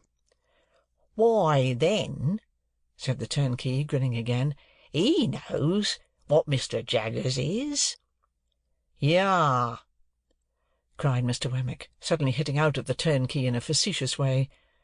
"You're dumb as one of your own keys when you have to do with my principal. You know you are. Let us out, you old fox, or I'll get 'em to bring an action against you for false imprisonment." The turnkey laughed, and gave us a good day, and stood laughing at us over the spikes of the wicket when we descended the steps into the street. "Mind you, Mr. Pip," said Wemmick, gravely in my ear, as he took my arm to be more confidential, "I don't know that Mr. Jaggers does a better thing than the way in which he keeps himself so high. He's always so high. His constant height is of a piece with his immense abilities. That colonel durst no more take leave of him than that turnkey durst ask him his intentions respecting a case. Then, between his height and them, he slips in his subordinate. Don't you see? And so he has him, soul and body." I was very much impressed, and not for the first time, by my guardian's subtlety. To confess the truth, I very heartily wished, and not for the first time, that I had had some other guardian of minor abilities. Mr. Wemmick and I parted at the office in Little Britain, where suppliants for Mr. Jaggers's notice were lingering about as usual, and I returned to my watch in the street of the coach-office with some 3 hours on hand. I consumed the whole time in thinking how strange it was that I should be encompassed by all this taint of prison and crime, that in my childhood, out in our lonely marshes on a winter evening, I should have first encountered it, that, it should have reappeared on 2 occasions, starting out like a stain that was faded but not gone; that it should in this new way pervade my fortune and advancement. While my mind was thus engaged, I thought of the beautiful young Estella, proud and refined, coming towards me, and I thought with absolute abhorrence of the contrast between the jail and her. I wished that Wemmick had not met me, or that I had not yielded to him and gone with him, so that, of all days in the year, on this day, I might not have had Newgate in my breath and on my clothes. I beat the prison dust off my feet as I sauntered to and fro, and I shook it out of my dress, and I exhaled its air from my lungs. So contaminated did I feel, remembering who was coming, that the coach came quickly after all, and I was not yet free from the soiling consciousness of Mr. Wemmick's conservatory, when I saw her face at the coach window, and her hand waving to me. What was the nameless shadow, which again, in that one instant, had passed? Chapter 32. Chapter 33. In her furred travelling dress, Estella seemed more delicately beautiful than she had ever seemed yet, even in my eyes. Her manner was more winning than she had cared to let it be to me before, and I thought I saw Miss Havisham's influence in the change. We stood in the inn-yard while she pointed out her luggage to me, and when it was all collected, I remembered, having forgotten everything but herself in the meanwhile, that I knew nothing of her destination. "I am going to Richmond," she told me. "Our lesson is, that there are 2 Richmonds, one in Surrey and one in Yorkshire, and that mine is the Surrey Richmond. The distance is 10 miles. I am to have a carriage, and you are to take me. This is my purse, and you are to pay my charges out of it. Oh, you must take the purse. We have no choice, you and I, but to obey our instructions. We are not free to follow our own devices, you and I." As she looked at me in giving me the purse, I hoped there was an inner meaning in her words. She said them slightingly, but not with displeasure. "A carriage will have to be sent for, Estella. Will you rest here a little?" "Yes, I am to rest here a little, and I am to drink some tea, and you are to take care of me the while." She drew her arm through mine, as if it must be done, and I requested a waiter who had been staring at the coach, like a man who had never seen such a thing in his life, to show us a private sitting-room. Upon that, he pulled out a napkin, as if it were a magic clue, without which he couldn't find the way upstairs, and led us to the black hole of the establishment, fitted up with a diminishing mirror, quite a superfluous article considering the hole's proportions, an anchovy sauce cruet, and somebody's pattens. On my objecting to this retreat, he took us into another room, with a dinner-table for 30, and in the grate a scorched leaf of a copy-book under a bushel of coal-dust. Having looked at this extinct conflagration, and shaken his head, he took my order, which, proving to be merely "Some tea for the lady," sent him out of the room in a very low state of mind. I was, and I am, sensible that the air of this chamber, in its strong combination of stable with soup-stock, might have led one to infer that the coaching department was not doing well, and that the enterprising proprietor was boiling down the horses for the refreshment department. Yet the room was all in all to me, Estella being in it. I thought that with her I could have been happy there for life. I was not at all happy there at the time, observe, and I knew it well. "Where are you going to Richmond?" I asked Estella. "I am going to live," said she, "at a great expense, with a lady there, who has the power, or says she has, of taking me about, and introducing me, and showing people to me, and showing me to people." "I suppose you will be glad of variety and admiration?" "Yes, I suppose so." She answered so carelessly that I said, "You speak of yourself as if you were someone else." "Where did you learn how I speak of others? Come, come," said Estella, smiling delightfully. "You must not expect me to go to school to you. I must talk in my own way. How do you thrive with Mr. Pocket?" I live quite pleasantly there. At least, it appeared to me that I was losing a chance. At least? Repeated Estella. As pleasantly as I could anywhere, away from you. You silly boy, said Estella, quite composedly. How can you talk such nonsense? Your friend Mr. Matthew, I believe, is superior to the rest of his family? Very superior indeed. He is nobody's enemy.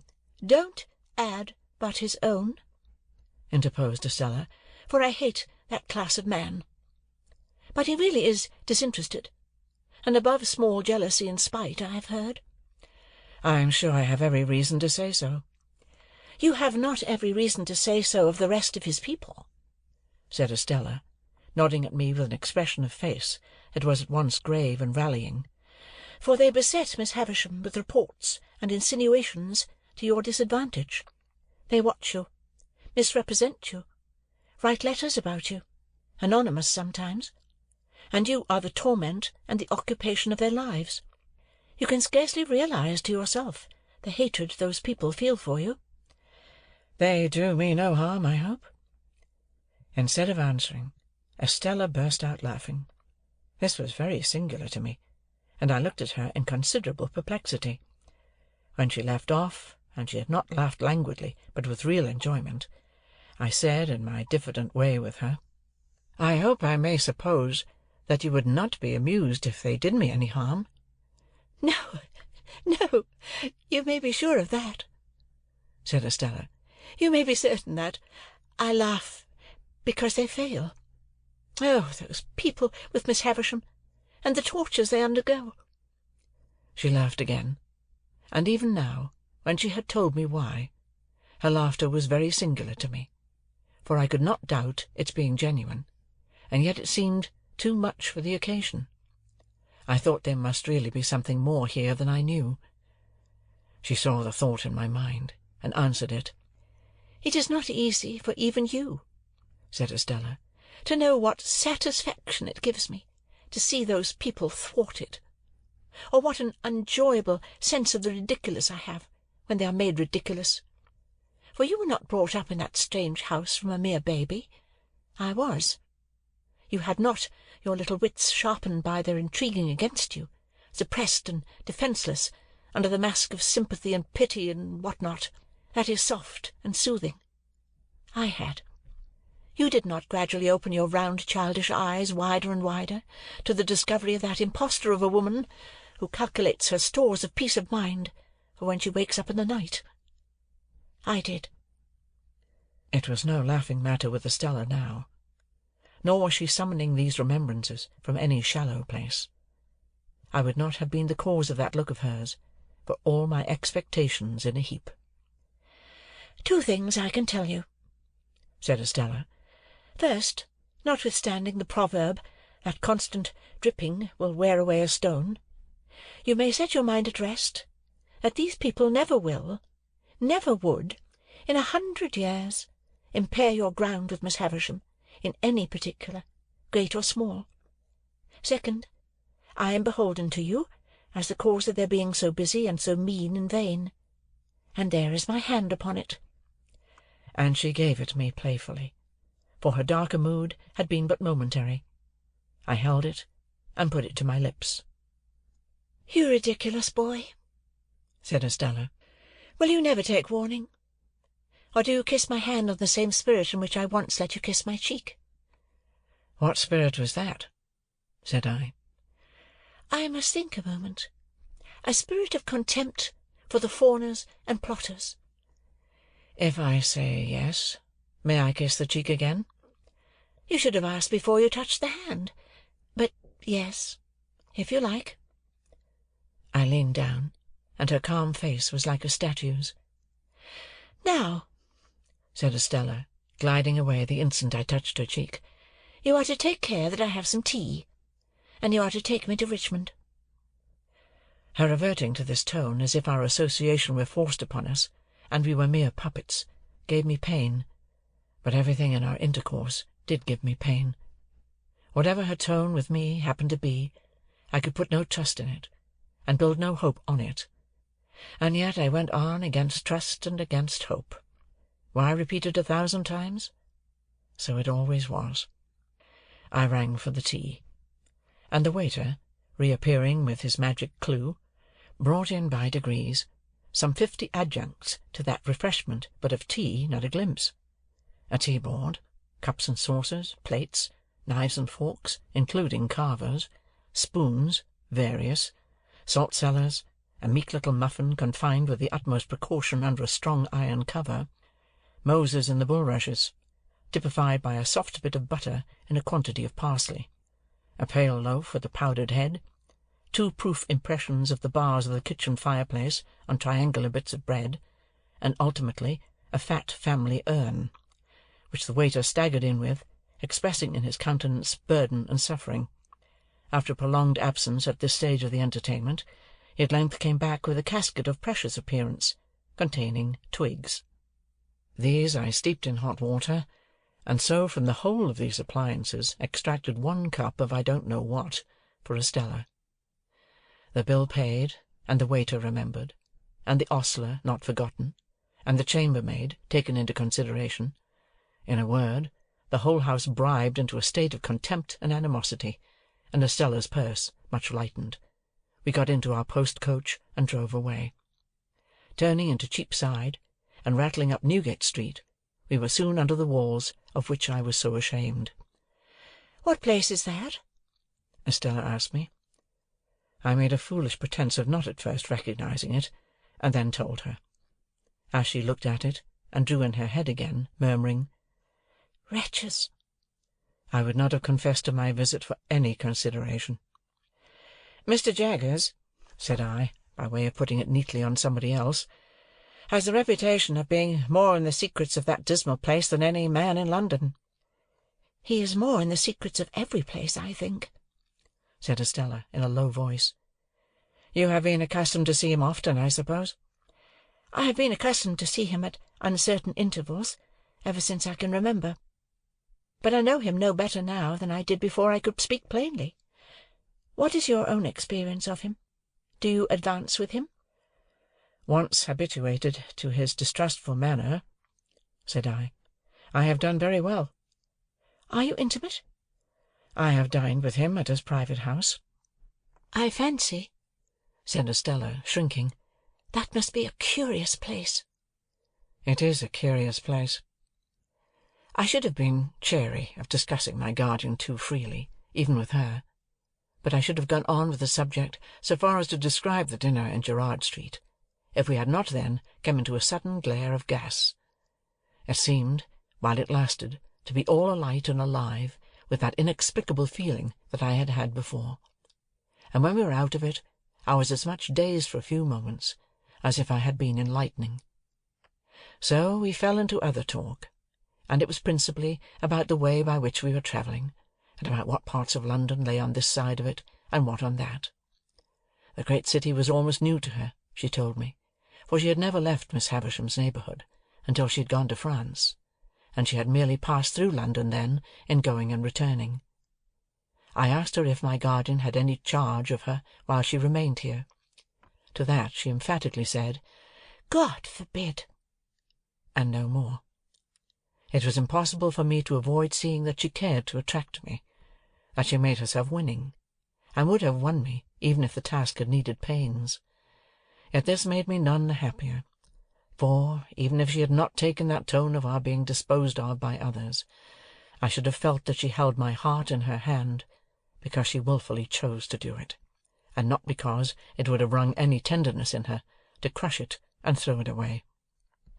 When we passed through Hammersmith, I showed her where Mr. Matthew Pocket lived, and said it was no great way from Richmond, and that I hoped I should see her sometimes.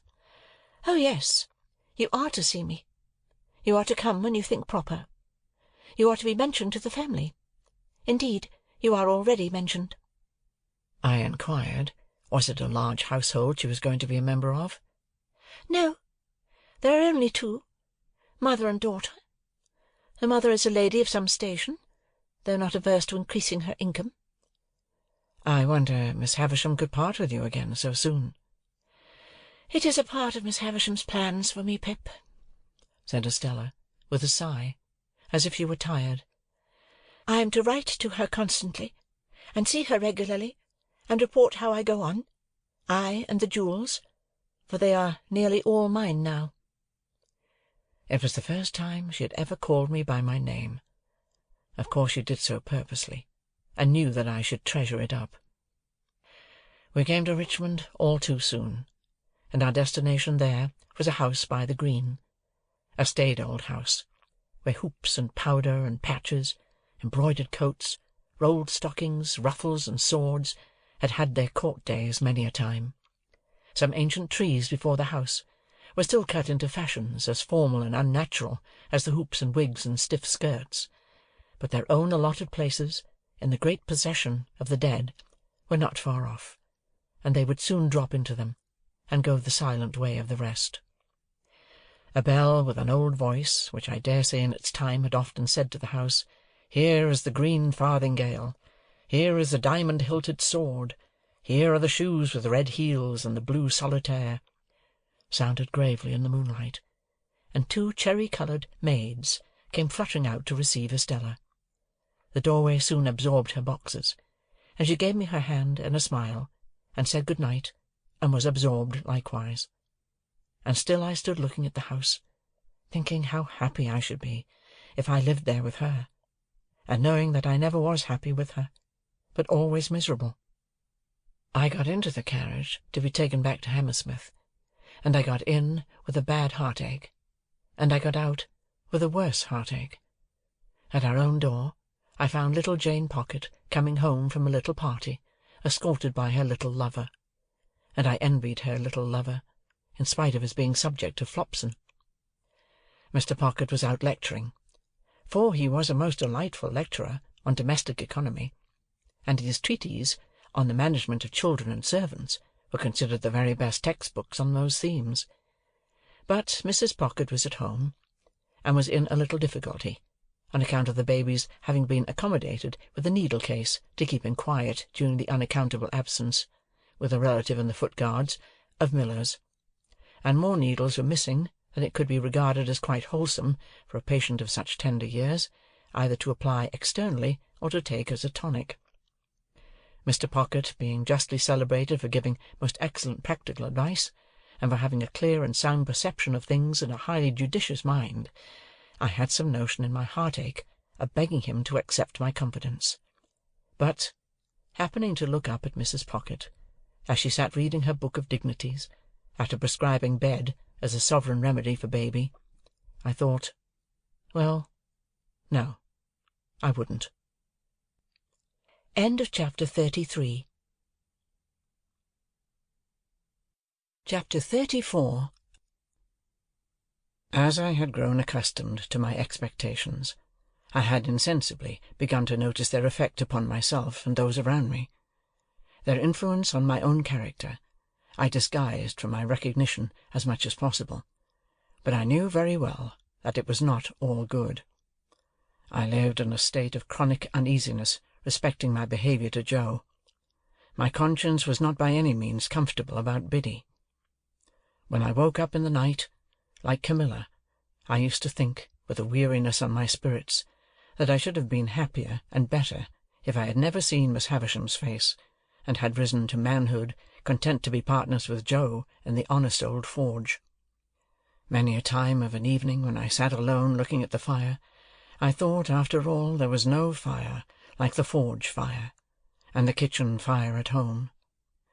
Yet Estella was so inseparable from all my restlessness and disquiet of mind, that I really fell into confusion as to the limits of my own part in its production.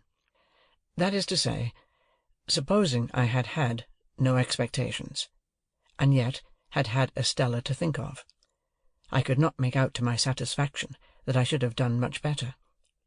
Now, concerning the influence of my position on others, I was in no such difficulty, and so I perceived, though dimly enough perhaps, that it was not beneficial to anybody, and above all that it was not beneficial to Herbert. My lavish habits led his easy nature into expenses that he could not afford, corrupted the simplicity of his life, and disturbed his peace with anxieties and regrets. I was not at all remorseful for having unwittingly set those other branches of the Pocket family to the poor arts they practised, because such littleness were their natural bent, and would have been evoked by anybody else if I had left them slumbering. But Herbert's was a very different case, and it often caused me a twinge to think that I had done him evil service in crowding his sparsely furnished chambers with incongruous upholstery work, and placing the canary-breasted Avenger at his disposal. So now, as an infallible way of making little ease great ease, I began to contract a quantity of debt. I could hardly begin, but Herbert must begin too, so he soon followed. At Startop's suggestion, we put ourselves down for election into a club called the Finches of the Grove, the object of which institution I have never divined. If it were not that the members should dine expensively once a fortnight, to quarrel among themselves as much as possible after dinner, and to cause 6 waiters to get drunk on the stairs. I know that these gratifying social ends were so invariably accomplished that Herbert and I understood nothing else to be referred to in the first standing toast of the society, which ran, "Gentlemen, may the present promotion of good feeling ever reign predominant among the Finches of the Grove." The Finches spent their money foolishly. The hotel we dined at was in Covent Garden, and the first Finch I saw, when I had the honour of joining the Grove, was Bentley Drummle, at that time floundering about town in a cab of his own, and doing a great deal of damage to the posts at the street corners. Occasionally he shot himself out of his equipage head foremost over the apron, and I saw him on one occasion deliver himself at the door of the Grove in this unintentional way, like coals. But here I anticipate a little, for I was not a Finch, and could not be, according to the sacred laws of the society, until I came of age. In my confidence in my own resources, I would willingly have taken Herbert's expenses on myself, but Herbert was proud, and I could make no such proposal to him. So he got into difficulties in every direction, and continued to look about him. When we gradually fell into keeping late hours and late company, I noticed that he looked about him with a desponding eye at breakfast-time, that he began to look about him more hopefully about midday, that he drooped when he came into dinner, that he seemed to descry capital in the distance rather clearly after dinner, that he all but realized capital towards midnight, and that at about 2 o'clock in the morning he became so deeply despondent again as to talk of buying a rifle and going to America, with the general purpose of compelling buffaloes to make his fortune.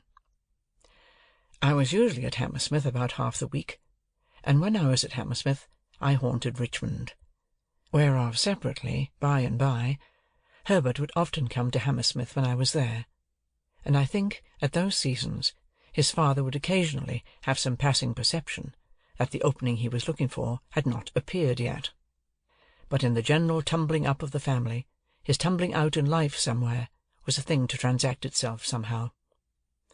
In the meantime Mr. Pocket grew greyer, and tried oftener to lift himself out of his perplexities by the hair, while Mrs. Pocket tripped up the family with her footstool, read her book of dignities, lost her pocket-handkerchief, told us about her grandpapa, and taught the young idea how to shoot, by shooting it into bed whenever it attracted her notice. As I am now generalizing a period of my life with the object of clearing my way before me, I can scarcely do so better than by at once completing the description of our usual manners and customs at Barnard's Inn. We spent as much money as we could, and got as little for it as people could make up their minds to give us. We were always more or less miserable, and most of our acquaintance were in the same condition. There was a gay fiction among us that we were constantly enjoying ourselves, and a skeleton truth that we never did. To the best of my belief, our case was in the last aspect a rather common one. Every morning, with an air ever new, Herbert went into the city to look about him. I often paid him a visit in the dark back room in which he consorted with an ink-jar, a hat-peg, a coal-box, a string-box, an almanac, a desk, and stool, and a ruler, and I do not remember that I ever saw him do anything else but look about him. If we all did what we undertake to do, as faithfully as Herbert did, we might live in a republic of the virtues. He had nothing else to do, poor fellow, except at a certain hour of every afternoon to go to Lloyd's, in observance of a ceremony of seeing his principal, I think. He never did anything else in connection with Lloyd's that I could find out, except come back again. When he felt his case unusually serious, and that he positively must find an opening, he would go on 'change at a busy time, and walk in and out in a kind of gloomy country dance figure among the assembled magnates. "For," says Herbert to me, coming home to dinner on one of those special occasions, "I find the truth to be, Handel, that an opening won't come to one, but one must go to it. So I have been." If we had been less attached to one another, I think we must have hated one another regularly every morning. I detested the chambers beyond expression at that period of repentance, and could not endure the sight of the Avenger's livery, which had a more expensive and a less remunerative appearance then than at any other time in the 24 hours. As we got more and more into debt, breakfast became a hollower and hollower form, and, being on one occasion at breakfast-time threatened, by letter, with legal proceedings, not unwholly unconnected, as my local paper might put it, with jewellery, I went so far as to seize the Avenger by his blue collar and shake him off his feet, so that he was actually in the air, like a booted Cupid, for presuming to suppose that we wanted a roll. At certain times, meaning at uncertain times, for they depended on our humour, I would say to Herbert, as if it were a remarkable discovery, "My dear Herbert, we are getting on badly." "My dear Handel," Herbert would say to me in all sincerity, "if you will believe me, those very words are on my lips by a strange coincidence." "Then, Herbert," I would respond, "let us look into our affairs." We always derived profound satisfaction from making an appointment for this purpose. I always thought this was business. This was the way to confront the thing. This was the way to take the foe by the throat. And I know Herbert thought so too. We ordered something rather special for dinner, with a bottle of something similarly out of the common way, in order that our minds might be fortified for the occasion, and we might come well up to the mark. Dinner over, we produced a bundle of pens, a copious supply of ink, and a goodly show of writing and blotting paper, for there was something very comfortable in having plenty of stationery. I would then take a sheet of paper, and write across the top of it in a neat hand the heading, "Memorandum of Pip's Debts," with Barnard's Inn, and the date very carefully added.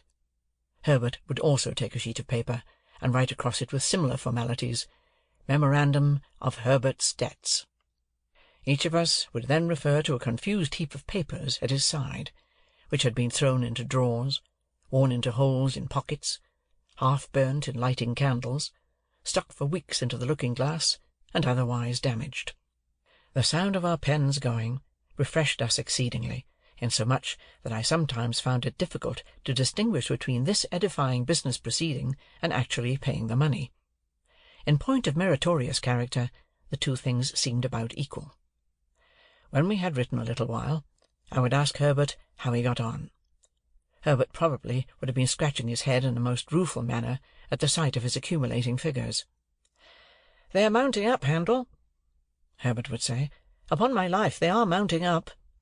"Be firm, Herbert," I would retort, plying my own pen with great assiduity. "Look the thing in the face. Look into your affairs. Stare them out of countenance." "So I would, Handel, only they are staring me out of countenance."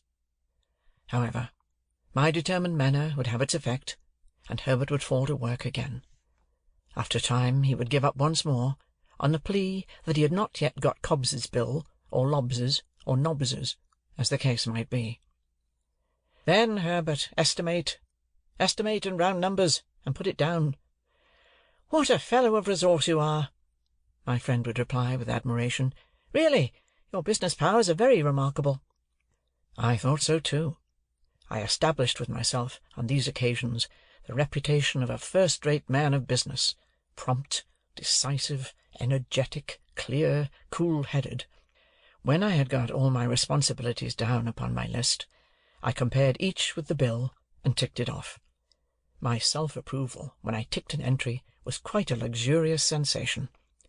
When I had no more ticks to make, I folded all my bills up uniformly, docketed each on the back, and tied the whole into a symmetrical bundle. Then I did the same for Herbert, who modestly said he had not my administrative genius, and felt that I had brought his affairs into a focus for him. My business habits had one other bright feature, which I called leaving a margin. For example, supposing Herbert's debts to be £164 4 and twopence, I would say, "Leave a margin and put them down at 200. Or supposing my own to be 4 times as much, I would leave a margin and put them down at 700. I had the highest opinion of the wisdom of this same margin, but I am bound to acknowledge that on looking back I deem it to have been an expensive device. For we always ran into new debt immediately, to the full extent of the margin, and sometimes, in the sense of freedom and solvency it imparted, got pretty far on into another margin. But there was a calm, a rest, a virtuous hush, consequent on these examinations of our affairs, that gave me, for the time, an admirable opinion of myself. Soothed by my exertions, my method, and Herbert's compliments, I would sit with his symmetrical bundle and my own on the table before me among the stationery, and feel like a bank of some sort, rather than a private individual. We shut our outer door on these solemn occasions, in order that we might not be interrupted. I had fallen into my serene state one evening, when we heard a letter drop through the slit in the said door, and fall on the ground. "It's for you, Handel," said Herbert, going out and coming back with it, "and I hope there is nothing the matter." This was in allusion to its heavy black seal and border. The letter was signed Trabb and Co., and its contents were simply that I was an honoured sir, and that they begged to inform me that Mrs. J. Gargery had departed this life on Monday last, at 20 minutes past 6 in the evening, and that my attendance was requested at the interment on Monday next, at 3 o'clock in the afternoon. End of chapter 34. Chapter 35. It was the first time that a grave had opened in my road of life, and the gap it made in the smooth ground was wonderful. The figure of my sister in her chair by the kitchen fire haunted me night and day. That the place could possibly be without her was something my mind seemed unable to compass, and whereas she had seldom or never been in my thoughts of late, I had now the strangest ideas that she was coming towards me in the street, or that she would presently knock at the door. In my rooms, too, with which she had never been at all associated, there was at once the blankness of death, and a perpetual suggestion of the sound of her voice, or the turn of her face or figure, as if she were still alive and had been often there. Whatever my fortunes might have been, I could scarcely have recalled my sister with much tenderness, but I suppose there is a shock of regret which may exist without much tenderness. Under its influence, and perhaps to make up for the want of the softer feeling, I was seized with a violent indignation against the assailant from whom she had suffered so much, and I felt that on sufficient proof I could have revengefully pursued Orlick, or any one else, to the last extremity. Having written to Joe to offer consolation, and to assure him that I should come to the funeral, I passed the intermediate days in the curious state of mind I have glanced at. I went down early in the morning, and alighted at the Blue Boar, in good time to walk over to the forge. It was fine summer weather again, and as I walked along, the times when I was a little helpless creature, and my sister did not spare me, vividly returned. But they returned with a gentle tone upon them that softened even the edge of Tickler. For now the very breath of the beans and clover whispered to my heart that the day must come when it would be well for my memory that others walking in the sunshine should be softened as they thought of me. At last I came within sight of the house, and saw that Trabb and Co. had put in a funeral execution and taken possession. 2 dismally absurd persons, each ostentatiously exhibiting a crutch done up in a black bandage, as if that instrument could possibly communicate any comfort to anybody, were posted at the front door, and in one of them I recognised the post-boy, discharged from the bore for turning a young couple into a saw-pit on their bridal morning, in consequence of intoxication, rendering it necessary for him to ride his horse clasped round the neck with both arms. All the children of the village, and most of the women, were admiring these sable warders, and the closed windows of the house and forge. And as I came up, one of the two warders, the post-boy, knocked at the door, implying that I was far too much exhausted by grief to have strength remaining to knock for myself. Another sable warder, a carpenter who had once eaten 2 geese for a wager, opened the door and showed me into the best parlour. Here Mr. Trabb had taken unto himself the best table, and had got all the leaves up, and was holding a kind of black bazaar with the aid of a quantity of black pins. At the moment of my arrival he had just finished putting somebody's hat into black long clothes like an African baby, so he held out his hand for mine. But I, misled by the action, and confused by the occasion, shook hands with him with every testimony of warm affection. Poor dear Joe, entangled in a little black cloak tied in a large bow under his chin, was seated apart at the upper end of the room, where, as chief mourner, he had evidently been stationed by Trabb. When I bent down and said to him, "Dear Joe, how are you?" he said, "Pip, old chap, you knowed her when she were a fine figure of her," and clasped my hand, and said no more. Biddy, looking very neat and modest in her black dress, went quietly here and there, and was very helpful.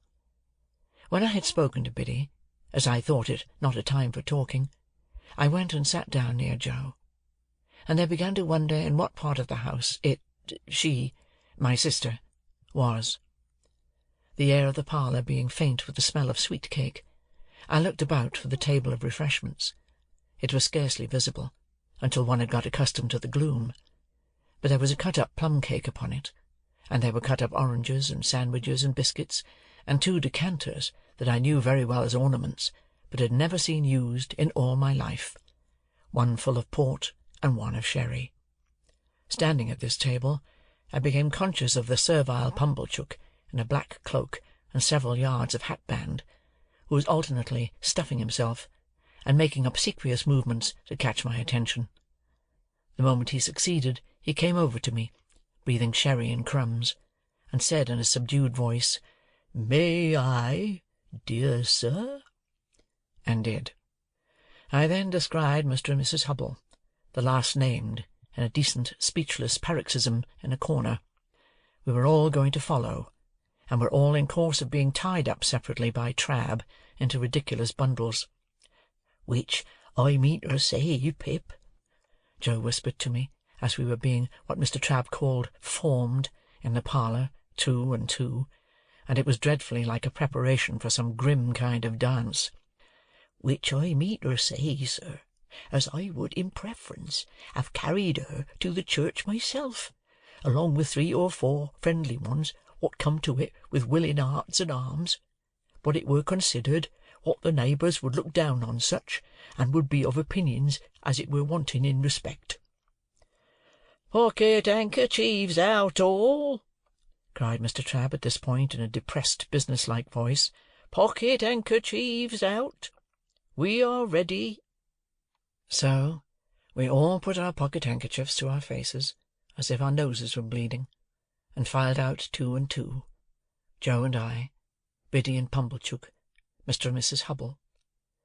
The remains of my poor sister had been brought round by the kitchen door, and, it being a point of undertaking ceremony that the 6 bearers must be stifled and blinded under a horrible black velvet housing with a white border, the whole looked like a blind monster with 12 human legs, shuffling and blundering along under the guidance of 2 keepers, the post-boy and his comrade.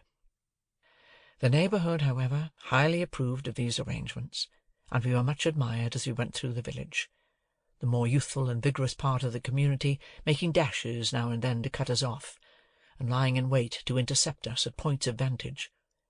At such times, the more exuberant among them called out in an excited manner on our emergence round some corner of expectancy. "Here they come! Here they are!" And we were all but cheered. In this progress I was much annoyed by the abject Pumblechook, who, being behind me, persisted all the way as a delicate attention in arranging my streaming hatband and smoothing my cloak. My thoughts were further distracted by the excessive pride of Mr. and Mrs. Hubble, who were surpassingly conceited and vainglorious in being members of so distinguished a procession. And now the range of marshes lay clear before us, with the sails of the ships on the river growing out of it, and we went into the churchyard, close to the graves of my unknown parents, Philip Pirrip, late of this parish, and also Georgiana, wife of the above.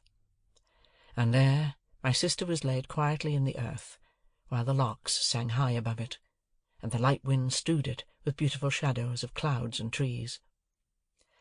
Of the conduct of the worldly-minded Pumblechook while this was doing, I desire to say no more than it was all addressed to me, and that even when those noble passages were read, which remind humanity how it brought nothing into the world and can take nothing out, and how it fleeth like a shadow and never continueth long in one stay, I heard him cough a reservation of the case of a young gentleman who came unexpectedly into large property.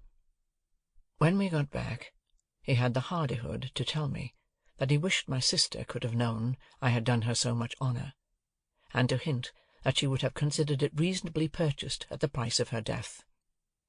After that, he drank all the rest of the sherry, and Mr. Hubble drank the port, and the two talked, which I have since observed to be customary in such cases, as if they were of quite another race from the deceased, and were notoriously immortal. Finally, he went away with Mr. and Mrs. Hubble, to make an evening of it, I felt sure, and to tell the jolly bargemen that he was the founder of my fortunes and my earliest benefactor. When they were all gone, and when Trabb and his men, but not his boy, I looked for him, had crammed their mummery into bags, and were gone too, the house felt wholesomer. Soon afterwards, Biddy, Joe, and I had a cold dinner together, but we dined in the best parlour, not in the old kitchen, and Joe was so exceedingly particular what he did with his knife and fork, and the salt-cellar, and what not, that there was great restraint upon us. But after dinner, when I made him take his pipe, and when I had loitered with him about the forge, and when we sat down together on the great block of stone outside it, we got on better. I noticed that after the funeral, Joe changed his clothes so far as to make a compromise between his Sunday dress and working dress, in which the dear fellow looked natural, and like the man he was. He was very much pleased by my asking if I might sleep in my own little room, and I was pleased too, for I felt that I had done rather a great thing in making the request. When the shadows of evening were closing in, I took an opportunity of getting into the garden with Biddy for a little talk. "Biddy," said I think you might have written to me about these sad matters." "Do you, Mr. Pip?" said Biddy. "I should have written if I had thought that." "Don't suppose that I mean to be unkind, Biddy, when I say I consider that you ought to have thought that."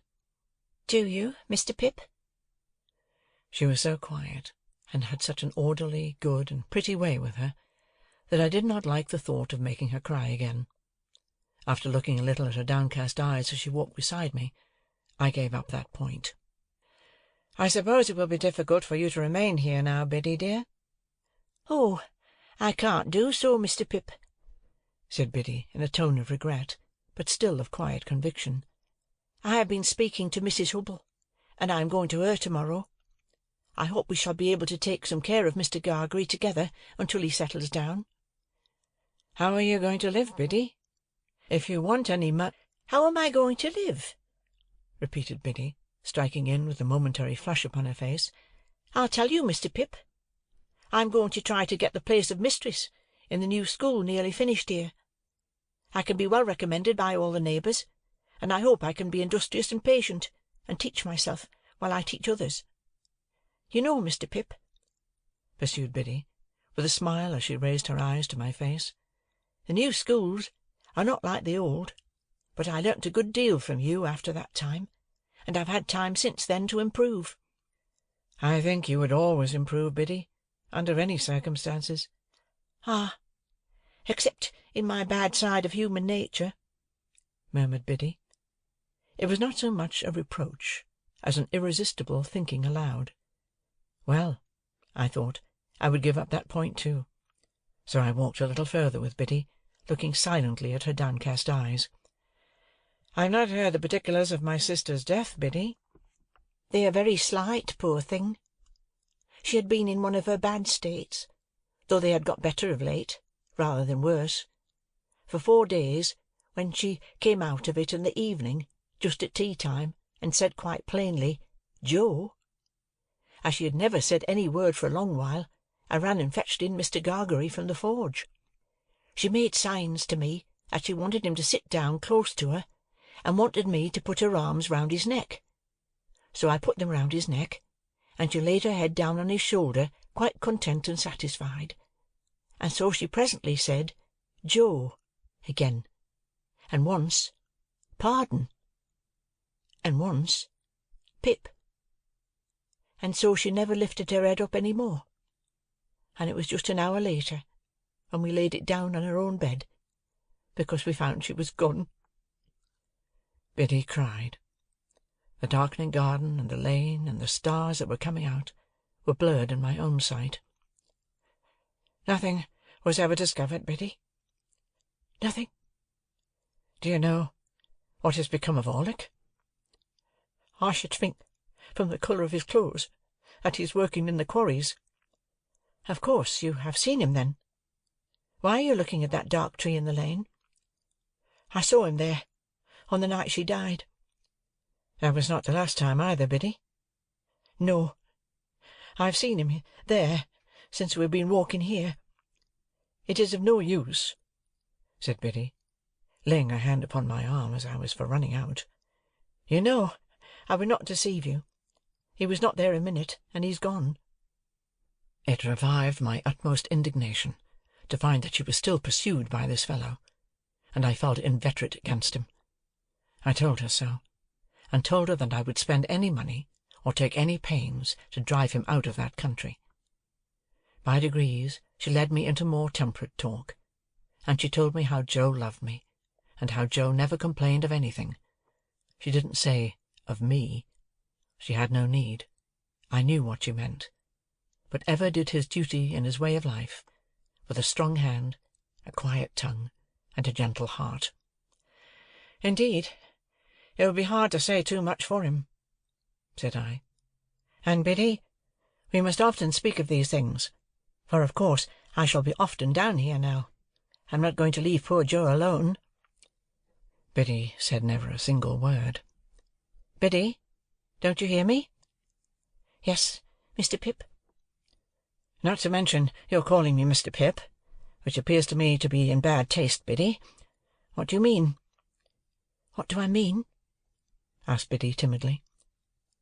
"Biddy," said I, in a virtuously self-asserting manner, "I must request to know what you mean by this."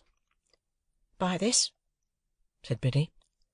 "Now don't echo," I retorted.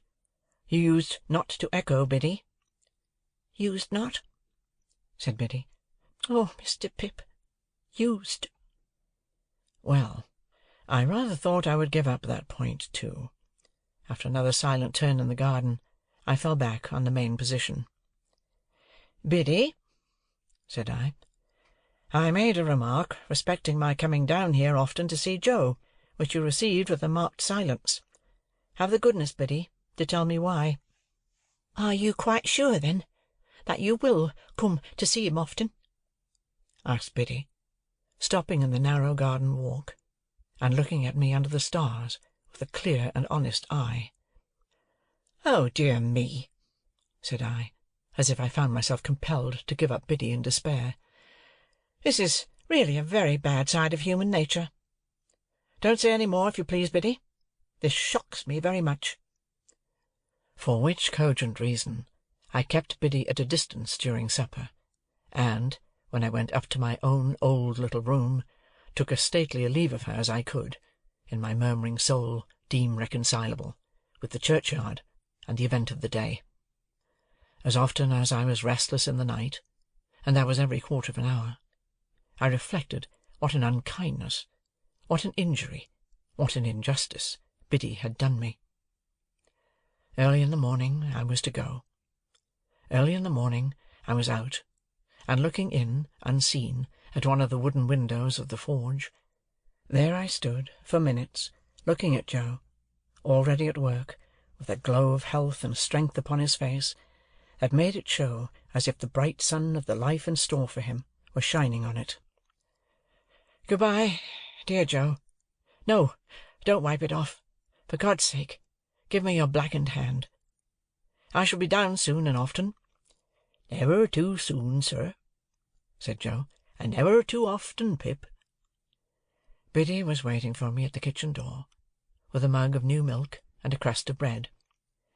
"Biddy," said I, when I gave her my hand at parting, "I am not angry, but I am hurt." "No, don't be hurt," she pleaded, quite pathetically. "Let only me be hurt, if I have been ungenerous." Once more the mists were rising as I walked away. If they disclosed to me, as I suspect they did, that I should not come back, and that Biddy was quite right, all I can say is, they were quite right too. Chapter 35. Chapter 36. Herbert and I went on from bad to worse, in the way of increasing our debts, looking into our affairs, leaving margins, and the like exemplary transactions, and time went on, whether or no, as he has a way of doing, and I came of age, in fulfilment of Herbert's prediction that I should do so before I knew where I was. Herbert himself had come of age 8 months before me. As he had nothing else than his majority to come into, the event did not make a profound sensation in Barnard's Inn. But we had looked forward to my 21st birthday with a crowd of speculations and anticipations, for we had both considered that my guardian could hardly help saying something definite on that occasion. I had taken care to have it well understood in Little Britain when my birthday was. On the day before it, I received an official note from Wemmick, informing me that Mr. Jaggers would be glad if I would call upon him at 5 in the afternoon of the auspicious day.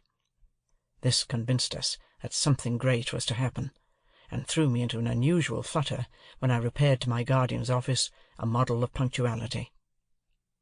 In the outer office, Wemmick offered me his congratulations, and incidentally rubbed the side of his nose with a folded piece of tissue paper that I liked the look of, but he said nothing respecting it, and motioned me with a nod into my guardian's room. It was November, and my guardian was standing before his fire, leaning his back against the chimney-piece, with his hands under his coat-tails. "Well, Pip," said he, "I must call you Mr. Pip to-day. Congratulations, Mr. Pip." We shook hands. He was always a remarkably short shaker, and I thanked him. "Take a chair, Mr. Pip," said my guardian. As I sat down, and he preserved his attitude and bent his brows at his boots, I felt at a disadvantage, which reminded me of that old time when I had been put upon a tombstone. The 2 ghastly casts on the shelf were not far from him, and their expression was as if they were making a stupid apoplectic attempt to attend the conversation. "Now, my young friend," my guardian began, as if I were a witness in the box, "I am going to have a word or two with you." "If you please, sir." "What do you suppose," said Mr. Jaggers, bending forward to look at the ground, and throwing his head back to look at the ceiling, "what do you suppose you are living at the rate of?" "At the rate of, sir?" "At," repeated Mr. Jaggers, still looking at the ceiling, "the rate of," and then looked all round the room, and paused with his pocket-handkerchief in his hand, half-way to his nose. I had looked into my affairs so often that I had thoroughly destroyed any slight notion I might ever have had of their bearings. Reluctantly, I confessed myself quite unable to answer the question. This reply seemed agreeable to Mr. Jaggers, who said, "I thought so," and blew his nose with an air of satisfaction. "Now, I have asked you a question, my friend," said Mr. Jaggers. "Have you anything to ask me?" "Of course it would be a great relief to me to ask you several questions, sir, but I remember your prohibition." "Ask one," said Mr. Jaggers. "Is my benefactor to be made known to me to-day?" "No." "Ask another." "Is that confidence to be imparted to me soon?" "Waive that a moment," said Mr. Jaggers, "and ask another." I looked about me, but there appeared to be now no possible escape from the inquiry. "Have I anything to receive, sir?" On that, Mr. Jaggers said triumphantly, "I thought we should come to it," and called to Wemmick to give him that piece of paper. Wemmick appeared, handed it in, and disappeared. "Now, Mr. Pip," said Mr. Jaggers, "attend, if you please. You have been drawing pretty freely here. Your name occurs pretty often in Wemmick's cash-book, but you are in debt, of course?" "I am afraid I must say yes, sir." "You know you must say yes, don't you?" said Mr. Jaggers. "Yes, sir." "I don't ask you what you owe, because you don't know. And if you did know, you wouldn't tell me. You would say less. Yes, yes, my friend," cried Mr. Jaggers, waving his forefinger to stop me, as I made a show of protesting. "It's likely enough that you think you wouldn't, but you would. You'll excuse me, but I know better than you. Now, take this piece of paper in your hand. You have got it? Very good. Now, unfold it, and tell me what it is." "This is a bank-note," said I, "for £500. "That is a bank-note," repeated Mr. Jaggers, "for £500, and a very handsome sum of money too, I think. You consider it so?" "How could I do otherwise?" "Ah, but answer the question," said Mr. Jaggers. "Undoubtedly." "You consider it undoubtedly a handsome sum of money. Now, that handsome sum of money, Pip, is your own. It is a present to you on this day, in earnest of your expectations. And at the rate of that handsome sum of money per annum, and at no higher rate, you are to live until the donor of the whole appears. That is to say, you will now take your money affairs entirely into your own hands, and you will draw from Wemmick £125 per quarter, until you are in communication with the fountain-head, and no longer with the mere agent. As I have told you before, I am the mere agent. I execute my instructions, and I am paid for doing so. I think them injudicious, but I am not paid for giving any opinion on their merits." I was beginning to express my gratitude to my benefactor for the great liberality with which I was treated, when Mr. Jaggers stopped me. "I am not paid, Pip," said he, coolly, "to carry your words to any one," and then gathered up his coat-tails, as he had gathered up the subject, and stood frowning at his boots, as if he suspected them of designs against him. After a pause, I hinted, "There was a question just now, Mr. Jaggers, which you desired me to waive for a moment. I hope I am doing nothing wrong in asking it again?" "What is it?" said he. I might have known that he would never help me out, but it took me aback to have to shape the question afresh, as if it were quite new.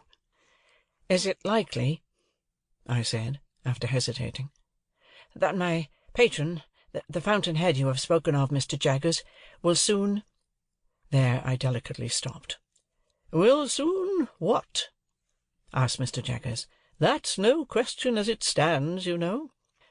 "Will soon come to London," said I, after casting about for a precise form of words, "or summon me anywhere else." "Now here," replied Mr. Jaggers, fixing me for the first time with his dark, deep-set eyes, "we must revert to the evening when we first encountered one another in your village. What did I tell you then, Pip?" "You told me, Mr. Jaggers, that it might be years hence when that person appeared." "Just so," said Mr. Jaggers. "That's my answer." As we looked full at one another, I felt my breath come quicker in my strong desire to get something out of him.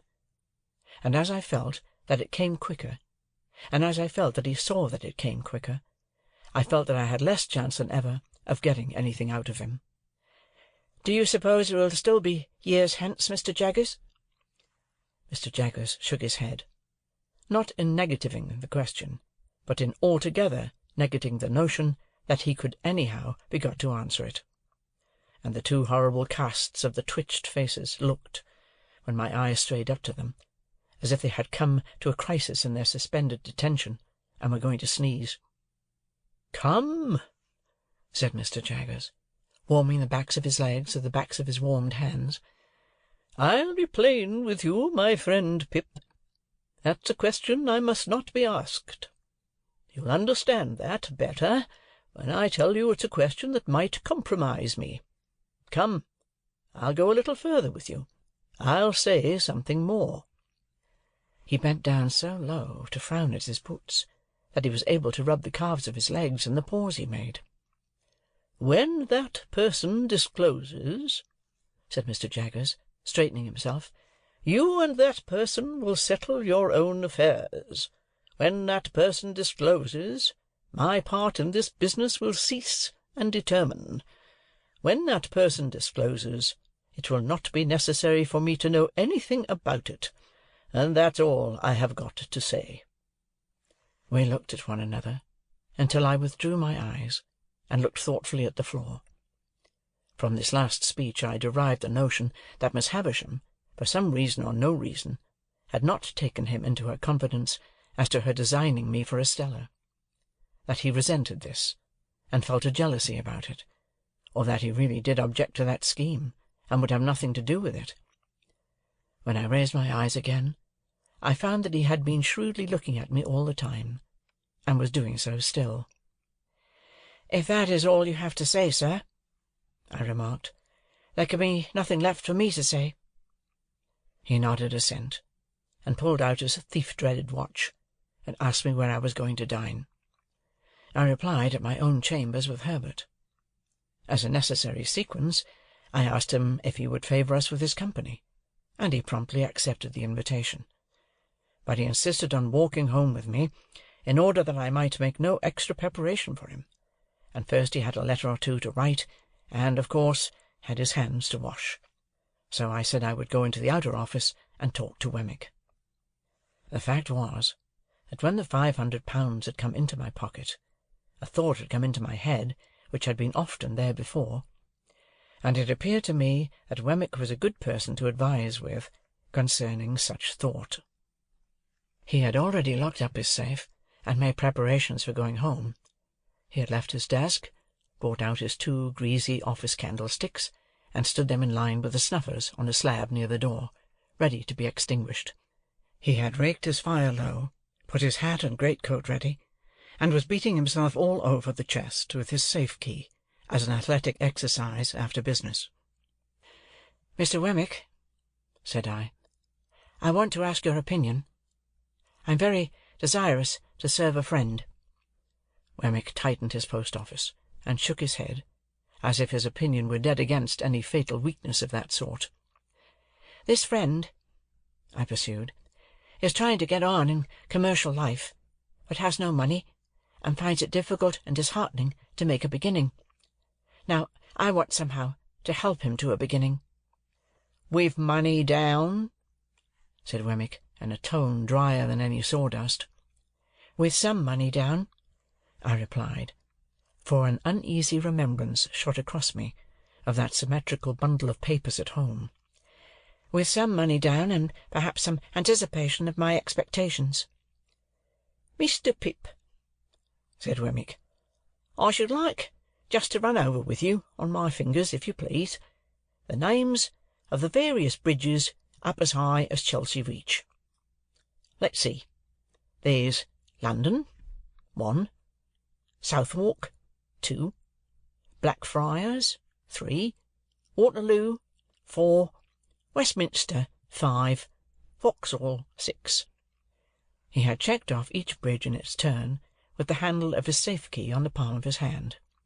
There's as many as 6, you see, to choose from. I don't understand you, said I. Choose your bridge, Mr. Pip, returned Wemmick, and take a walk upon your bridge, and pitch your money into the Thames over the centre arch of your bridge, and you know the end of it. Serve a friend with it, and you may know the end of it too, but it's a less pleasant and profitable end. I could have posted a newspaper in his mouth, he made it so wide after saying this. This is very discouraging, said I. Meant to be so, said Wemmick. Then is it your opinion, I inquired with some little indignation, that a man should never invest portable property in a friend? Said Wemmick. Certainly he should not, unless he wants to get rid of the friend, and then it becomes a question how much portable property it may be worth to get rid of him. And that, said I, is your deliberate opinion, Mr. Wemmick?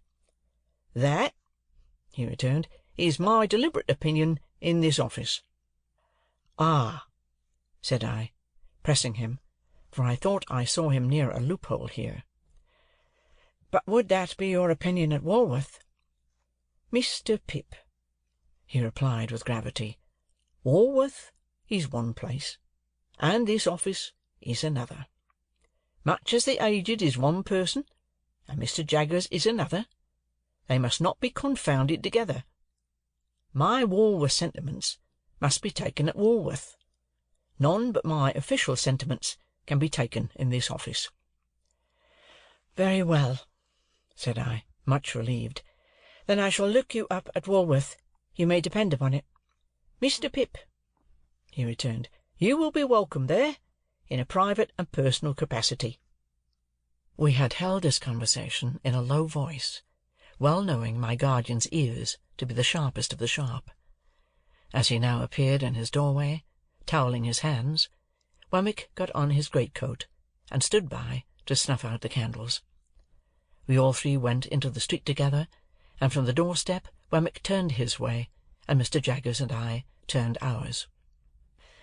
I could not help wishing more than once that evening that Mr. Jaggers had had an aged in Gerrard Street, or a stinger, or a something or a somebody to unbend his brows a little. It was an uncomfortable consideration on a 21st birthday, that coming of age at all seemed hardly worth while in such a guarded and suspicious world as he made of it. He was 1,000 times better informed and cleverer than Wemmick, and yet I would 1,000 times rather have had Wemmick to dinner. And Mr. Jaggers made not me alone intensely melancholy, because after he was gone, Herbert said of himself, with his eyes fixed on the fire, that he thought he must have committed a felony, and forgotten the details of it, he felt so dejected and guilty. Chapter 36. Chapter 37. Deeming Sunday the best day for taking Mr. Wemmick's Walworth sentiments, I devoted the next ensuing Sunday afternoon to a pilgrimage to the castle. On arriving before the battlements, I found the Union Jack flying, and the drawbridge up, but undeterred by this show of defiance and resistance, I rang at the gate, and was admitted in a most pacific manner by the aged. My son, sir, said the old man, after securing the drawbridge, rather had it in his mind that you might happen to drop in, and he left word that he would soon be home from his afternoon's walk. He is very regular in his walks, is my son. Very regular in everything, is my son. I nodded at the old gentleman, as Wemmick himself might have nodded, and we went in and sat down by the fireside.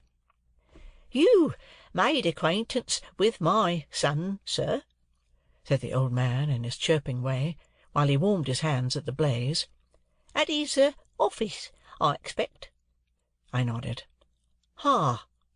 I have heerd my son is a wonderful hand at his business, sir. I nodded hard. Yes, so they tell me. His business is the law. I nodded harder. Which makes it more surprising in my son, said the old man, for he was not brought up to the law, but to the wine-coopering. Curious to know how the old gentleman stood informed concerning the reputation of Mr. Jaggers, I roared that name at him. He threw me into the greatest confusion by laughing heartily, and replying in a very sprightly manner, "No, no, to be sure, you're right." And to this hour I have not the faintest notion what he meant, or what joke he thought I had made. As I could not sit there nodding at him perpetually, without making some other attempt to interest him, I shouted an inquiry whether his own calling in life had been the wine-coopering. By dint of straining that term out of myself several times, and tapping the old gentleman on the chest to associate it with him, I at last succeeded in making my meaning understood. "No," said the old gentleman, "the warehousing, the warehousing. First over yonder." He appeared to mean up the chimney, but I believe he intended to refer me to Liverpool. "And then in the city of London here. However, having an infirmity, for I am hard of hearing, sir."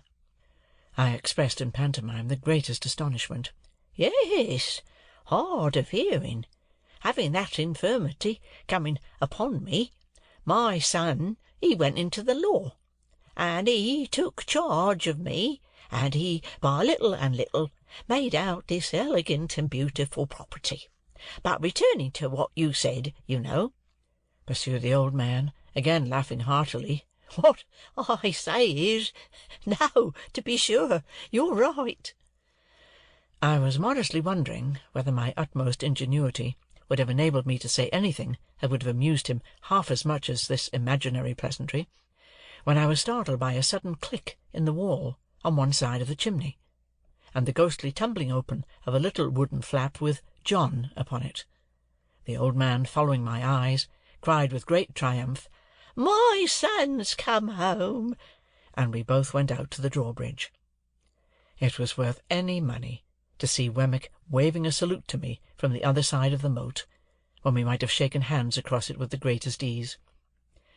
The aged was so delighted to work the drawbridge that I made no offer to assist him, but stood quiet until Wemmick had come across, and had presented me to Miss Skiffins, a lady by whom he was accompanied. Miss Skiffins was of a wooden appearance, and was, like her escort, in the post-office branch of the service. She might have been some 2 or 3 years younger than Wemmick, and I judged her to stand possessed of portable property. The cut of her dress, from the waist upward, both before and behind, made her figure very like a boy's kite, and I might have pronounced her gown a little too decidedly orange, and her gloves a little too intensely green, but she seemed to be a good sort of fellow, and showed a high regard for the aged. I was not long in discovering that she was a frequent visitor at the castle, for, on our going in, and my complimenting Wemmick on his ingenious contrivance for announcing himself to the aged, he begged me to give my attention for a moment to the other side of the chimney, and disappeared. Presently another click came, and another little door tumbled open, with Miss Skiffins on it. Then Miss Skiffins shut up, and John tumbled open. Then Miss Skiffins and John both tumbled open together, and finally shut up together. On Wemmick's return from working these mechanical appliances, I expressed the great admiration with which I regarded them, and he said, "Well, you know, they're both pleasant and useful to the aged. And by George, sir, it's a thing worth mentioning that of all the people who come to this gate, the secret of those pulls is only known to the aged, Miss Skiffins, and me." "And Mr. Wemmick made them," added Miss Skiffins, "with his own hands, out of his own head." While Miss Skiffins was taking off her bonnet, she retained her green gloves during the evening, as an outward and visible sign that there was company. Wemmick invited me to take a walk with him round the property, and see how the island looked in winter-time. Thinking that he did this to give me an opportunity of taking his Walworth sentiments, I seized the opportunity as soon as we were out of the castle. Having thought of the matter with care, I approached my subject as if I had never hinted at it before.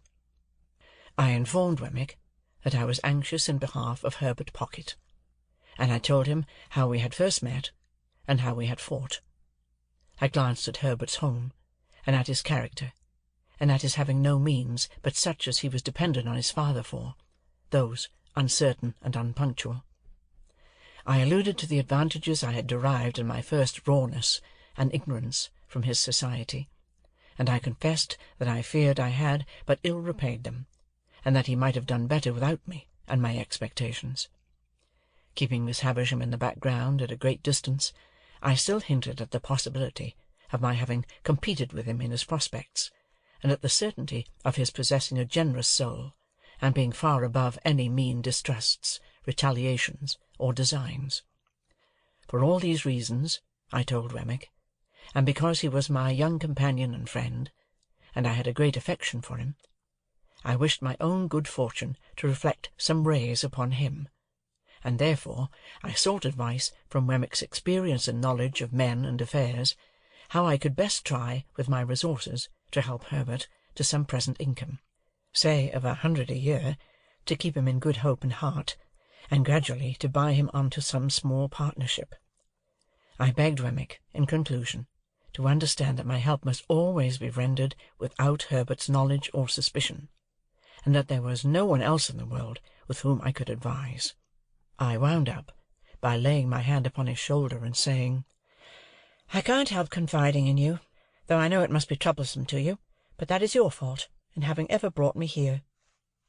Wemmick was silent for a little while, and then said, with a kind of start, "Well, you know, Mr. Pip, I must tell you one thing. This is devilish good of you." "Say you'll help me to be good, then?" said I. "Egad," replied Wemmick, shaking his head, "that's not my trade." "Nor is this your trading place," said I. "You are right," he returned. "You hit the nail on the head. Mr. Pip, I'll put on my considering cap, and I think all you want to do may be done by degrees. Skiffins, that's her brother, is an accountant and agent. I'll look him up and go to work for you." "I thank you 10,000 times." "On the contrary," said he, "I thank you. For though we are strictly in our private and personal capacity, still it may be mentioned that there are Newgate cobwebs about, and it brushes them away." After a little further conversation to the same effect, we returned into the castle, where we found Miss Skiffins preparing tea. The responsible duty of making the toast was delegated to the aged, and that excellent old gentleman was so intent upon it that he seemed to me in some danger of melting his eyes. It was no nominal meal that we were going to make, but a vigorous reality. The aged prepared such a haystack of buttered toast that I could scarcely see him over it, as it simmered on an iron stand hooked on to the top bar, while Miss Skiffins brewed such a jorum of tea that the pig in the back premises became strongly excited, and repeatedly expressed his desire to participate in the entertainment. The flag had been struck, and the gun had been fired at the right moment of time, and I felt as snugly cut off from the rest of Walworth as if the moat were 30 feet wide by as many deep. Nothing disturbed the tranquillity of the castle but the occasional tumbling open of John and Miss Skiffins, which little doors were a prey to some spasmodic infirmity that made me sympathetically uncomfortable until I got used to it.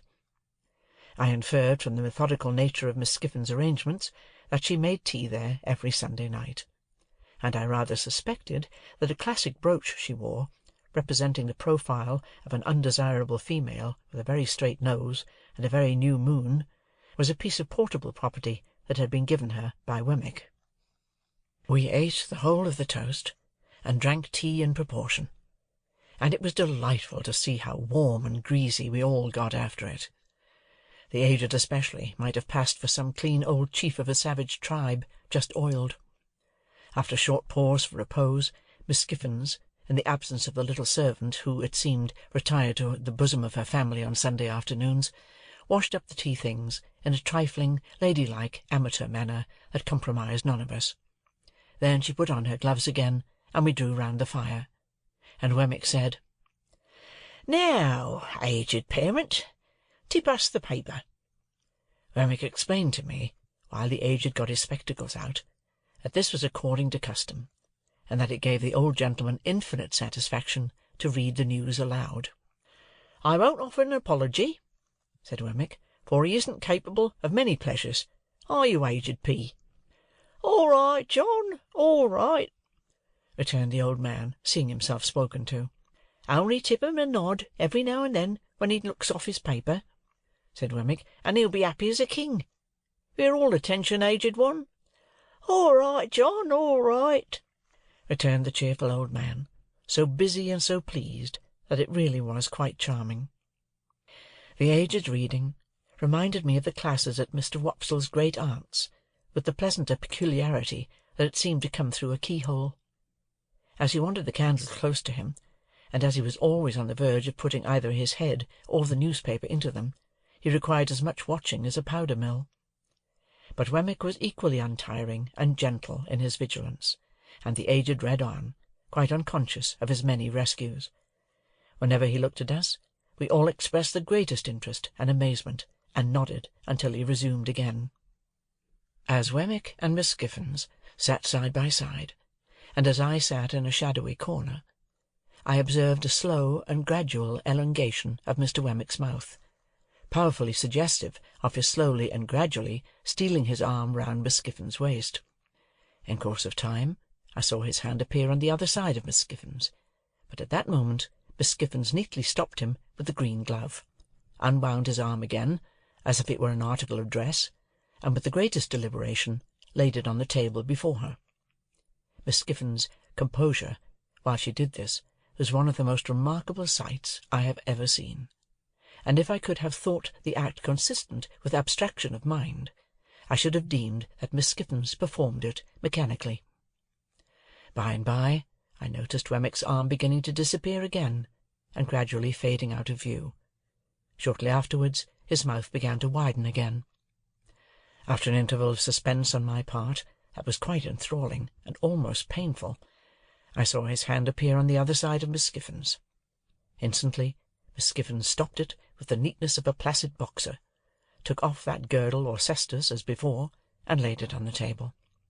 Taking the table to represent the path of virtue, I am justified in stating that during the whole time of the aged's reading, Wemmick's arm was straying from the path of virtue and being recalled to it by Miss Skiffins. At last the aged read himself into a light slumber. This was the time for Wemmick to produce a little kettle, a tray of glasses, and a black bottle with a porcelain-topped cork representing some clerical dignitary of a rubicund and social aspect. With the aid of these appliances we all had something warm to drink, including the aged, who was soon awake again. Miss Skiffins mixed, and I observed that she and Wemmick drank out of one glass. Of course I knew better than to offer to see Miss Skiffins home, and under the circumstances I thought I had best go first, which I did, taking a cordial leave of the aged, and having passed a pleasant evening. Before a week was out, I received a note from Wemmick, dated Walworth, stating that he hoped he had made some advance in that matter appertaining to our private and personal capacities, and that he would be glad if I could come and see him again upon it. So I went out to Walworth again, and yet again, and yet again, and I saw him by appointment in the city several times, but never held any communication with him on the subject in or near Little Britain. The upshot was that we found a worthy young merchant or shipping-broker, not long established in business, who wanted intelligent help, and who wanted capital, and who in due course of time and receipt would want a partner. Between him and me secret articles were signed, of which Herbert was the subject, and I paid him half of my £500 down, and engaged for sundry other payments, some to fall due at certain dates out of my income, some contingent on my coming into my property. Miss Skiffins's brother conducted the negotiation. Wemmick pervaded it throughout, but never appeared in it. The whole business was so cleverly managed that Herbert had not the least suspicion of my hand being in it.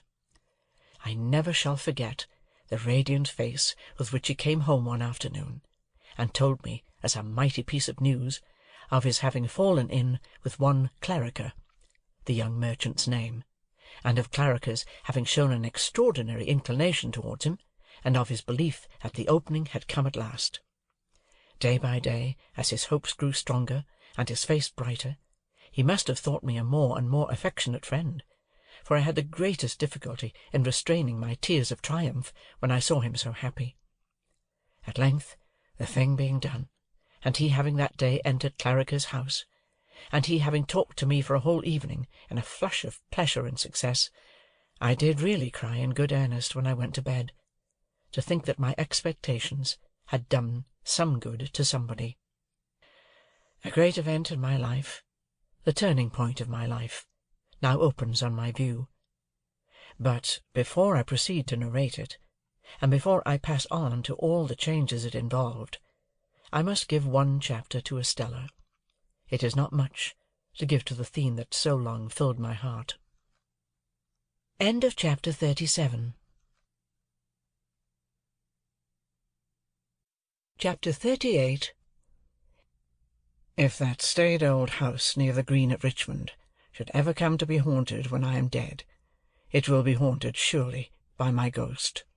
Oh, the many, many nights and days through which the unquiet spirit within me haunted that house when Estella lived there! Let my body be where it would, my spirit was always wandering, wandering, wandering about that house. The lady with whom Estella was placed, Mrs. Brandley by name, was a widow, with one daughter several years older than Estella. The mother looked young, and the daughter looked old. The mother's complexion was pink, and the daughter's was yellow. The mother set up for frivolity, and the daughter for theology. They were in what is called a good position, and visited, and were visited by, numbers of people. Little, if any, community of feeling subsisted between them and Estella, but the understanding was established that they were necessary to her, and she was necessary to them. Mrs. Brandley had been a friend of Miss Havisham's before the time of her seclusion. In Mrs. Brandley's house, and out of Mrs. Brandley's house, I suffered every kind and degree of torture that Estella could cause me. The nature of my relations with her, which placed me on terms of familiarity without placing me on terms of favour, conduced to my distraction. She made use of me to tease other admirers, and she turned the very familiarity between herself and me to the account of putting a constant slight on my devotion to her. If I had been her secretary, steward, half-brother, poor relation, if I had been a younger brother of her appointed husband, I could not have seemed to myself further from my hopes when I was nearest to her. The privilege of calling her by her name, and hearing her call me by mine, became under the circumstances an aggravation of my trials, and while I think it likely that it almost maddened her other lovers, I know too certainly that it almost maddened me. She had admirers without end. No doubt my jealousy made an admirer of every one who went near her, but there were more than enough of them without that. I saw her often at Richmond, I heard of her often in town, and I used often to take her and the Brandleys on the water. There were picnics, fête days, plays, operas, concerts, parties, all sorts of pleasures, through which I pursued her, and they were all miseries to me. I never had 1 hour's happiness in her society, and yet my mind all round the 24 hours was harping on the happiness of having her with me unto death. Throughout this part of our intercourse, and it lasted, as will presently be seen, for what I then thought a long time, she habitually reverted to that tone which expressed that our association was forced upon us. There were other times when she would come to a sudden check in this tone, and in all her many tones, and would seem to pity me. "Pip, Pip," she said one evening, coming to such a check when we sat apart at a darkening window of the house in Richmond, "will you never take warning?" "Of what?" "Of me." "Warning not to be attracted by you, do you mean, Estella?" do I mean? If you don't know what I mean, you're blind." I should have replied that love was commonly reputed blind, but for the reason that I always was restrained, and this was not the least of my miseries, by a feeling that it was ungenerous to press myself upon her, when she knew that she could not choose but obey Miss Havisham. My dread always was, that this knowledge on her part laid me under a heavy disadvantage with her pride, and made me the subject of a rebellious struggle in her bosom. "At any rate," said I have no warning given me just now, for you wrote to me to come to you this time." "That's true," said Estella, with a cold careless smile that always chilled me. After looking at the twilight without for a little while, she went on to say, "The time has come round when Miss Havisham wishes to have me for a day at Satis. You are to take me there, and bring me back, if you will. She would rather I did not travel alone, and objects to receiving my maid, for she has a sensitive horror of being talked of by such people. Can you take me?" "Can I take you, Estella?" "You can, then. The day after to-morrow, if you please. You are to pay all charges out of my purse. You hear the condition of your going?" "And must obey," said I. This was all the preparation I received for that visit, or for others like it. Miss Havisham never wrote to me, nor had I ever so much as seen her handwriting. We went down on the next day but one, and we found her in the room where I had first beheld her, and it is needless to add that there was no change in Satis House. She was even more dreadfully fond of Estella than she had been when I last saw them together. I repeat the word advisedly, for there was something positively dreadful in the energy of her looks and embraces. She hung upon Estella's beauty, hung upon her words, hung upon her gestures, and sat mumbling her own trembling fingers while she looked at her, as though she were devouring the beautiful creature she had reared. From Estella she looked at me, with a searching glance that seemed to pry into my heart and probe its wounds. "How does she use you, Pip? How does she use you?" she asked me again, with her witch-like eagerness, even in Estella's hearing. But when we sat by her flickering fire at night, she was most weird. But then, keeping Estella's hand drawn through her arm, and clutched in her own hand, she extorted from her, by dint of referring back to what Estella had told her in her regular letters, the names and conditions of the men whom she had fascinated. And as Miss Havisham dwelt upon this roll, with the intensity of a mind mortally hurt and diseased, she sat with her other hand on her crutch-stick, and her chin on that, and her one bright eyes glaring at me, a very spectre. I saw in this, wretched though it made me, and bitter the sense of dependence and even of degradation that it awakened, I saw in this that Estella was set to wreak Miss Havisham's revenge on men, and that she was not to be given to me until she had gratified it for a term. I saw in this a reason for her being beforehand assigned to me. Sending her out to attract and torment and do mischief, Miss Havisham sent her with the malicious assurance that she was beyond the reach of all admirers, and that all who staked upon that cast were secured to lose. I saw in this that I, too, was tormented by a perversion of ingenuity, even while the prize was reserved for me. I saw in this the reason for my being staved off so long, and the reason for my late guardian's declining to commit himself to the formal knowledge of such a scheme. In a word, I saw in this Miss Havisham as I had her then and there before my eyes, and always had had her before my eyes, and I saw in this the distinct shadow of the darkened and unhealthy house in which her life was hidden from the sun. The candles that lighted that room of hers were placed in sconces on the wall. They were high from the ground, and they burnt with the steady dullness of artificial light in air that is seldom renewed. As I looked around at them, and at the pale gloom they made, and at the stopped clock, and at the withered articles of bridal dress upon the table and the ground, and at her own awful figure, with its ghostly reflection thrown large by the fire upon the ceiling and the wall, I saw in everything the construction that my mind had come to, repeated and thrown back to me.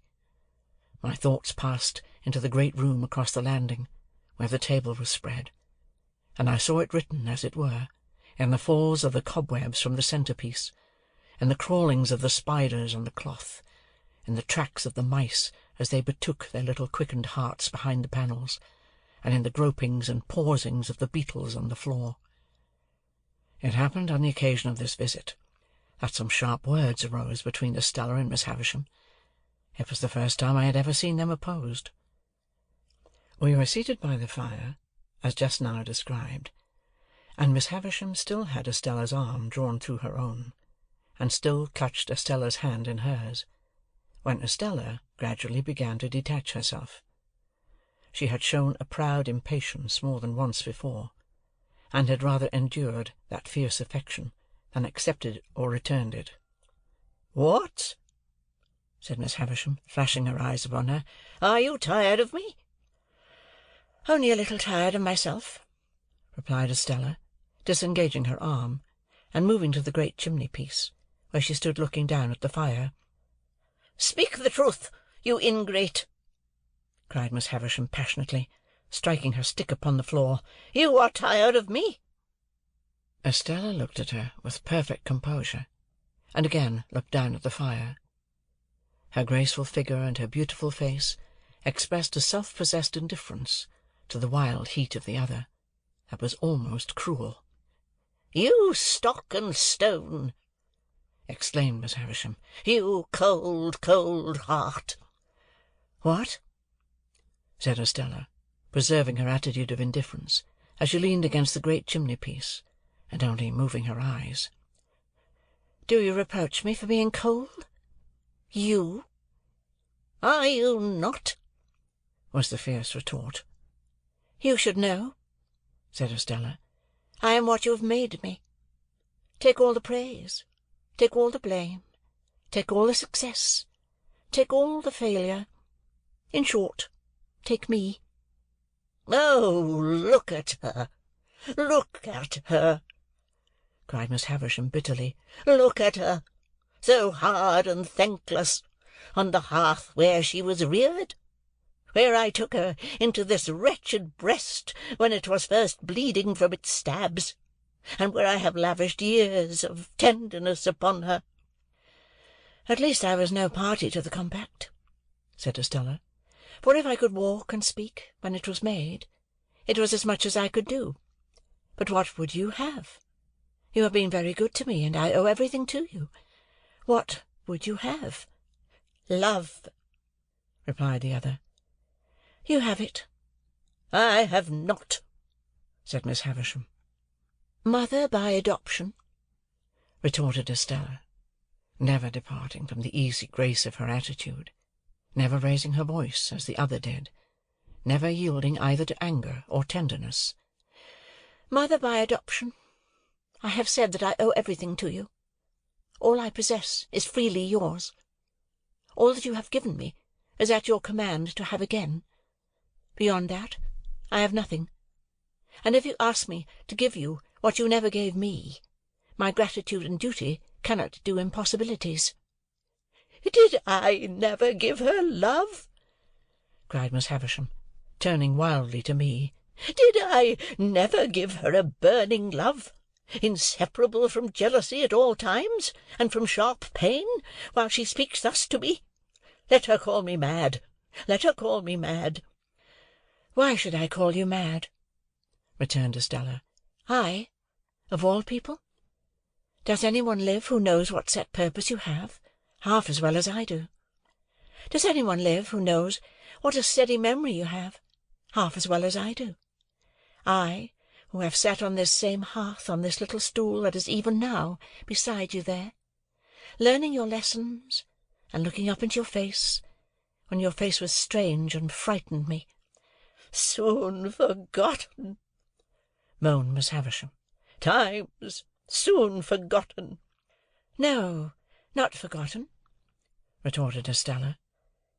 "Not forgotten, but treasured up in my memory. When have you found me false to your teaching? When have you found me unmindful of your lessons? When have you found me giving admission here?" She touched her bosom with her hand. "To anything that you excluded? Be just to me." "So proud, so proud!" moaned Miss Havisham, pushing away her grey hair with both her hands. "Who taught me to be proud?" returned Estella. "Who praised me when I learnt my lesson?" "So hard, so hard!" moaned Miss Havisham, with her former action. "Who taught me to be hard?" returned Estella. "Who praised me when I learnt my lesson?" "But to be proud and hard to me!" Miss Havisham quite shrieked as she stretched out her arms. "Estella, Estella, Estella! To be proud and hard to me!" Estella looked at her for a moment, with a kind of calm wonder, but was not otherwise disturbed. When the moment was past, she looked down at the fire again.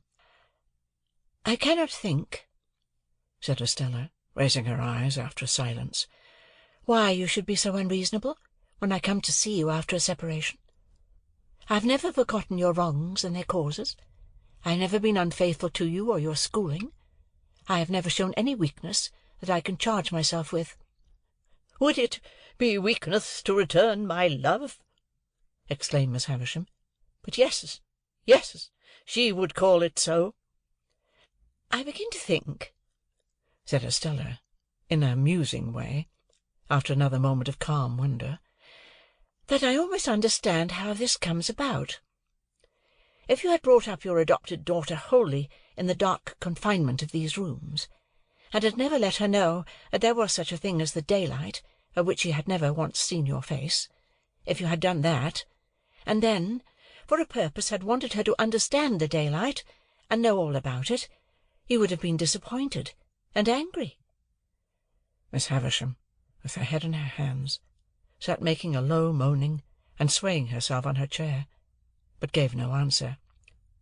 "Or," said Estella, "which is a nearer case, if you had taught her, from the dawn of her intelligence, with your utmost energy and might, that there was such a thing as daylight, but that it was made to be her enemy and destroyer, and she must always turn against it, for it had blighted you and would else blight her.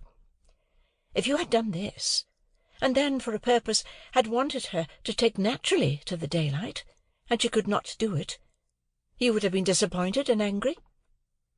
Miss Havisham sat listening, or it seemed so, for I could not see her face, but still made no answer. "So," said Estella, "I must be taken as I have been made. The success is not mine, the failure is not mine, but the two together make me."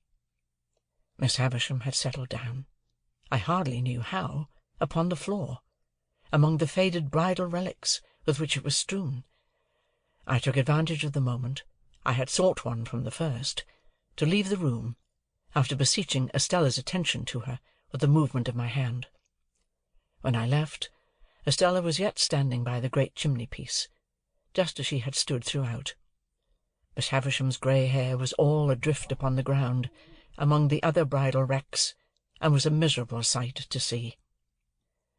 It was with a depressed heart that I walked into the starlight for an hour and more, about the courtyard, and about the brewery, and about the ruined garden. When I at last took courage to return to the room, I found Estella sitting at Miss Havisham's knee, taking up some stitches in one of those old articles of dress that were dropping to pieces, and of which I have often been reminded since by the faded tatters of old banners that I have seen hanging up in cathedrals. Afterwards, Estella and I played at cards, as of yore, only we were skilful now, and played French games, and so the evening wore away, and I went to bed. I lay in that separate building across the courtyard. It was the first time I had ever lain down to rest in Satis House, and sleep refused to come near me. 1,000 Miss Havishams haunted me. She was on this side of my pillow, on that, at the head of the bed, at the foot, behind the half-open door of the dressing-room, in the dressing-room, in the room overhead, in the room beneath, everywhere. At last, when the night was slow to creep on towards 2 o'clock, I felt that I absolutely could no longer bear the place as a place to lie down in, and that I must get up. I therefore got up, and put on my clothes, and went out across the yard into the long stone passage, designing to gain the outer courtyard, and walk there for the relief of my mind. But I was no sooner in the passage than I extinguished my candle, for I saw Miss Havisham was going along it in a ghostly manner, making a low cry. I followed her at a distance, and saw her go up the staircase. She carried a bare candle in her hand, which she had probably taken from one of the sconces in her own room, and was a most unearthly object by its light. Standing at the bottom of the staircase, I felt the mildewed air of the feast-chamber, without seeing her open the door, and I heard her walking there, and so across into her own room, and so across again into that, never ceasing the low cry. After a time, I tried in the dark both to get out and to go back, but I could do neither until some streaks of day strayed in, and showed me where to lay my hands. During the whole interval, whenever I went to the bottom of the staircase, I heard her footstep, saw her light pass above, and heard her ceaseless low cry. Before we left next day, there was no revival of the difference between her and Estella, nor was it ever revived on any similar occasion, and there were 4 similar occasions to the best of my remembrance.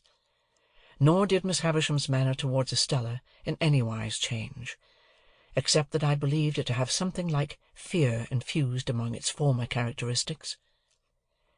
It is impossible to turn this leaf of my life without putting Bentley Drummle's name upon it, or I would, very gladly. On a certain occasion, when the Finches were assembled in force, and when good feeling was being promoted in the usual manner by nobody's agreeing with anybody else, the presiding Finch called the grove to order, forasmuch as Mr. Drummle had not yet toasted a lady, which, according to the solemn constitution of the society, it was the brute's turn to do that day. I thought I saw him leer in an ugly way at me, while the decanters were going round, but as there was no love lost between us, that might easily be. What was my indignant surprise, when he called upon the company to pledge him to Estella. "Estella who?" said I. "Never you mind," retorted Drummle. "Estella of where?" said I. "You are bound to say of where." Which he was, as a Finch. "Of Richmond, gentlemen," said Drummle, putting me out of the question. "And a peerless beauty." Much he knew about peerless beauties, a mean, miserable idiot, I whispered Herbert. "I know that lady," said Herbert across the table, when the toast had been honoured. "Do you?" said Drummle. "And so do I," I added, with a scarlet face. "Do you?" said Drummle. "Oh, Lord!" This was the only retort, except glass or crockery, that the heavy creature was capable of making. But I became as highly incensed by it as if it had been barbed with wit, and I immediately rose in my place, and said that I could not but regard it as being like the Honourable Finch's impudence to come down to that grove. We always talked about coming down to that grove as a neat parliamentary turn of expression. Down to that grove, proposing a lady of whom he knew nothing. Mr. Drummle, upon this, starting up, demanded what I meant by that, whereupon I made him the extreme reply that I believed he knew where I was to be found. Whether it was possible in a Christian country to get on without blood, after this, was a question on which the Finches were divided. The debate upon it grew so lively, indeed, that at least 6 more honourable members told 6 more, during the discussion, that they believed they knew where they were to be found. However, it was decided at last, the grove being a court of honour, that if Mr. Drummle would bring never so slight a certificate from the lady, importing that he had the honour of her acquaintance, Mr. Pip must express his regret, as a gentleman and a Finch, for having been betrayed into a warmth which. Next day was appointed for the production, lest our honour should take cold from delay, and next day Drummle appeared with a polite little avowal in Estella's hand that she had had the honour of dancing with him several times. This left me no course but to regret that I had been betrayed into a warmth which, and on the whole to repudiate as untenable the idea that I was to be found anywhere. Drummle and I then sat snorting at one another for an hour, while the Grove engaged in indiscriminate contradiction, and finally the promotion of good feeling was declared to have gone ahead at an amazing rate. I tell this lightly, but it was no light thing to me, for I cannot adequately express what pain it gave me to think that Estella should show any favour to a contemptible, clumsy, sulky booby, so very far below the average. To the present moment, I believe it to have been referable to some pure fire of generosity and disinterestedness in my love for her, that I could not endure the thought of her stooping to that hound. No doubt I should have been miserable, whomsoever she had favoured, but a worthier object would have caused me a different kind and degree of distress. It was easy for me to find out, and I did soon find out, that Drummle had begun to follow her closely, and that she allowed him to do it. A little while, and he was always in pursuit of her, and he and I crossed one another every day. He held on, in a dull, persistent way, and Estella held him on, now with encouragement, now with discouragement, now almost flattering him, now openly despising him, now knowing him very well, now scarcely remembering who he was. The spider, as Mr. Jaggers had called him, was used to lying in wait, however, and had the patience of his tribe. Added to that, he had a blockhead confidence in his money and in his family greatness, which sometimes did him good service, almost taking the place of concentration and determined purpose. So, the spider, doggedly watching Estella, outwatched many brighter insects, and would often uncoil himself and drop at the right nick of time. At a certain assembly ball at Richmond, there used to be assembly balls at most places then, where Estella had outshone all other beauties, this blundering Drummle so hung about her, and with so much toleration on her part, that I resolved to speak to her concerning him. I took the next opportunity, which was when she was waiting for Mrs. Brandley to take her home, and was sitting apart among some flowers, ready to go. I was with her, for I almost always accompanied them to and from such places. "Are you tired, Estella?" "Rather, Pip." "You should be." "Say rather I should not be, for I have my letter to Satis House to write before I go to sleep." "Recounting to-night's triumph?" said I. "Surely a very poor one, Estella." "What do you mean? I didn't know there had been any." "Estella," said I, "do look at that fellow in the corner yonder, who is looking over here at us." "Why should I look at him?" returned Estella, with her eyes on me instead. "What is there in that fellow in the corner yonder, to use your words, that I need look at?" "Indeed, that is the very question I want to ask you," said I, "for he has been hovering about you all night." "Moths, and all sorts of ugly creatures," replied Estella, with a glance towards him, "hover about a lighted candle. Can the candle help it?" "No," I returned. "But cannot the Estella help it?" "Well," said she, laughing, after a moment, "perhaps. Yes. Anything you like." "But, Estella, do hear me speak. It makes me wretched that you should encourage a man so generally despised as Drummle. You know he is despised." "Well?" said she. "You know he is as ungainly within as without. A deficient, ill-tempered, lowering, stupid fellow." "Well?" said she.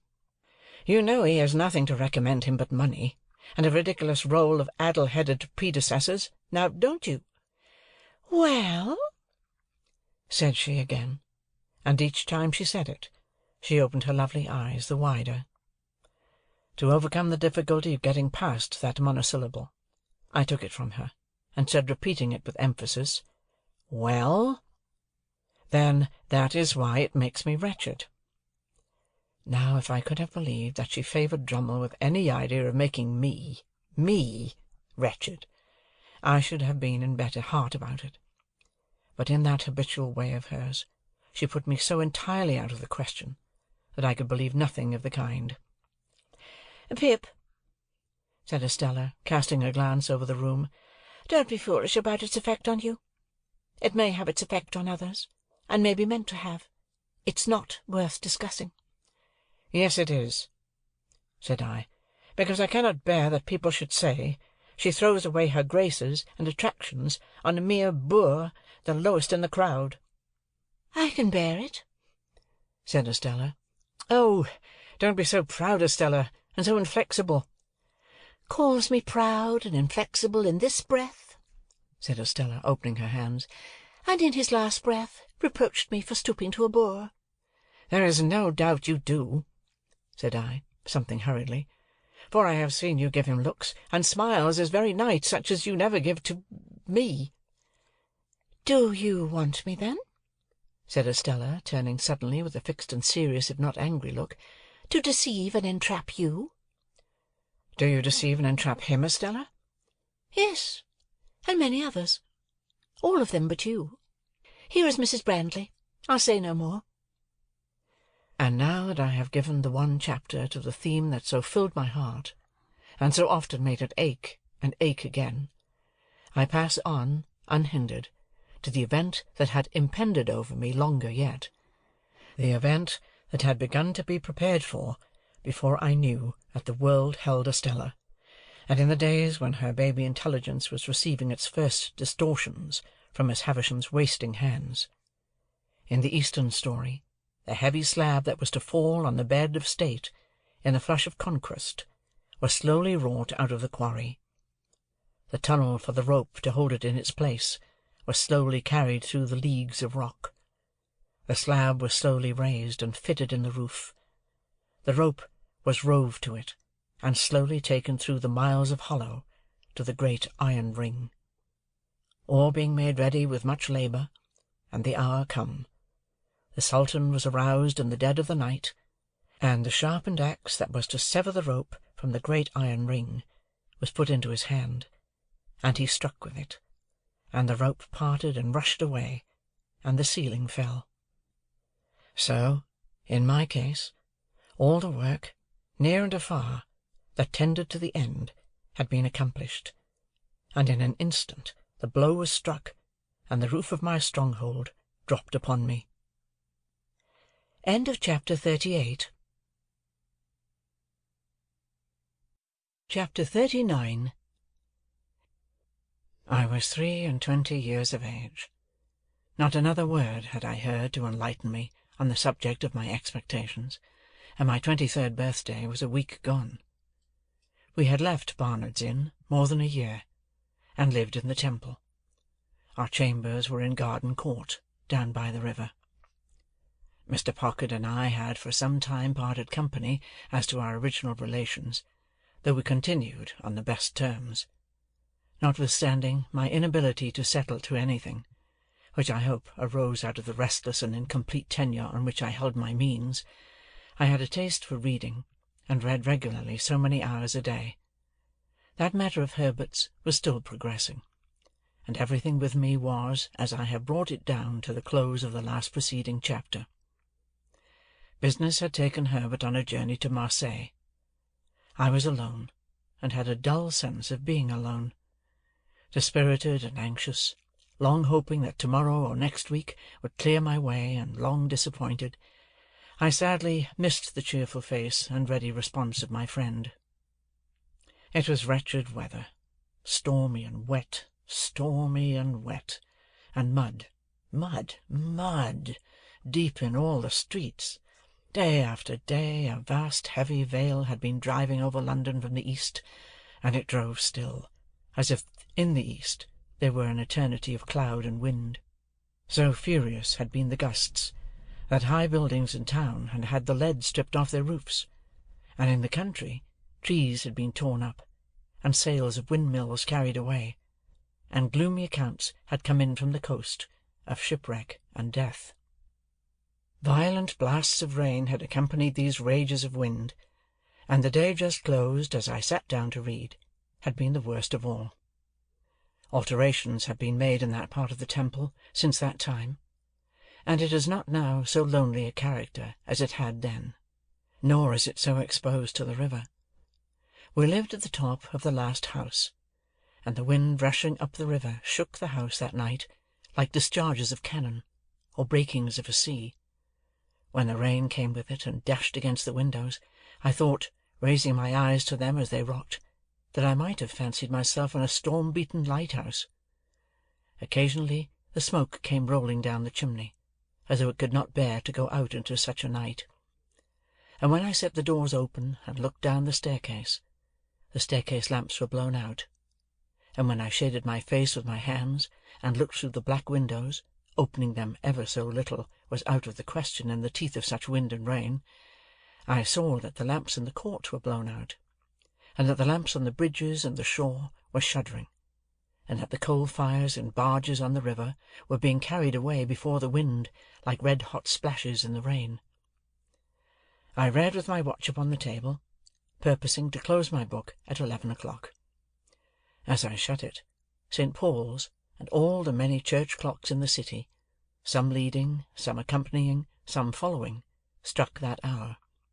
The sound was curiously flawed by the wind, and I was listening and thinking how the wind assailed and tore it, when I heard a footstep on the stair. What nervous folly made me start, and awfully connect it with the footstep of my dead sister, matters not. It was past in a moment, and I listened again, and heard the footstep stumble in coming on. Remembering then that the staircase lights were blown out, I took up my reading lamp and went out to the stair-head. Whoever was below had stopped on seeing my lamp, for all was quiet. "There is someone down there, is there not?" I called out, looking down.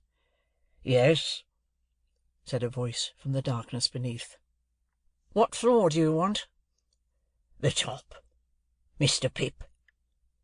"That is my name. There is nothing the matter." "Nothing the matter," returned the voice, and the man came on.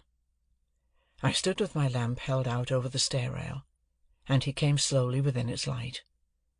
It was a shaded lamp, to shine upon a book, and its circle of light was very contracted, so that he was in it for a mere instant, and then out of it. In the instant I had seen a face that was strange to me, looking up with an incomprehensible air of being touched and pleased by the sight of me. Moving the lamp as the man moved, I made out that he was substantially dressed, but roughly, like a voyager by sea, that he had long iron-grey hair, that his age was about 60, that he was a muscular man, strong on his legs, and that he was browned and hardened by exposure to weather. As he ascended the last stair or two, and the light of my lamp included us both, I saw, with a stupid kind of amazement, that he was holding out both his hands to me. "Pray, what is your business?" I asked him. "My business?" he repeated, pausing. "Ah, yes. I will explain my business, by your leave." "Do you wish to come in?" "Yes," he replied. "I wish to come in, master." I had asked him the question inhospitably enough, for I resented the sort of bright and gratified recognition that still shone in his face. I resented it, because it seemed to imply that he expected me to respond to it. But I took him into the room I had just left, and, having set the lamp on the table, asked him as civilly as I could to explain himself. He looked about him with the strangest air, an air of wondering pleasure, as if he had some part in the things he admired, and he pulled off a rough outer coat and his hat. Then I saw that his head was furrowed and bald, and that the long iron-grey hair grew only on its sides. But I saw nothing that in the least explained him. On the contrary, I saw him next moment, once more holding out both his hands to me. "What do you mean?" said I, half suspecting him to be mad. He stopped in his looking at me, and slowly rubbed his right hand over his head. "It's disappointing to a man," he said, in a coarse, broken voice, "arter having looked for'ard so distant, and come so fur. But you're not to blame for that. Neither on us is to blame for that. I'll speak in half a minute. Give me half a minute, please." He sat down in a chair that stood before the fire, and covered his forehead with his large brown veinous hands.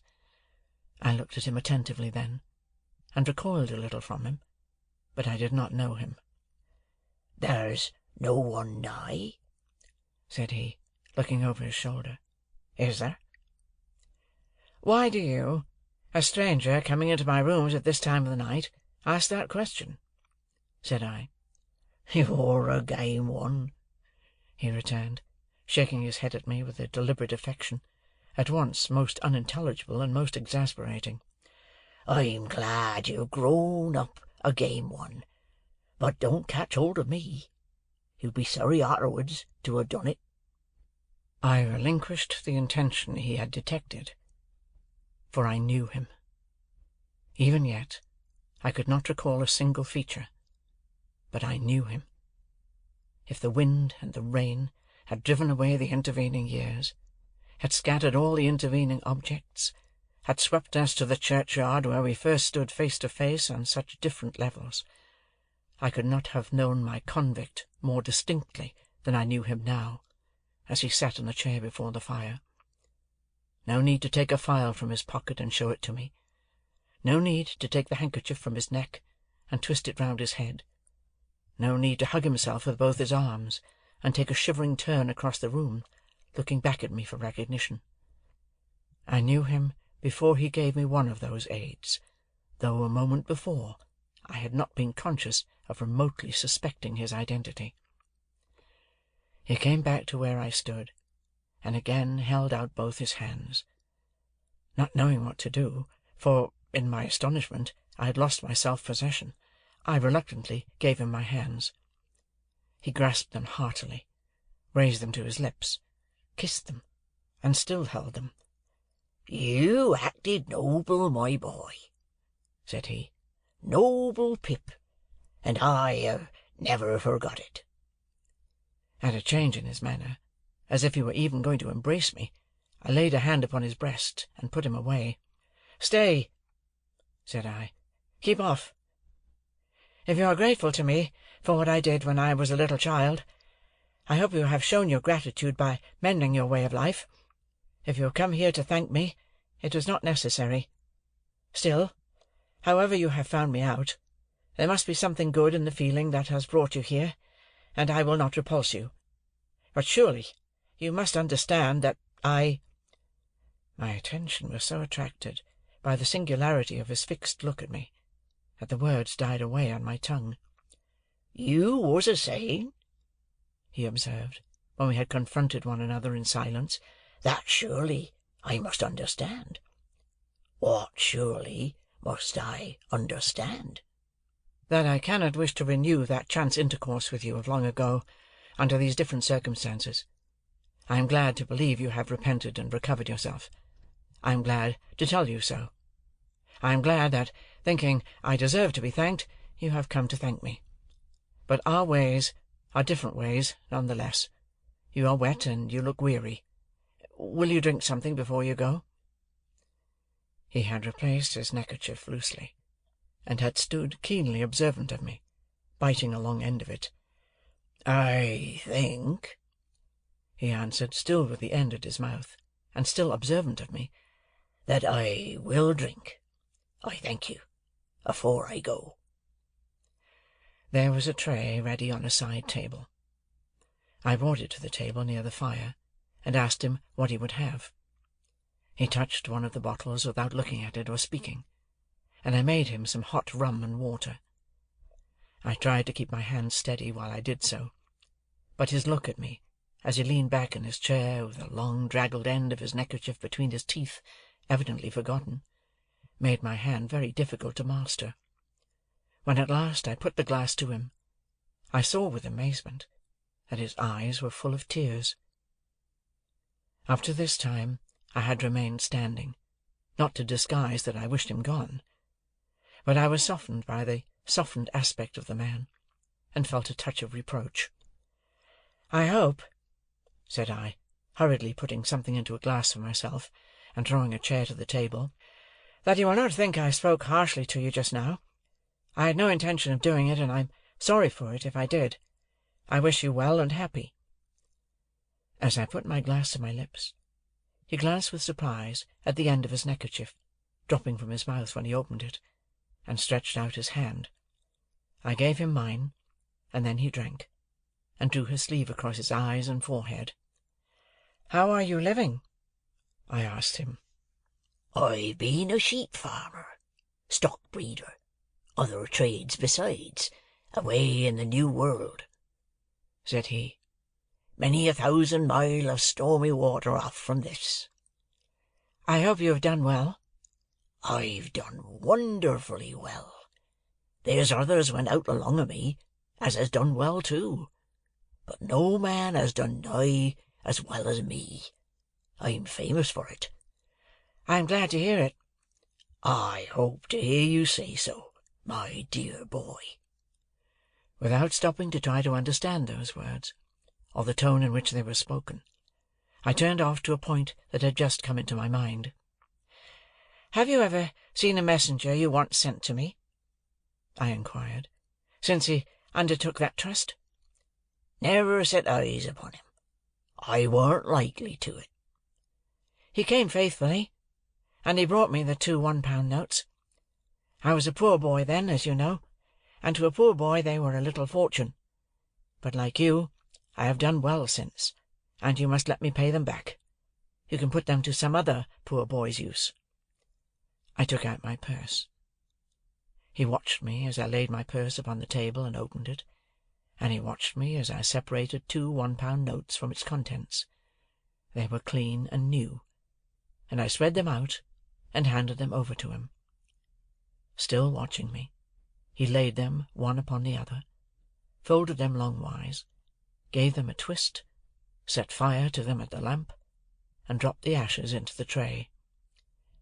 "May I make so bold," he said then, with a smile that was like a frown, and with a frown that was like a smile, "as ask you how you have done well since you and me was out on them lone shivering marshes?"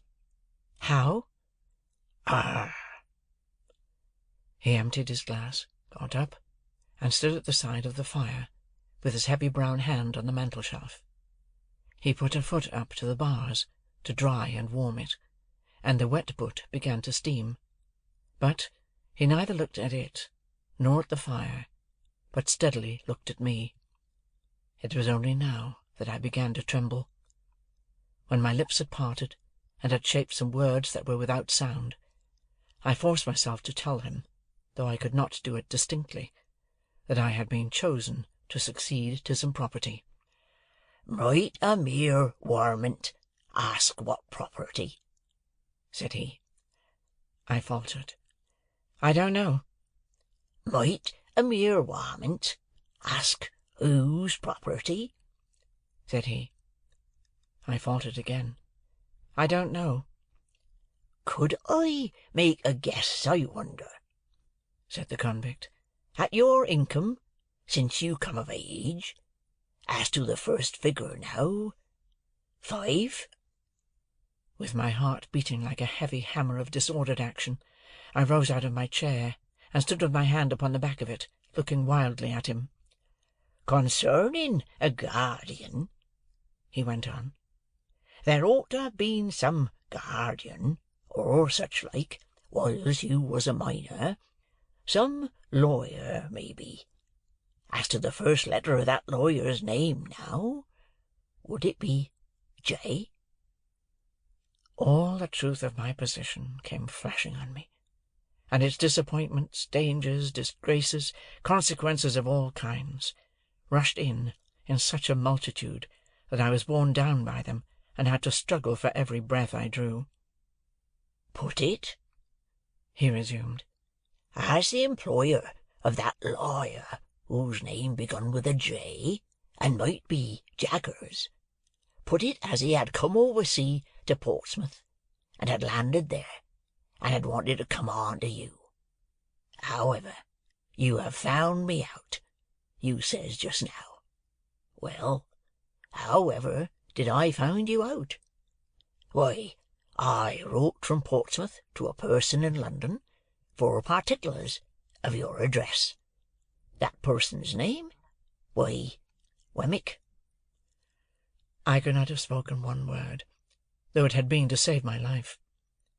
I stood with a hand on the chair back, and a hand on my breast, where I seemed to be suffocating. I stood so, looking wildly at him, until I grasped at the chair, when the room began to surge and turn. He caught me, drew me to the sofa, put me up against the cushions, and bent on one knee before me, bringing the face that I now well remembered, and that I shuddered at, very near to mine. Yes, Pip, dear boy, I've made a gentleman on you. It's me what has done it. I swore that time, sure as ever I earned a guinea, that guinea should go to you. I swore arterwards, sure as ever I speculated, and got rich, you should get rich. I lived rough, that you should live smooth. I worked hard, that you should be above work. What odds, dear boy? Do I tell it for you to feel obligation? Not a bit. I tell it for you to know as that there hunted dunghill dog, what you kept in life, got his head so high that he could make a gentleman. And, Pip, you're him. The abhorrence in which I held the man, the dread I had of him, the repugnance with which I shrank from him, could not have been exceeded if he had been some terrible beast. Look'ee here, Pip, I'm your second father. You're my son, more to me nor any son. I've put away money, only for you to spend. When I was a hired-out shepherd in a solitary hut, not seeing no faces but faces of sheep, till I half forgot what men's and women's faces was like, I see yourn. I drops my knife many a time in that hut, when I was a-eating my dinner or my supper, and I says, here's the boy again, a-looking at me, whiles I eats and drinks. I see you there, and many times, as plain as ever I see you on them misty marshes. Lord strike me dead, I says each time, and I goes out in the air to say it under the open heavens. But what if I gets liberty and money? I'll make that boy a gentleman. And I done it. Why, look at you, dear boy. Look at these here lodgings of yourn, fit for a lord. A lord? Ah, you shall show money with lords for wagers, and beat 'em. In his heat and triumph, and in his knowledge that I had been nearly fainting, he did not remark on my reception of all this. It was the one grain of relief I had. Look'ee here, he went on, taking my watch out of my pocket, and turning towards him a ring on my finger, while I recoiled from his touch, as if he had been a snake. A golden and a booty. That's a gentleman's, I hope. A diamond all set round with rubies. That's a gentleman's, I hope. Look at your linen, fine and beautiful. Look at your clothes, better ain't to be got. And your books, too. Turning his eyes round the room, mounting up on their shelves by hundreds. And you read 'em, don't you? I see you'd been a-reading of 'em when I come in. You shall read 'em to me, dear boy, and if they're in foreign languages what I don't understand, I shall be just as proud as if I did. Again he took both my hands and put them to his lips, while my blood ran cold within me. Don't you mind talking, Pip, said he, after again drawing the sleeve over his eyes and forehead, as the click came in his throat, which I well remembered. And he was all the more horrible to me that he was so much in earnest. You can't do better nor keep quiet, dear boy. You ain't looked slowly forward to this as I have. You wasn't prepared for this, as I was. But didn't you never think it might be me?" "Oh, no, no, no," I returned. "Never, never." "Well, you see it was me, and single-handed. Never a soul in it but my own self and Mr. Jaggers." "Was there no one else?" I asked. "No," said he, with a glance of surprise. "Who else should there be? And, dear boy, how good-looking you have growed! There's bright eyes somewheres, eh? Isn't there bright eyes somewheres what you love the thoughts on?" "Oh, Estella, Estella!" "They shall be yourn, dear boy, if money can buy 'em. Not that a gentleman like you, so well set up as you, can't win 'em off of his own game, but money shall back you. Let me finish what I was a-telling you, dear boy. From that there hut, and that there hiring out, I got money left me by my master, which died and had been the same as me, and got my liberty, and went for myself. In every single thing I went for you. Lord strike a blight upon it, I says, whatever it was I went for. If it ain't for him, it all prospered wonderful. As I give you to understand just now, I'm famous for it. It was the money left me, and the gains of the first few years, what I sent home to Mr. Jaggers, all for you, when he first come arter you, agreeable to my letter." Oh, that he had never come! That he had left me at the forge, far from contented, yet, by comparison, happy. "And then, dear boy, it was a recompense to me, look'ee here, to know in secret that I was making a gentleman. The blood-horses of them colonists might fling up the dust over me as I was walking. What do I say? I says to myself, I'm making a better gentleman nor ever you'll be. When one of 'em says to another, he was a convict a few year ago, and is a ignorant, common feller now, for all he's lucky. What do I say? I says to myself, if I ain't a gentleman, nor yet ain't got no learning, I'm the owner of such. All on you owns stock and land, which on you owns a brought-up London gentleman. This way I kept myself a-going, and this way I held steady afore my mind that I would for certain come one day and see my boy, and make myself known to him on his own ground. He laid his hand on my shoulder. I shuddered at the thought that for anything I knew, his hand might be stained with blood. It warn't easy, Pip, for me to leave them parts, nor yet it warn't safe. But I held to it, and the harder it was, the stronger I held, for I was determined, and my mind firm made up. At last I done it. Dear boy, I done it. I tried to collect my thoughts, but I was stunned. Throughout, I had seemed to myself to attend more to the wind and the rain than to him. Even now, I could not separate his voice from those voices, though those were loud, and his was silent. "Where will you put me?" he asked presently. "I must be put somewheres, dear boy." "To sleep?" said I. "Yes, and to sleep long and sound," he answered, "for I've been sea-tossed and sea-washed months and months." "My friend and companion," said I, rising from the sofa, "is absent. You must have his room." "He won't come back to-morrow, will he?" "No," said I, answering almost mechanically, in spite of my utmost efforts. "Not to-morrow." "Because look'ee here, dear boy," he said, dropping his voice and laying a long finger on my breast in an impressive manner, "caution is necessary." "How do you mean? Caution?" "By G, it's death." "What's death?" "I was sent for life. It's death to come back. There's been overmuch coming back of late years, and I should be of a certainty be hanged if took." Nothing was needed but this.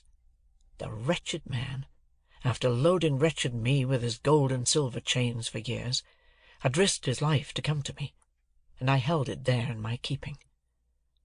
If I had loved him instead of abhorring him, if I had been attracted to him by the strongest admiration and affection, instead of shrinking from him with the strongest repugnance, it could have been no worse. On the contrary, it would have been better, for his preservation would then have naturally and tenderly addressed my heart. My first care was to close the shutters, so that no light might be seen from without, and then to close and make fast the doors. While I did so, he stood at the table drinking rum and eating biscuit. And when I saw him thus engaged, I saw my convict on the marshes at his meal again. It almost seemed to me as if he must stoop down presently to file at his leg. When I had gone into Herbert's room, and had shut off any other communication between it and the staircase than through the room in which our conversation had been held, I asked him if he would go to bed. He said yes, but asked me for some of my gentleman's linen to put on in the morning. I brought it out, and laid it ready for him, and my blood again ran cold when he again took me by both hands to give me a good night. I got away from him, without knowing how I did it, and mended the fire in the room where we had been together, and sat down by it, afraid to go to bed. For an hour or more I remained too stunned to think, and it was not until I began to think that I began fully to know how wrecked I was, and how the ship in which I had sailed was gone to pieces. Miss Havisham's intentions towards me, all a mere dream. Estella, not designed for me. I only suffered in Satis House as a convenience, a sting for the greedy relations, a model with a mechanical heart to practise on when no other practice was at hand.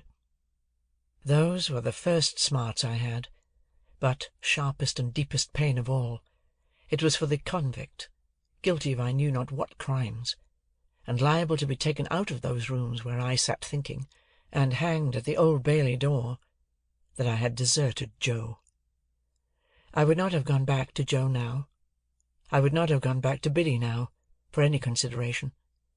Simply, I suppose, because my sense of my own worthless conduct to them was greater than every consideration. No wisdom on earth could have given me the comfort that I should have derived from their simplicity and fidelity, but I could never, never undo what I had done. In every rage of wind and rush of rain, I heard pursuers. Twice I could have sworn there was a knocking and whispering at the outer door. With these fears upon me, I began either to imagine or recall that I had had mysterious warnings of this man's approach, that for weeks gone by I had passed faces in the streets which I had thought like his, that these likenesses had grown more numerous as he, coming over the sea, had drawn nearer, that his wicked spirit had somehow sent these messengers to mine, and that now, on this stormy night, he was as good as his word, and with me. Crowding up with these reflections came the reflection that I had seen him with my childish eyes to be a desperately violent man, that I had heard that other convict reiterate that he had tried to murder him, that I had seen him down in the ditch tearing and fighting like a wild beast. Out of such remembrances I brought into the light of the fire a half-formed terror that it might not be safe to be shut up there with him in the dead of the wild solitary night. This dilated until it filled the room, and impelled me to take a candle and go in and look at my dreadful burden. He had rolled a handkerchief round his head, and his face was set and lowering in his sleep. But he was asleep, and quiet too, though he had a pistol lying on the pillow. Assured of this, I softly removed the key to the outside of his door, and turned it on him before I again sat down by the fire. Gradually I slipped from the chair, and lay on the floor. When I awoke, without having parted in my sleep with the perception of my wretchedness, the clocks of the eastward churches were striking 5. The candles were wasted out, The fire was dead, and the wind and rain intensified the thick black darkness. This is the end of the second stage of Pip's expectations. End of chapter 39.